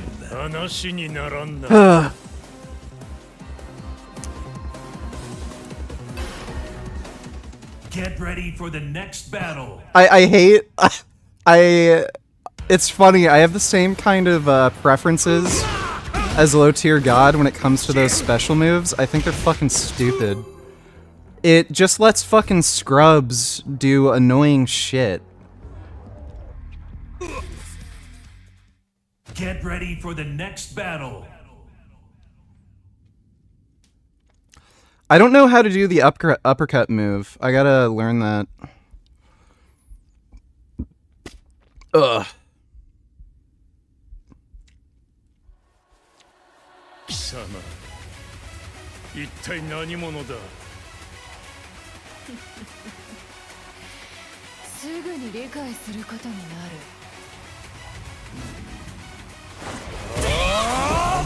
I don't button mash, dude. Fight.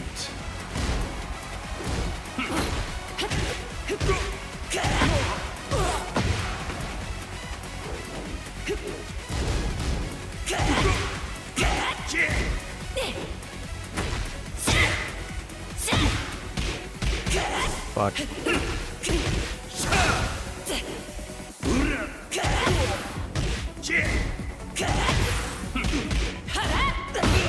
Damn it, those mid pokes are, god damn it. Those that low attack is really fucking hard to counter.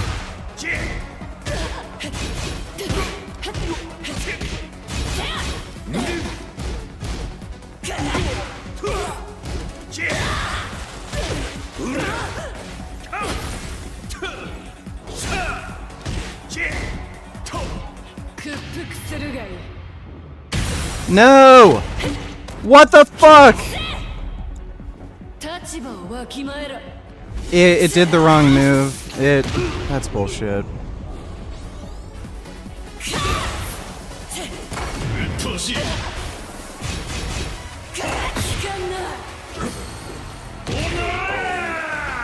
Fuck you! Round 3.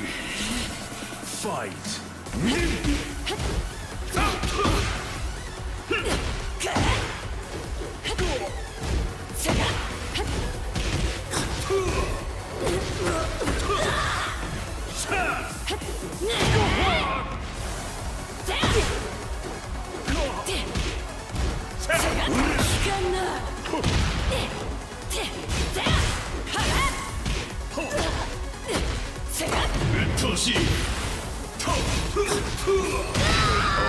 Yes, fuck.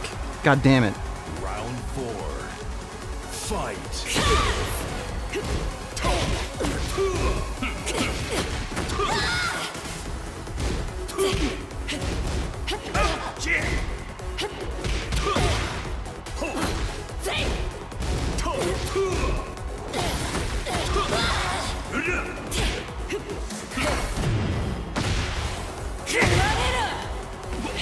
Bullshit.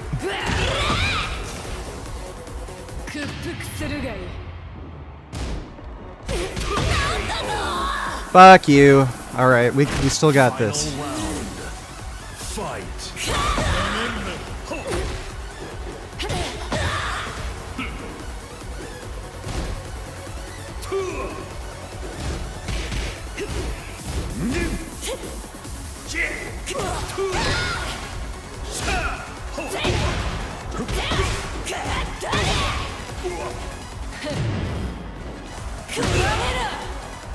Damn it. Fuck right off.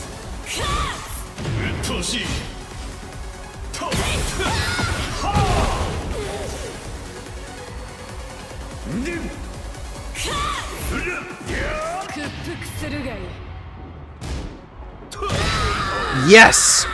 Fucking got you, bitch. You win.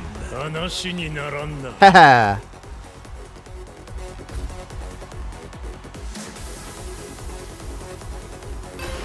I'll rematch that person, they're pretty good. 一体何者だ Round one. Fight.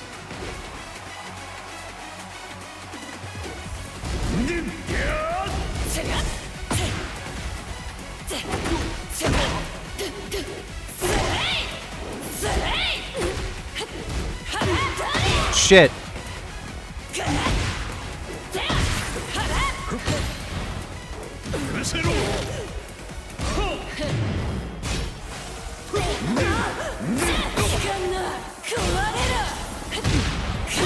Damn it. Round two. Fight.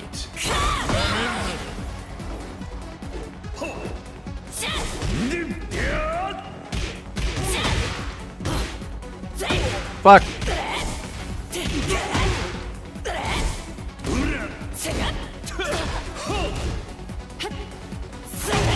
Shit.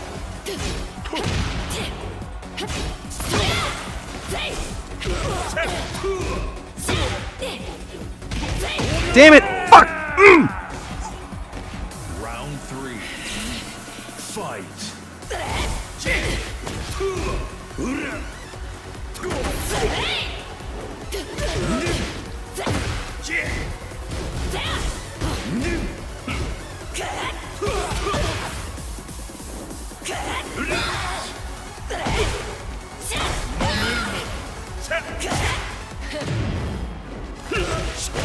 Yes. Haha, get fucked. Round four. Still got this. Fight.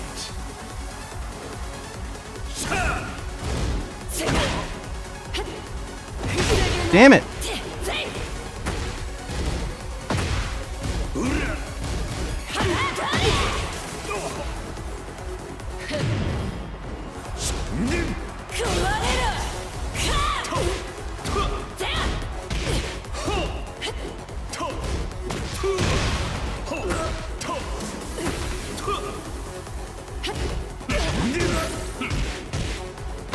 Yes. Fuck you. Haha. Final round. Fight.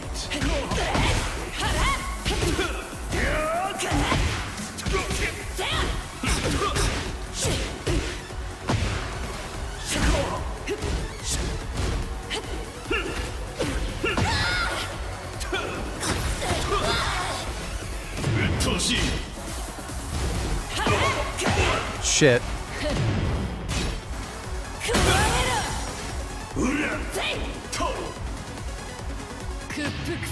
Fuck. Yes! Oh, yeah! You win. Gotcha.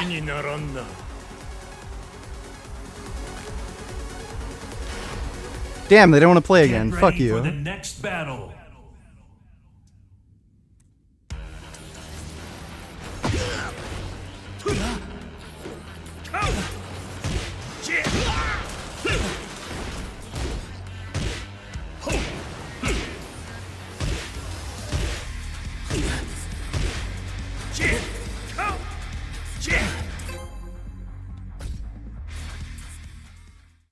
Get ready for the next battle.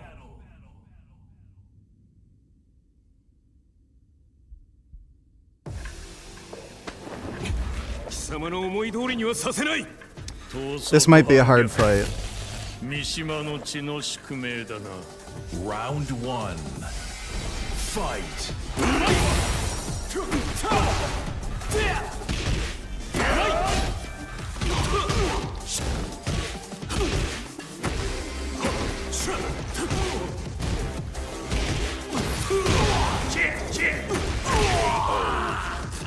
Hell yeah. Fucking got you, bitch. Fight.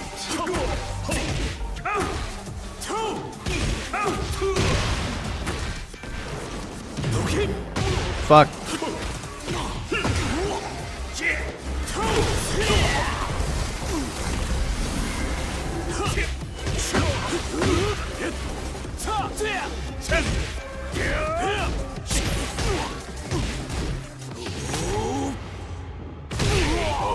Yeah, nice try, fucker. Round three. Fight.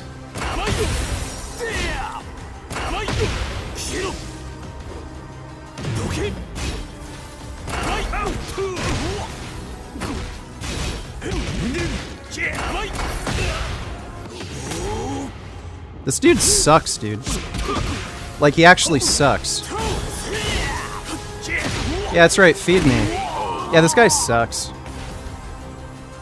Wow, that dude sucks ass. He has no fucking skill and then just tries the special moves as like a last Hail Mary. Fuck that guy.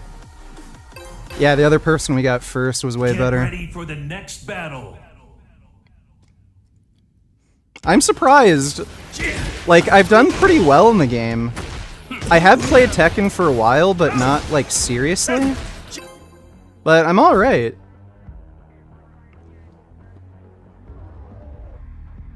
Uh-oh. Oh, waiting for opponent's connection. Okay, they dropped out.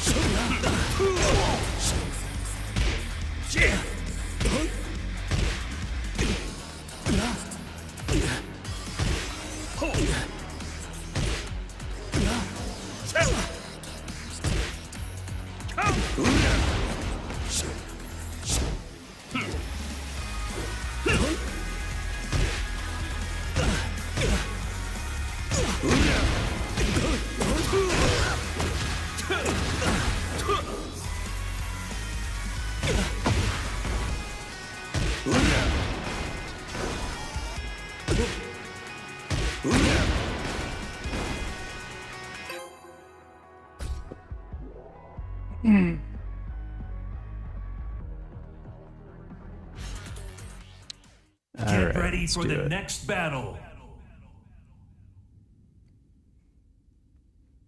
He relied too much on cosplay? Yeah, really.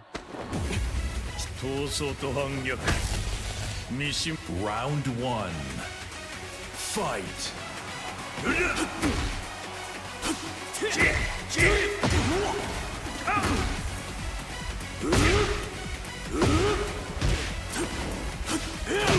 Damn it.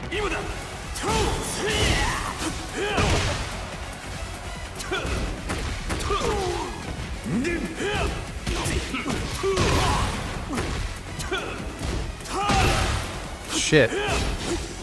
Damn it. Fuck. Okay, this guy's definitely better than the last. Fight.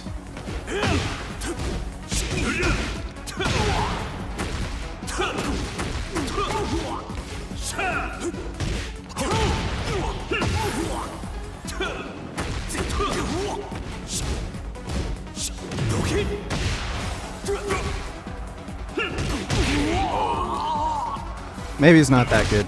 We'll see. Fight.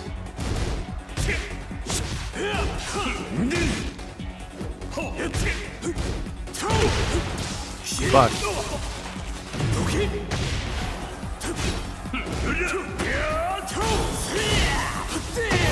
Oh shit. Okay, fuck, dude. Son of a bitch. Fight.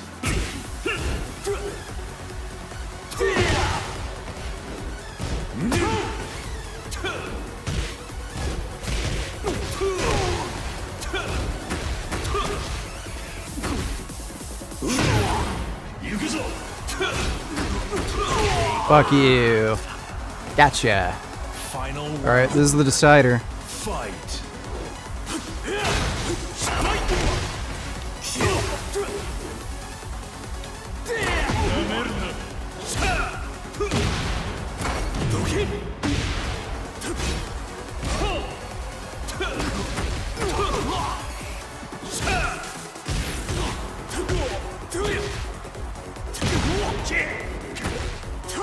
Shit.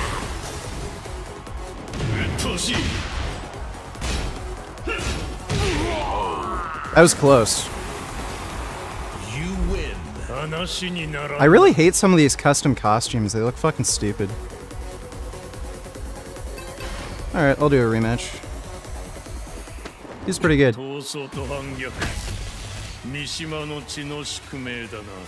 Round 1. Fight.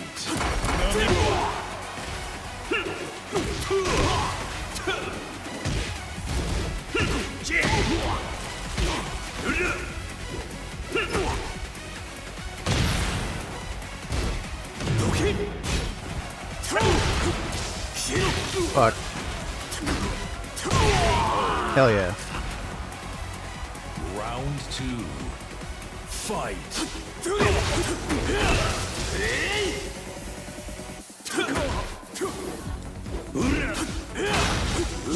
Shit.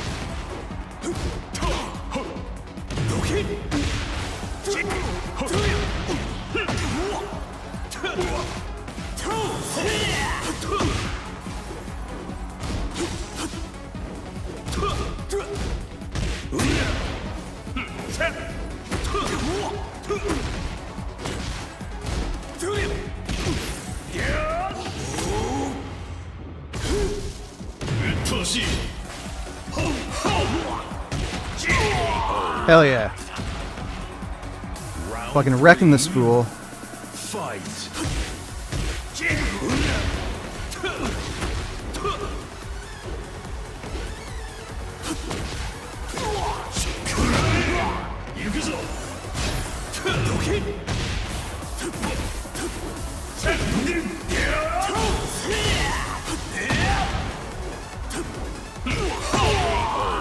Easy. Fucking easy, bitch.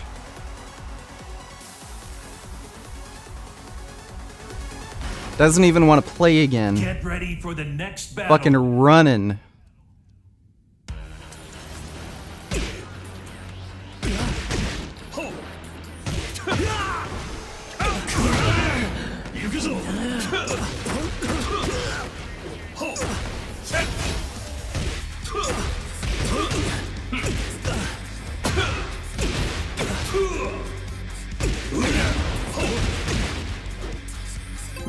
Ooh. Oh, hey, Get Faye. ready for the next battle.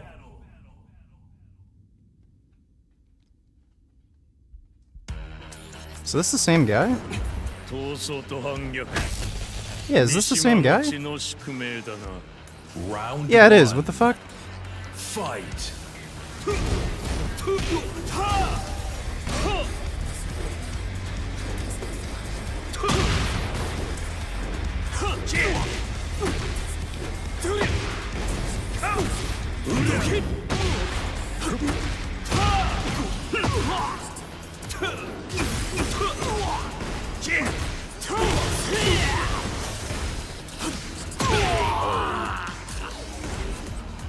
Round 2.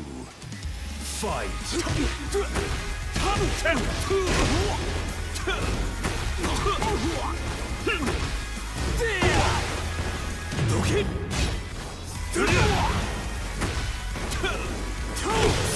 Fuck.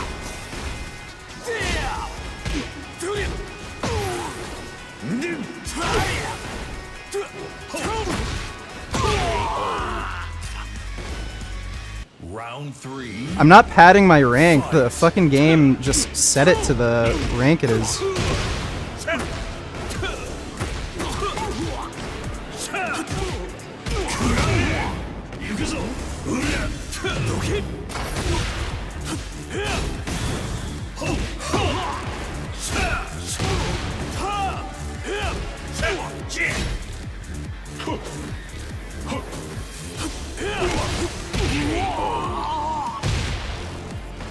Easy. Yeah,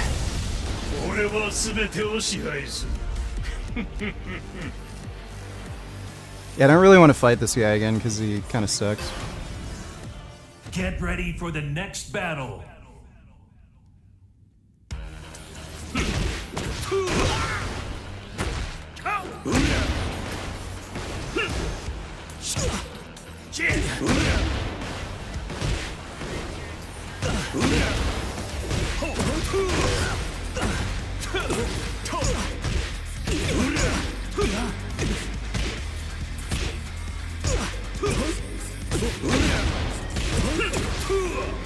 Yeah, this is my favorite version of Kazuya yet.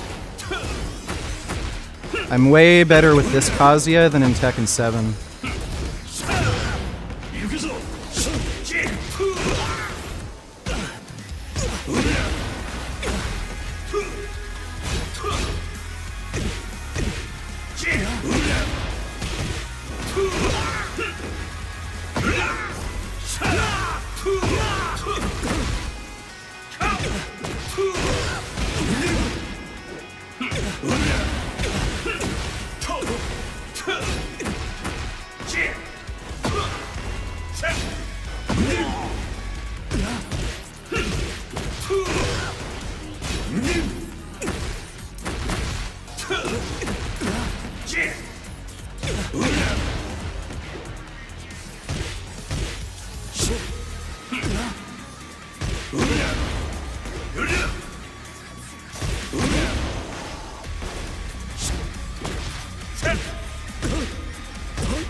Get ready for the next battle. Another fucking Yoshimitsu. There's some Yoshimitsu players that are fucking good.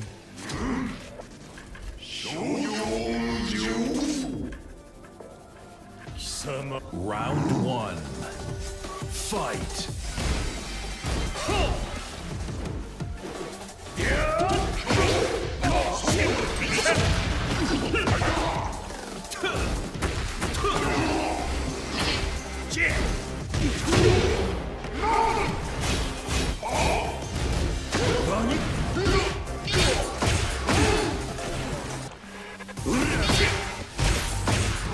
Shit.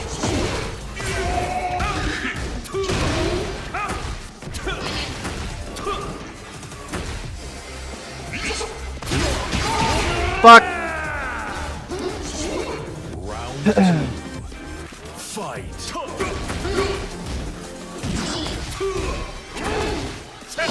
Shit.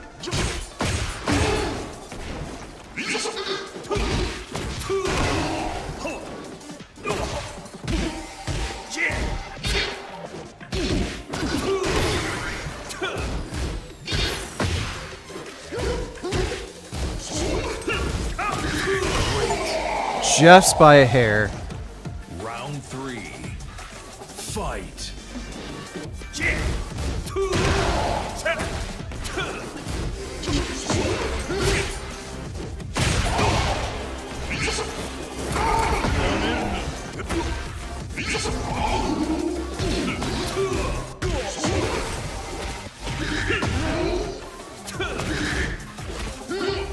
Shit. Damn it!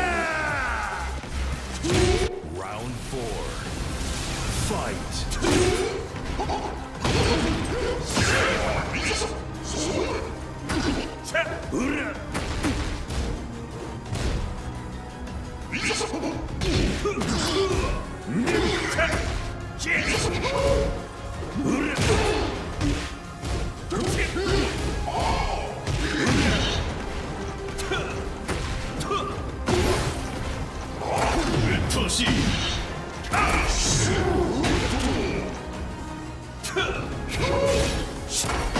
Shit. Alright, let's try to get a rematch.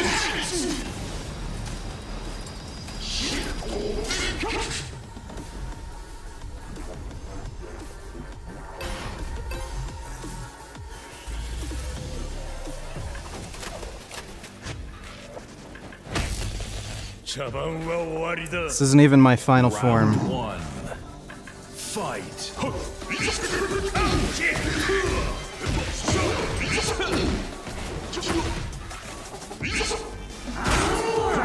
Shit.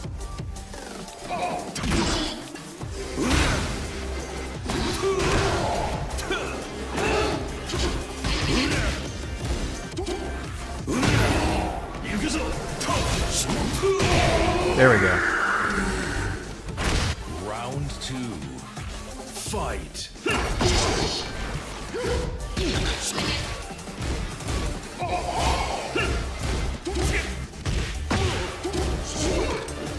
Shit.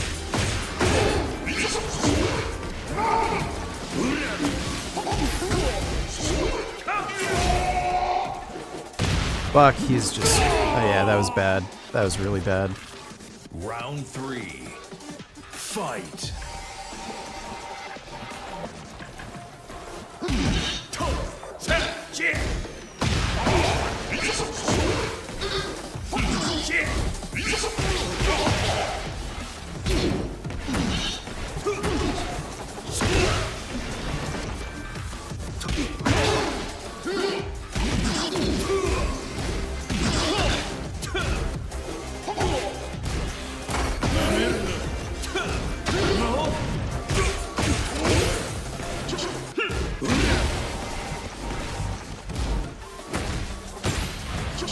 No!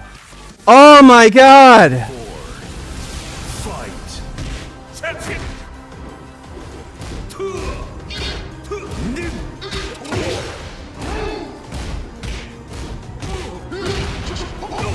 Fuck!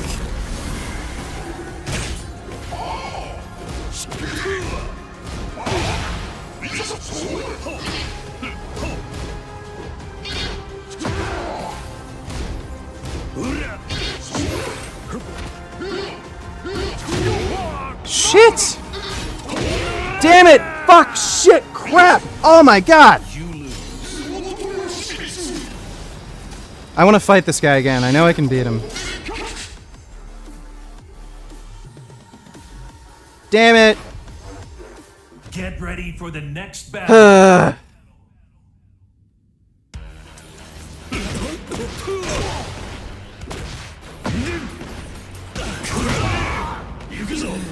Fuck Yoshimitsu, dude. Stupid samurai sword. Get ready for the next battle. Oh, Devil Jin. Alright.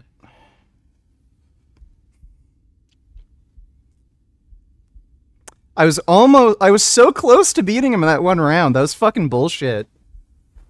Oh, it looks like either my game crashed or his connection dropped out. No, game crashed. That's fucking stupid. I don't know why it does that. Well, you know what? It's late. I've got to start my diet tomorrow and training, so I think I'm gonna head to bed. Just so I have some, time to sleep, but those were some good matches.